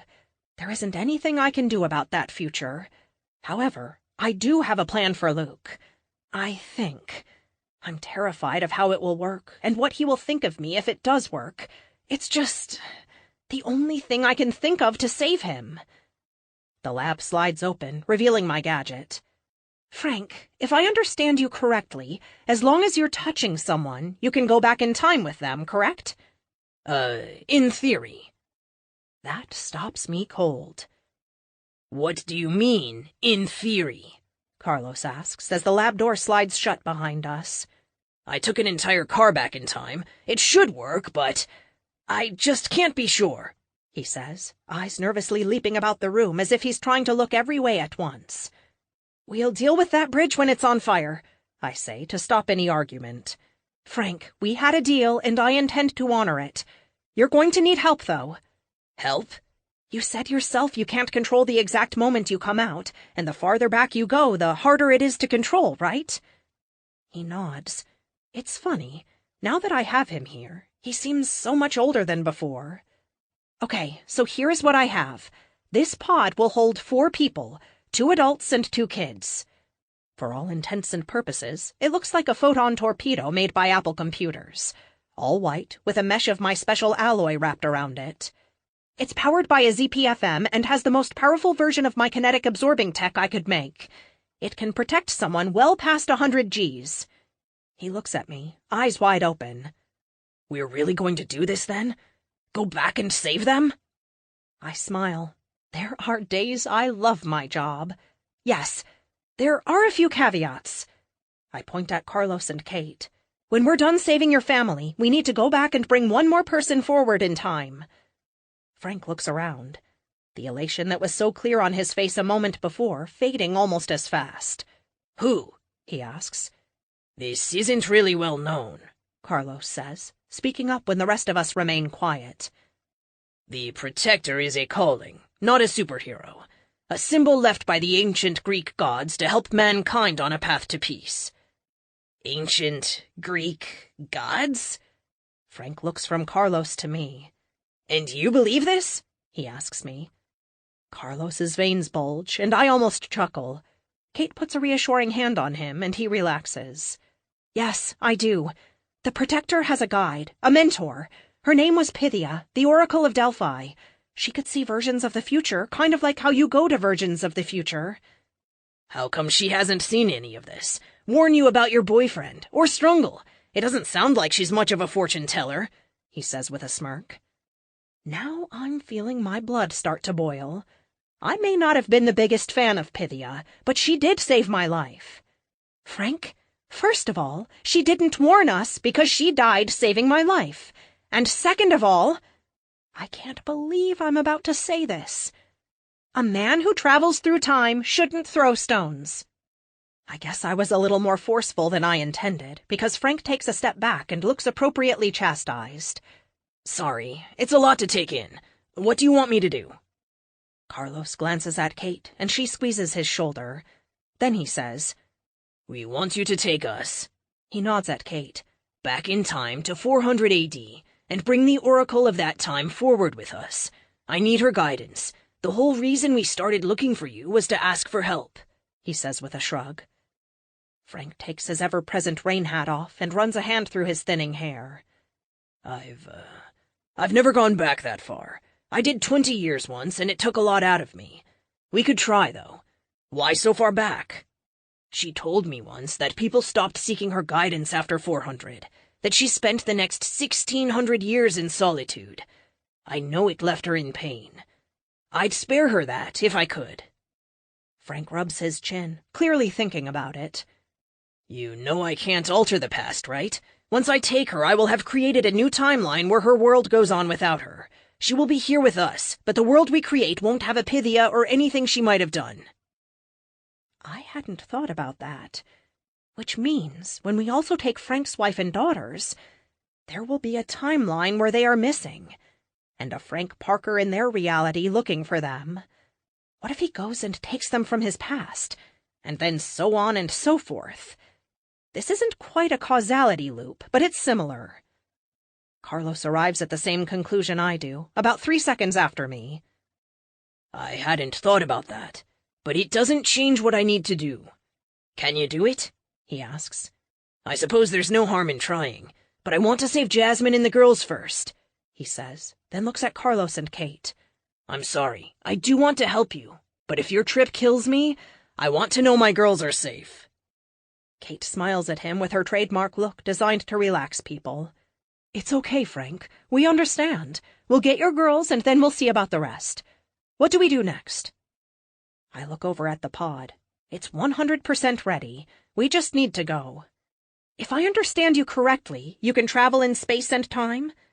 He nods and says, If I've been there before, it's easier. I can take us right back to D.C. from here. But for our trip to Greece, I'll need to be in Greece.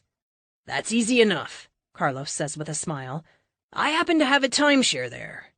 A snort escapes my nose, and I quickly cover it with a cough. I hate it when I snort. Right, okay, let's suit up. The inside of the pod is molded, designed to fit 2 adults on the outside and 2 smaller people in between. The layout is head to foot, not shoulder to shoulder. It saves on room. Are you sure this thing is safe? Kate asks as she crawls in. I buckle her in using the built-in harness, then proceed to use the Velcro manacles to secure her legs. There's a built-in air supply for 24 hours, an emergency kit, a radioactive decay beacon. You name it. I put everything I could think of into it. Yes, but is it safe? She asks again, looking me square in the eyes. I'm tempted to joke, but she's scared, which in itself is odd because I've never known my Kate to be scared of anything. I put my hand on hers. You're safe, Kate. I won't let anything go wrong. She smiles. I believe you.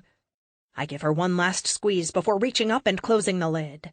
It hisses as the seal activates. The monitor on the outside shows all systems green. Amelia, may I recommend the Mark 6 flight suit? This way you will have maximum speed. Spin up the Mark 7, Epic, I say, wheeling over to the loading chair. The Mark 7? It isn't nearly as maneuverable as... The Mark 7, I say again. I don't want to have this conversation in front of Carlos. Frank is in his own place, focusing on where we need to be. Carlos, however, hasn't had anything to do but stand around and wait. He glances at me when I have my pseudo-argument with Epic. I just want to cover all my bases, I say by way of explanation. Once the chair is locked in place, I move from it to the specially designed chair attached to the wall. Epic, initiate! 25. Amelia, I feel like you are not telling me something important. I'm sorry, Epic. I didn't want to talk about it where Carlos could hear. The suit finishes coming on around me, and I'm deposited back in the lab. The wall splits open, and I pick up my new BFG. As soon as I touch it, everything comes alive on the weapon. Fully loaded, fully charged, all safeguards intact. I modified it slightly. I couldn't have foreseen someone trying to use it in my proximity with Epic offline. That was a mistake I won't make again. This one will self-destruct, but the damage will be limited to the rifle and very little else. May I ask what you are planning, then? I clip the rifle onto my back, run the diagnostics on the rest of the suit, then turn to Frank. The suit comes back 100% green. She's good to go. Yes, I'm going to save Sydney, I tell Epic as I go take my place next to the pod. It has 2 handles, one on either side. Frank sits on top, his feet braced against the edges, a hand on Carlos and me. You 2 ready? He asks. Amelia, it will not change our time. I know, but it will make me feel better. I flip on the comms with a blink. I'm ready, Frank. Let's rock and roll. I supplied him with an earpiece and glasses so he could communicate with Epic and us. This is going to feel a little weird. He closes his eyes for a moment. Sensors in the suit go crazy. Alarms ring as gravity fluctuates up and down. Fear, real fear, clenches my gut. I don't know if this was such a good idea after all. Then the portal opens. Energy swirls clockwise around the vortex. The air flows like water in the center, almost like we're jumping into the ocean. Hang on! He yells. We lift up, leaving my stomach behind, and orient with our feet to the portal. Then we fall. I scream. I've never been bungee jumping before, but if this is how it feels, I never will. The G's pile up to 50, almost instantly, more than enough to turn even the most advanced fighter jet into a cloud of expanding gas. Not me, though, and not Carlos. We're not in a tunnel, per se, but it feels like it. The only light is far in the distance. I can't risk trying to look behind us. I don't even want to think about what will happen if we lose contact with Frank in here. The light in front of us flares brighter as we close in. From a pinpoint, it expands to encompass everything in a near-blinding flash. Then we are falling again in a violent change of direction. We hit the ground. My brain is just sure the ground isn't supposed to be there, and it takes a second for everything to catch up. It's nighttime in D.C. The lights are still on, so the blackout hasn't happened yet. We're on the sidewalk. Epic taps into the local GPS satellites to find our position. We are 1 block east of Pennsylvania Avenue. Behemoth will make her appearance in approximately 1 minute. How come we just don't go back farther? Take them from your home, Carlos asks. Frank just looks at him for a second. That would be mean. The Frank here, he's at work right now. He said goodbye, told them he loved them. He's going to lose them no matter what.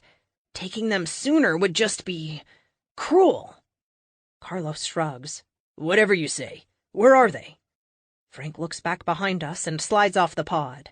They're coming from that direction, he says, pointing. The pod hisses as it opens. Get me out of this thing, Kate demands. Carlos runs over and starts unbuckling her. Not fun? He asks. More like going on a roller coaster with your eyes closed. I thought I was going to hurl, she says while he finishes unfastening her. Kate leaps out with her usual grace, but with a hand on her stomach as if she's holding its contents back. I'm going to scout the area. Make sure we're safe from Behemoth's initial attack. Radio me when you have her, I say. I don't wait for the response. Kicking in the M drive, I blast off into the night sky. EMP in 10 seconds. This will go down exactly like it did in our timeline, right? If Mr. Parker is to be believed, yes. We are in the past until the moment he returns us to his present. Therefore, events should play out exactly the same. The ECM master alarm screams at me as my number 3 ZPFM flips into high gear, protecting the suit from the ECM. The team's comms were set to power down right before and come back on a few seconds later. They should be fine. Behemoth is beginning her attack on the White House. At 300 feet up, gunfire and explosions light up the White House lawn plain as day. The semi-truck she used to get close to the grounds without being seen is torn to pieces as she and hundreds of warbots storm out of the remains. 50 Secret Service agents fire their weapons ineffectively at the machines. Green plasma fires back, vaporizing flesh and blowing huge holes in the White House. Amelia, you will be arriving soon. Contact this timeline's version of Epic. Explain it to him, I say. It's a risk. Will he believe us? That's when I see them. Bricklayer and Samantha Conti. I can save 2 lives that matter to me today, not to mention countless more. Go full auto on the grenade launcher, get her attention, and unlock the rifle. I could go with the sword, but from past experience, I know it won't kill her. The rifle, though? Without a doubt. I kick in the M drive and break the sound barrier for a heartbeat, before throwing everything in full reverse to slam into the ground between Behemoth and Samantha. Epic launches a flurry of HE grenades that devastate the nearest warbots. I still don't like the idea of killing her. What if she were telling the truth when we spoke in the prison vehicle? Or what if she were saying what she believed was the truth? Epic, I'm gonna try something crazy. Arsenal? New armor, huh? Well, that was fast. Don't worry, though, she says, slamming her fist into her palm, creating a small seismic shockwave. I'm gonna tear you apart. Karen, I say over the PA, loud enough to be heard, even over the explosions. Listen, you're wrong. Erickson isn't going to win, and even if he did, the Thune have infiltrated Cat-7. The moment they show up in our star system, all his tech is going to go dark, and we all die anyway. I speak as fast as I can without tripping over my words. Behemoth is incredibly quick, quicker than someone of her size ought to be. What? She pulls up short, just a foot in front of me. I have the rifle pointed down and my kinetic shields to full power. How do you know his name? She asks. Harold Erickson. He was born in 1903. He switches bodies telepathically each time his current body dies. And tomorrow, Karen, is the last time he will do it. How do you know this? She screams at me. Because I'm going to throw him into the sun. Once he's past the Van Allen belt, he can't ever come back. It blocks his powers. Then I am going to defeat the aliens and save the planet. Karen, you have to believe me, please. Until this moment, I didn't realize I was here to save 3 lives. My behemoth made her bed, just like this one. But the difference here is, I know how the future turns out. She shakes her head. No, you're lying. You can't know any of this. I know how this is going to go. You're not going to believe me, but I promise you, in 5 minutes you will. I know all of this because, for me, it's already happened. I'm from 2 years in the future. While shock rolls over her and she chews on this, I switch to internals and talk to Epic. Epic, instruct the marshals and the Secret Service agents to fall back to the interior of the White House. Ask this timeline's Amelia to hang back long enough for me to handle the situation. Done. You are confident she will listen? I would. Carefully, as not to look aggressive, I sling the rifle on my back and free my hands. I know the rifle will kill her. I've done the math. It's not the SDF-1, but it strikes with enough force over a small enough area. I'm 99% sure it will take her out. You're so full of crap, your armor is brown. You should have shot me, she growls as she charges forward. Full power kinetic emitters, maximum force, I tell Epic as she charges. I'm not stronger than her. I can't beat her in a straight-up fight. But I don't have to beat her. She looms large above me, and I strike. The ZPFM whines as power flows from it into the supercapacitor for one massive burst. Like the world's largest rubber band snapping, the energy pops as I slam my fist into her chest. I only have a second to register the shock on her face as she flies backward into the semi-truck she emerged from.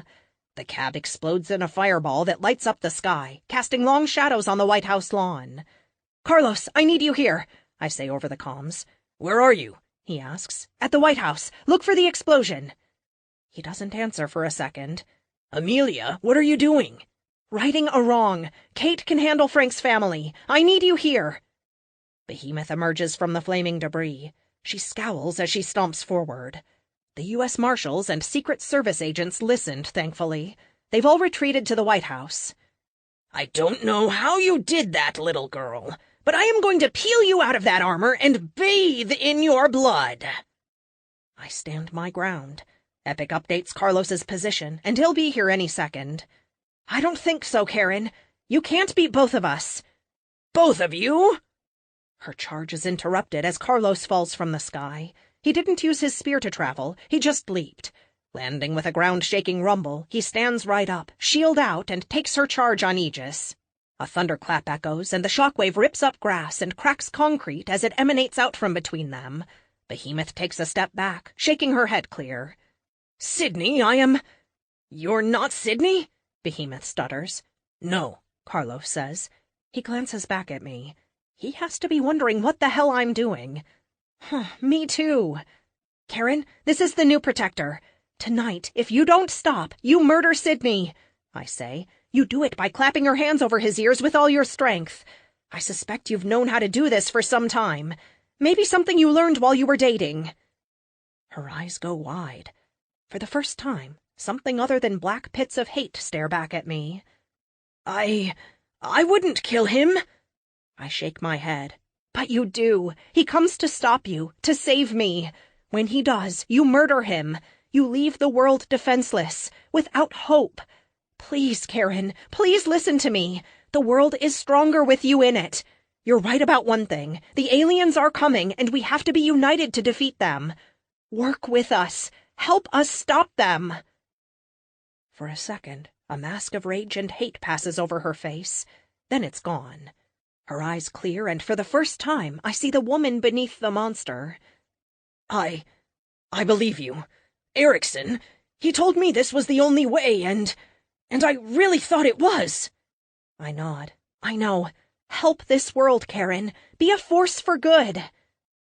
The whine of the M drive catches my attention, and this timeline's arsenal lands beside me. Behemoth looks between the two of us, confusion on her face. Amelia, I say. Amelia, my other self says. This is both weird and awesome. The armor I wore to fight Behemoth that first time looks like a Model T compared to my Mark 7. I've come so far in such a short amount of time. It really is true? Behemoth asks. Epic, retract faceplate, I tell him. He does. Behemoth, you may not believe this, but I am trying to save your life. With it, a lot of lives. You can do such good if you try. I know you can. The Thune are already here. Help us fight them. Who are the Thune? Amelia asks. Her faceplate retracts as she speaks. Aliens who plan on strip mining Earth, I say. Oh, is that all? Can you tell me a little more? Amelia asks. I look at her. We don't seem all that different. She isn't much younger than me, but dang if I don't feel years older. There are so many things I could say.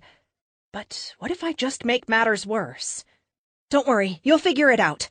Close faceplate. Without saying anything else, I blast off. Carlos leaps after me, leaving a bewildered Amelia and a friendly Behemoth behind. I wonder if this timeline's Pythia knew this would happen, and if that is why Sydney didn't show up tonight. It's a mystery for another time. Something like pride warms my chest. Sure, this doesn't change what happened in my past, but it changed someone's past. Somewhere out there, an Amelia will fight alongside Behemoth. Sydney won't die, Carlos will get to go on living a normal life, and Pythia will live. One little change, and everything turns out for the better. I'm a little sad it isn't my past, but a lot happy to have done it. That was weird, Nina, Carlos says over our private channel.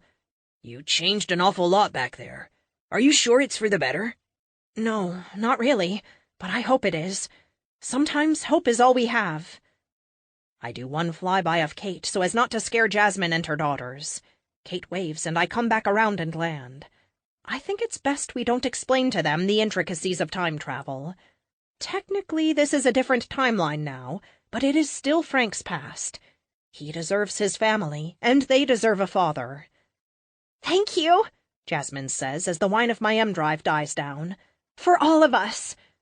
I shake my head and retract my faceplate. Your husband is the one who deserves thanks. He sacrificed a lot for this. She nods, holding his hand while he holds his girls. We don't have much time, Kate reminds us. Into the pod you go. It only takes a couple of minutes to secure the four of them. It's a tight fit, but with Kate there to keep everyone calm, it goes smoothly. The other reason I wanted to bring her along. No one can convince a person of the impossible better than my Kate. You ready, Frank? I ask. Yes. God, yes. Okay, let's light this firecracker, I say with a grin. 26. In my time as Arsenal, I've had a lot of crap happen to me. Not just the broken bones and bruised ribs, of which there have been plenty. I found my parents, only to not really find them. I lost Kate, only to find her and lose myself. I lost Luke, and I'm still looking for him. I've been through a lot. There are nights I don't even know how I sleep. Then there are moments like this. All the crap I've been through. These moments make it all worthwhile. I watch Frank break down in sobs holding his wife and daughters, and my heart is close to bursting. They're all so happy it hurts. Epic, text Mom and Dad for me, please. What do you want it to say? I love you. Message sent. I am very proud of you, Amelia. You have grown into a wonderful woman. I am honored to be your friend. Thanks, buddy. That means more to me than you can know. You would be surprised. My apartment is entirely too small for this gathering. I don't have a ton of space for the 5 adults and 2 kids who are crowded into it. I glance at Kate and Carlos and give them a nod of my head. We're going to clear out. The place is yours for the night. Tomorrow we'll get you back to where you belong. Frank, I know he doesn't want to talk about this to them, has a few things he needs to talk to you about. It's hard to believe it's 2 years later, Jasmine says. Our friends are all 2 years older? The twins ask in unison. I'll let your dad answer all of it. I need to get out of my armor and upstairs. Enjoy. I turn and walk to the bookcase, making sure to cover my secret entrance as I pull back on the book titled Armor.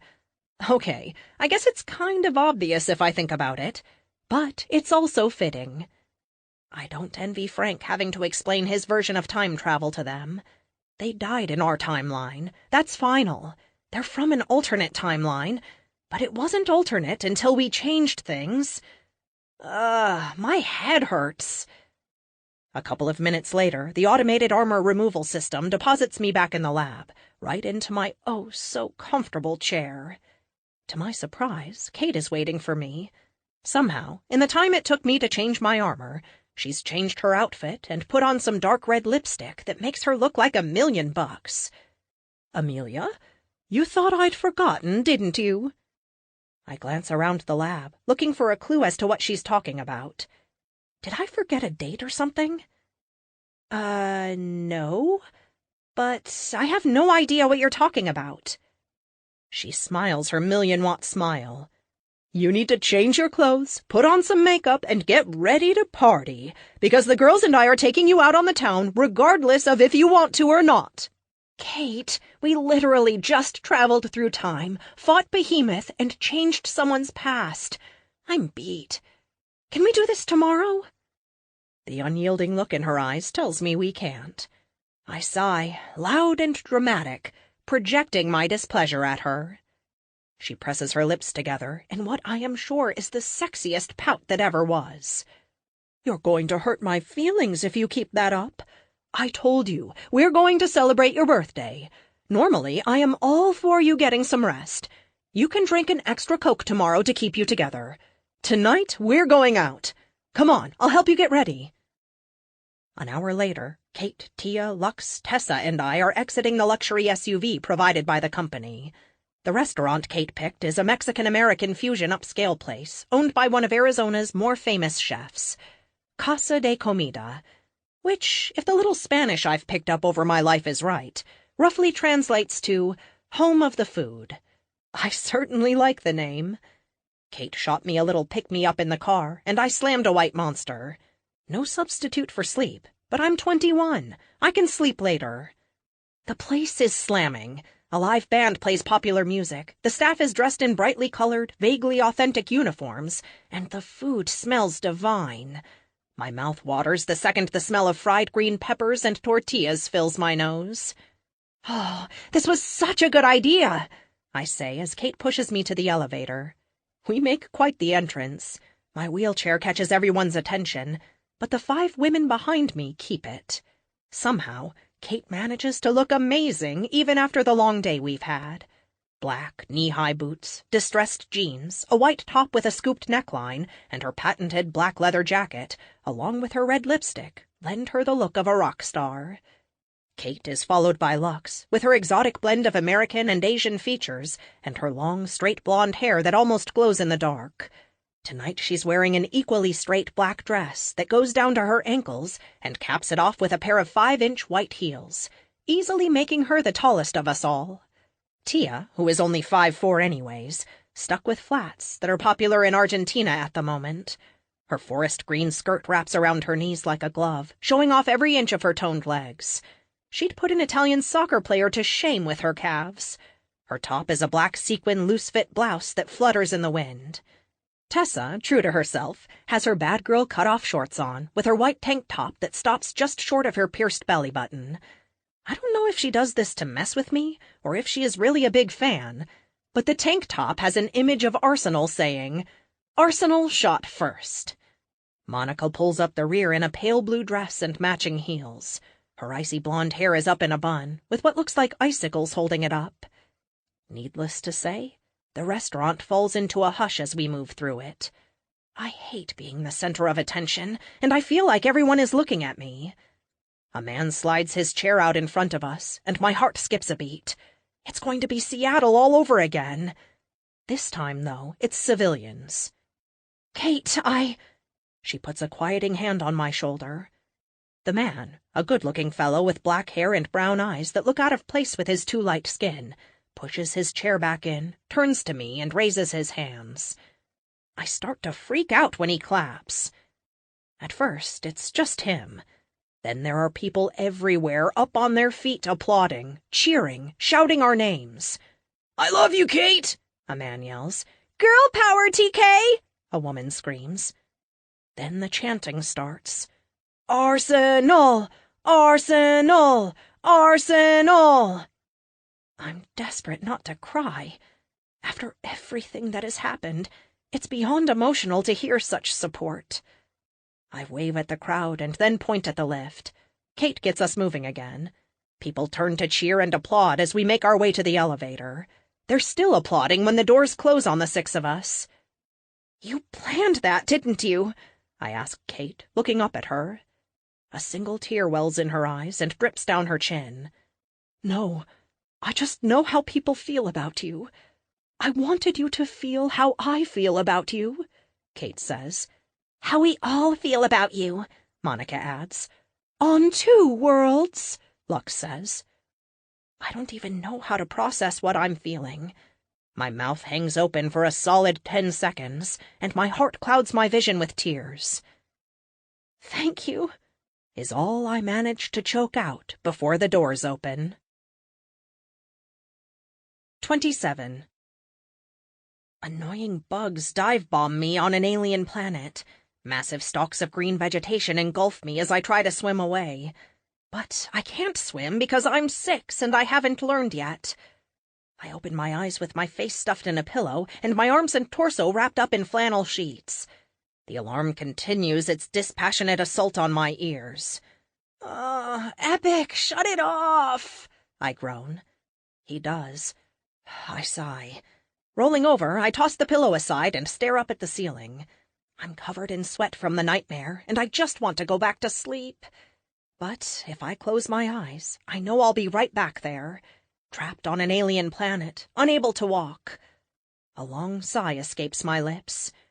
Okay, enough wallowing. Time to work. I check the clock. By now, Kate, Carlos, and Frank Parker should be on their way to Greece. If they can travel back in time right from the Oracle's lair, then it should be a quick trip.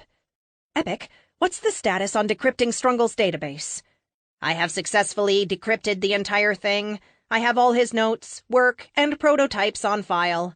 If it helps, he did indeed have a superpower that allowed him to copy your work. I don't think he knew the formula for your metal, or he would have put it out for the world to use. The satellite was the most interesting thing I recovered. It was wholly original, not based on any of your tech." Oh? Weariness flees my muscles as curiosity floods my system. How so? "I will fill you in once you are dressed and showered." Everyone's a critic. I smell myself and realize how right he is. Epic, make a note. Never let Tessa hand me a drink again. Note made. She knows I don't really drink, yet I let her goad me into a tequila. I should have dumped it out when she wasn't looking. I'm in the spare apartment I keep on the 3rd floor. This is where Lux would have stayed, but she elected to move in with Tony while she's on Earth. Convenient for both of us.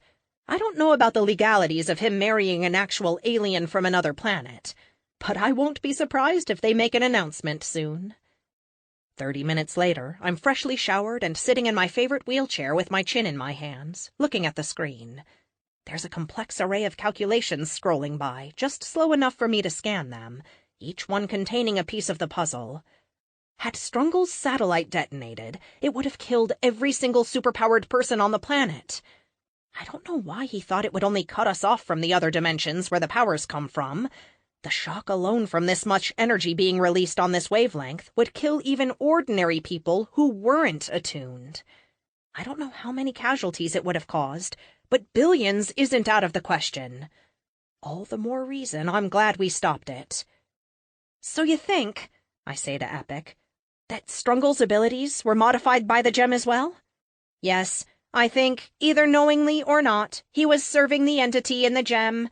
If the gem has been here for a long time, why wait until now to attack?" "That's a good question. Raphael had it for at least 30 years. Who knows who had it before? Do you have a theory?" "Yes, it really is no different than Erickson." That name still sends a shiver up my spine and has me looking over my shoulder. "Sorry, Amelia. All I mean is this. Erickson spent decades maneuvering the world to the place he needed it to be. Why not just run the coup 20 years earlier? He didn't have the tech. True, but he could have anyway. He needed people to be in a certain mental place. He needed enough superhero-related disasters that when he took over, it would be seen as a blessing. It is not like he would be immune to a normal rebellion. No, he needed people to want him in charge. Okay, that makes sense. Are you saying that Jem has done the same thing? I run it through my head a few times. No, not the same thing. Just that the strategy is similar. The Gem is trying to... Oh my God! I think you see it. Erickson wanted to control all the supers, but... Are you saying the Gem manipulated everyone until it could find the right person to kill all the supers and make sure no one else was ever born with superpowers? Yes. For what purpose? If no one had superpowers, it pretty much results in a zero sum. It's not like it would really change anything. People are still people and... Wait for it. Oh, holy crap. It really is just like Erickson. The Gem, whatever it is, once it's the only thing capable of granting superpowers, then it would be unstoppable. I think that is it. Once Strungle succeeded, nothing could stop the Gem from taking over the world. For what purpose, I cannot say. Clearly, the last time Mr. Parker went into the future, it was a future without him. A future where he never went back in time and saved his family. Which means something has happened, or will happen, that would not have happened if he was present. Either in that journey or the next. We already went back and saved Frank's family. What else is there? Kate, Carlos, they're going back today. Epic, call Kate! Do you think it is them going back in time that he is trying to stop? How would he even know they were? I don't know, but it's the only other thing. Red lights flash and our emergency sirens kick in. My screens all flicker to life, showing exterior cameras around the spire. My heart leaps in my throat for a second. The last time this happened was Strungle hacking Artemis and sending an arrow our way. Amelia, the FBI is approaching rapidly in unmarked vehicles. 2 helicopters are at the edge of our sensors, moving fast. They would not be taking this tactical approach unless they are planning on raiding the spire. If this is their course, there is a high probability their plan includes your incarceration. Of course. Dang it all. This is the worst timing in the world. I allow myself the luxury of swearing at Agent Brown for a second. Epic, fill Kate in and... Our communications are being jammed, and the internet hardlines have stopped responding. All cell traffic is down as well. I cannot contact Kate or Carlos for the moment. Milton? I'm here, Mum, he says in his upper-crust British accent. Stall them as best you can. Evacuate the building and lock us down, I tell him. Order security to cooperate fully. Also, call legal and get them on this situation fast. Right away, Mum. The klaxon for the building's fire alarm sounds a second later. What are you thinking? We need to warn Kate. Are they in Greece yet? No, but soon. Luke will be waiting for them. That's my guess. I don't know how he knows, but I'm certain he'll be there to try and stop them. To what purpose, though? I'm going to assume that if Kate and Carlos succeed, Pythia will be able to help us defeat him. After all, the Gem keeps referring to Carlos as a son of Apollo. Maybe the Gem is tied into the Greek gods.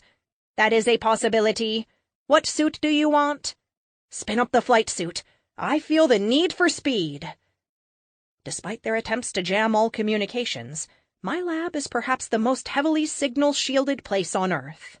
The quantum gate opens to my little pocket dimension. I throw myself in, fall for a half-second before hitting the hammock netting. The gateway closes behind me, and I scoot around to finish the process. I don't know what trumped-up charges Brown is coming at me with, but they must be pretty good. I still have a lot of friends in the government, including the president. Of course, with the news media attacking me day in and out, he might think it isn't politic to support me right now, even though last night in the restaurant showed me a different side of things. What the media thinks and broadcasts isn't what people think. Epic, initiate. 28. It takes less than 30 seconds before I'm deposited out the other side of the quantum gate into the launch tunnel. The HUD shows all systems are green.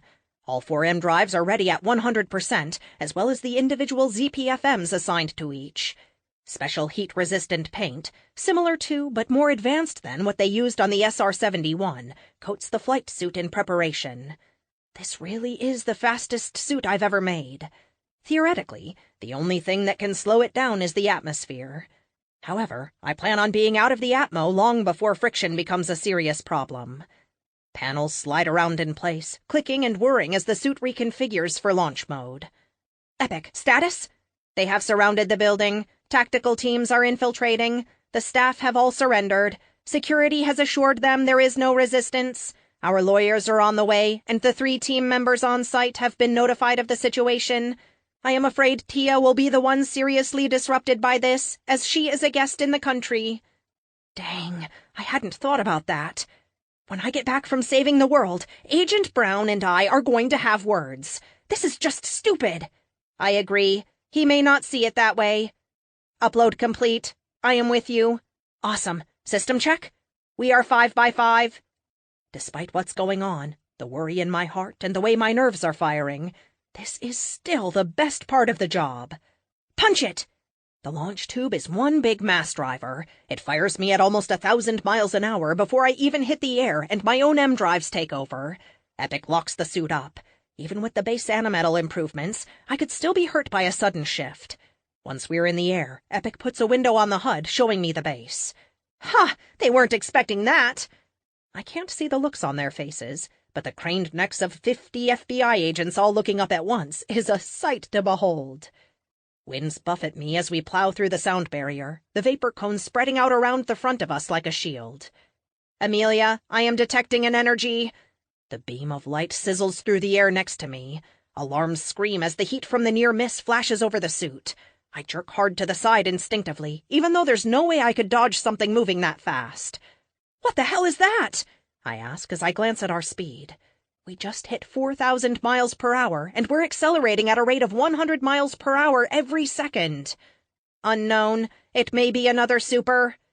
There are 2 people I know of who can fly that fast and look like a beam of light. And I'm pretty sure this isn't Lux. Ian. Epic, can you broadcast yet? Negative. They are using a high-energy pulse to disrupt communications. We will have comms in 5 seconds. Fine. You want to play it hard? We'll play it hard. Full burn. Let's see how fast she really is. Kinetic shields reconfigure for maximum G protection, and the ZPFMs whine as they spin up to full power, dumping everything they have in the M drive. The airspeed indicator lags as we blast past 6,000 miles per hour. We pass the Kármán line into space, and the blue of the atmosphere vanishes. She is pursuing. Communications restored. Calling Kate. Awesome. I use my mental connections to the flight controls to edge us over into a curve heading east for Greece. At this speed and altitude, we can be there in minutes. Kate is not answering, nor is Carlos. There is not any jamming. They are not responding.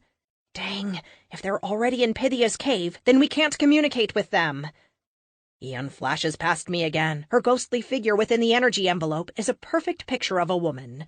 She points back the way we came and holds out her hand with all 5 digits extended. Then 4. Then 3. Oh, she wants to play that game, eh? Fine.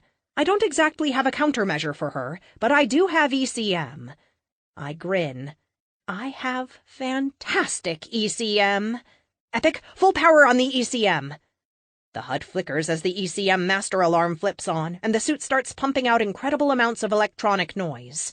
Ian visibly flickers and jukes away as if she were punched in the face. IR chaff! Similar to my smoke grenades, chaff is aluminum-coated fiberglass particles. This version deflects light and radar away from the source, scattering it in a million directions. Panels in my back slide open, and a 6 packets explode behind me, filling the area with thousands of tiny particles. I pull a hard turn, flipping on my back and pulling up toward the earth. Empty the canister! 10 seconds of chaff explode out behind me over the 18 miles we traverse in that time. Cut power, go cold, full stealth. The suit reacts immediately. Twin carbon fiber heat sinks pop from my hips, flying off at a right angle from us, carrying away all the residual heat with them. We're in free fall. If she can find us with no active emissions, miles of chaff, and no heat, Then I deserve to go to jail. Of course, that won't help Kate. I close my eyes as we fall through the atmosphere, nothing more than another particle of space dust. Please don't let her find us. Epic, can you see her? Negative. However, that does not mean she is not there, just that I cannot find her on passive sensors. After a full minute and almost 100 miles of separation, I feel like we lost her. Make sure you send her a message when we get back, apologizing for the face full of noise. Maybe explain to her the situation. She might understand, though I get the feeling she doesn't like me very much, I say with a sigh. I've only ever met her once, when she saved my butt in Colorado. She wasn't in the mood for small talk then, either. Will do. I think it is safe to go active again. Roger that. Let's make some noise! The M drive kicks in, and within seconds, atmosphere burns around us, and we blast through the top of the mesosphere on the way to Greece. The boom shakes me as we pass through the sound barrier, and I'm grinning like an idiot. I know there is danger here. Part of me is worried about Kate, Carlos, and Luke. But this is what I was meant to do. Amelia, might I remind you we still do not have a countermeasure for Luke? If he hurts himself again, what are you planning on doing? I don't need to stop him, Epic. Just delay him long enough and then run away. He won't hurt himself if it does him no good. If I'm not around to hear it, the tree doesn't make any noise. I am not sure that is a sound analogy. I pause for a second, a response on my lips, when I get Epic's joke. Oh my God, Epic! Did you just use a pun? It would certainly sound like I did. 29. Delphi is surrounded by scrub brush and rocky terrain. It actually looks a lot like Arizona. Nowhere near as hot, but if I didn't know better, I could mistake the two. I scream in like a fireball over the mountains west of Delphi. A trail of fire and smoke follows behind me as friction heats up the air around the suit while I slow down from 30,000 miles per hour to a mere 4,000. Once we're past the communications blackout, a stream of messages pop up on the suit. None from Kate or Carlos. Dang it all. The two urgent ones are from the FBI and our team's lawyer. The FBI demands my surrender and is adding assaulting a federal agent to the list of charges against me. The one from our lawyer says essentially the same thing. Turn myself in before things get out of hand. Well, things might have already gotten out of hand. Epic, make sure you're documenting everything, and please forward our findings from Costa Rica to Agent Brown. It should be clear from the footage that Strungle was either wearing or controlling the suit that attacked the PNW team. Again, I do not think he will easily believe you. He seems to think you can fabricate anything you need. He's not wrong. I check the map. Only seconds to go until I'm over Delphi. I throw the suit into a hard brake. The drives whine with exertion, and I slow down even more. Once I hit 500, I drop like a stone, heading right for the entrance. Anything on sensors? Nothing. The suit slows down further, and I flip over, bringing my legs in front to take the impact of landing. The rocky terrain and ruins look exactly like they did the first time I saw them. I hit the ground with a thump and scan the area visually for a few seconds before walking forward. I keep waiting for Luke to leap out of the bushes and tackle me. He doesn't. I place my hand exactly where Sydney showed me and press down. The ground shakes, and the little lift starts down. I'm amazed at how she hid this place for so long. When my head clears the ground level, a platform slides into place above me, sealing the hole and casting the lift into darkness. Only for a second, though. Eerie blue light fills the room from the small waterfall that provides the place with fresh water. It lights up the area like the sun is shining through it. My heart stops. I'd hoped I was wrong about Luke. He wouldn't be here. When I arrived, Kate, Carlos, and Frank would already be back from their trip to the past. Nope. Amelia! Kate screams. Luke holds Carlos up by his chest piece. Carlos is limp like a rag doll. Luke casts him aside. Carlos slams into the wall and slides down unconscious. Luke springs at me. I cross my arms up in front of me as his massive fist slams into my impromptu shield. I slide back into the wall of the lift, alarms screaming in my ear. The trade-off for the speed the suit provides is power. The wall shakes as we hit, and Luke's distorted face fills my faceplate. He looks worse than he did last time. Veins bulge around his eyes and neck. The crystal blue that used to be so appealing has been replaced with a glowing red, the same color as the gem. I bring my knee up with an M-drive-assisted motion, hitting his ribs with enough force to drop an elephant. He grunts, staggering to the side, and I take the opening. Leaping past him, I shoot a face full of IP cannons at him. The sandpaper staccato of the weapons echoes in the room. I take a quick look around before landing next to Kate. Carlos is crumpled in the corner. He doesn't have his helmet on, and blood trickles from his nose. Oh, God. Carlos! I scramble around, landing in front of my friend. Epic, tell me he's alive! I yell. He is alive, but his vitals are sporadic. He has sustained massive damage to his head and neck. He should be dead. Luke, how could you? I fire up the single particle beam the suit carries. I wish I'd had time to repair my combat suit.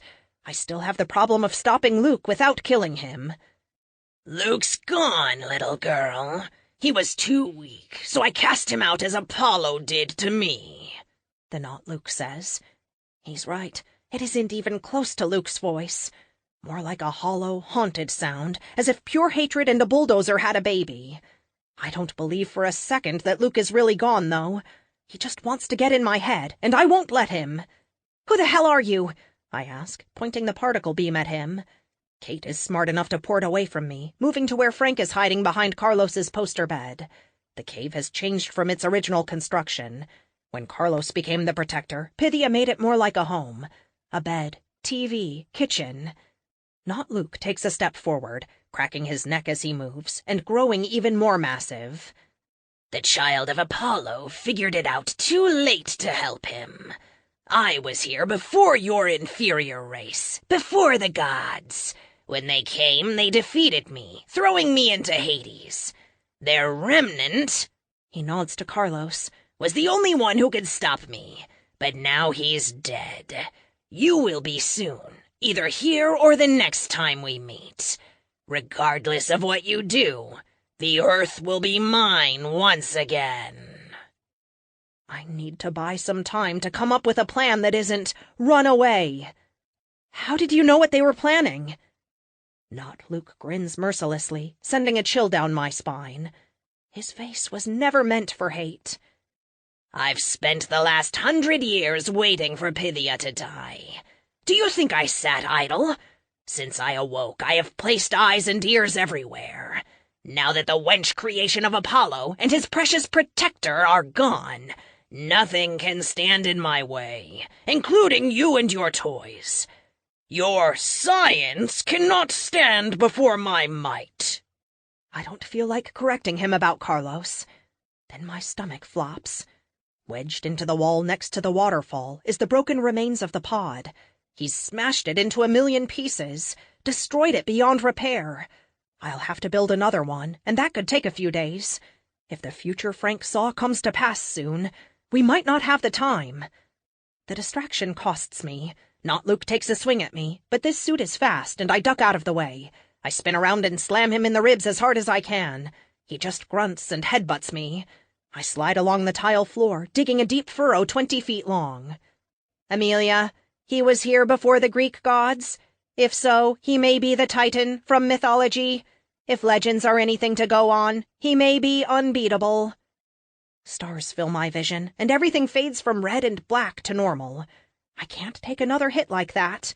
However, I'm where I want to be, next to the bed Kate and Frank are using as cover. Kate, get Carlos out of here! She glances at me with a glimmer of hope in her eyes. I give her a nod. On it, she says. What about me? Frank asks. I ignore Frank for the moment. We've faced unbeatable before, Epic. I haven't come all this way in my life to lose now. You better not. I am wholly within your armor. You go, we go. Kate vanishes with a pop, appearing behind the approaching Luke as she scoops Carlos up in her arms, then teleports again to the lift. Despite the damage it sustained earlier, the ancient mechanism still carries them up. To my relief, not Luke ignores them. He doesn't care about Carlos, inasmuch as Frank is the key. If he can kill Frank, then we can't go back in time and retrieve Pythia. I glance at the time traveler, then back to Luke. Frank could send Luke back and leave him there, like his car, but then I wouldn't have Luke. I might as well kill him, and I don't want that. He's had 100 years to plan this moment. 100 years? Oh! Epic, I have an idea. I know what you are thinking. It is a bad idea. I advise that you grab Frank and flee. Do you have a better one? Luke leaps forward, arms out wide like a linebacker, a snarl on his lips. I trigger the particle beam and flash it across his eyes for a heartbeat before sidestepping out of the way. He screams, hands flying to his face as if he could ward off the burns before running right into the wall. Cracks splinter from the impact, and the whole cave shakes. I stumble backward, my knees catch on the bed, and I fall, landing on my butt next to Frank. "We need to go!" he shouts, pointing at the lift. "You're right. Take us back!" I say, pointing at the ground. I grab and pull him onto me. "Back now!" I shout. A roar builds up in the room, deafening to the point of pain if I didn't have sound dampeners kicking in. Frank holds his hands on my head and closes his eyes. The weird shimmer happens behind him as a hole opens up, tears open in the air, parting like water. Then we're falling toward it, as if gravity changed direction. Then Luke hits us. The three of us tumble through the hole, the G's instantly piling up. Alarms scream at me as the suit shunts all emergency power to the kinetic shields to absorb the G-forces. Not Luke's hands clasp my armor, and he desperately tries to hold on to me. I kick at his face, trying to keep him distracted and away from Frank. All he'd have to do is lay a single finger on that man, and we'd be trapped in time. "How far back?" Frank says over the rush of wind and the roar of Luke. My glimmer of an idea blossoms into a full-fledged plan.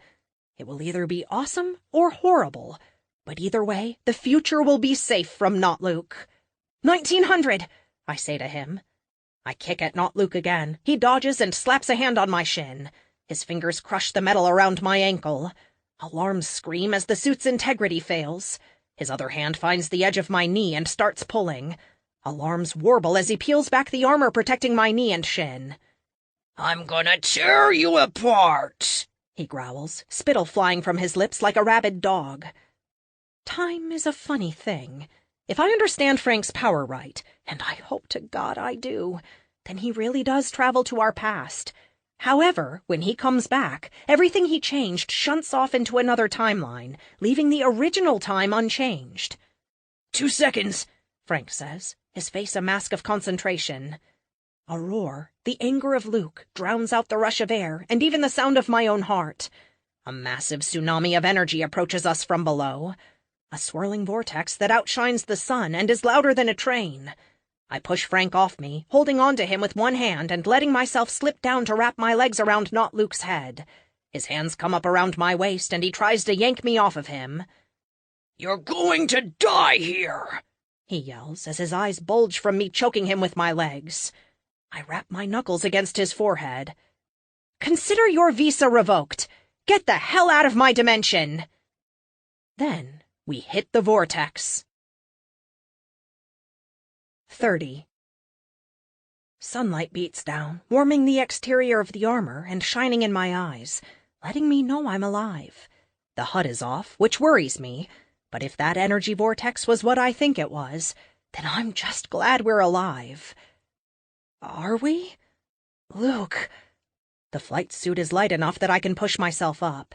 Arms ache with strain and sweat beads on my brow, but I manage to sit up. Epic? Nothing. Epic, retract faceplate? Nothing. The ZPFMs have nothing to do with dimensions. It's all science, so they should still be working. Lights flicker in my helmet, and the HUD springs to life as my systems go through a test one by one. Sorry, Amelia. I had to shut the system down to avoid damage.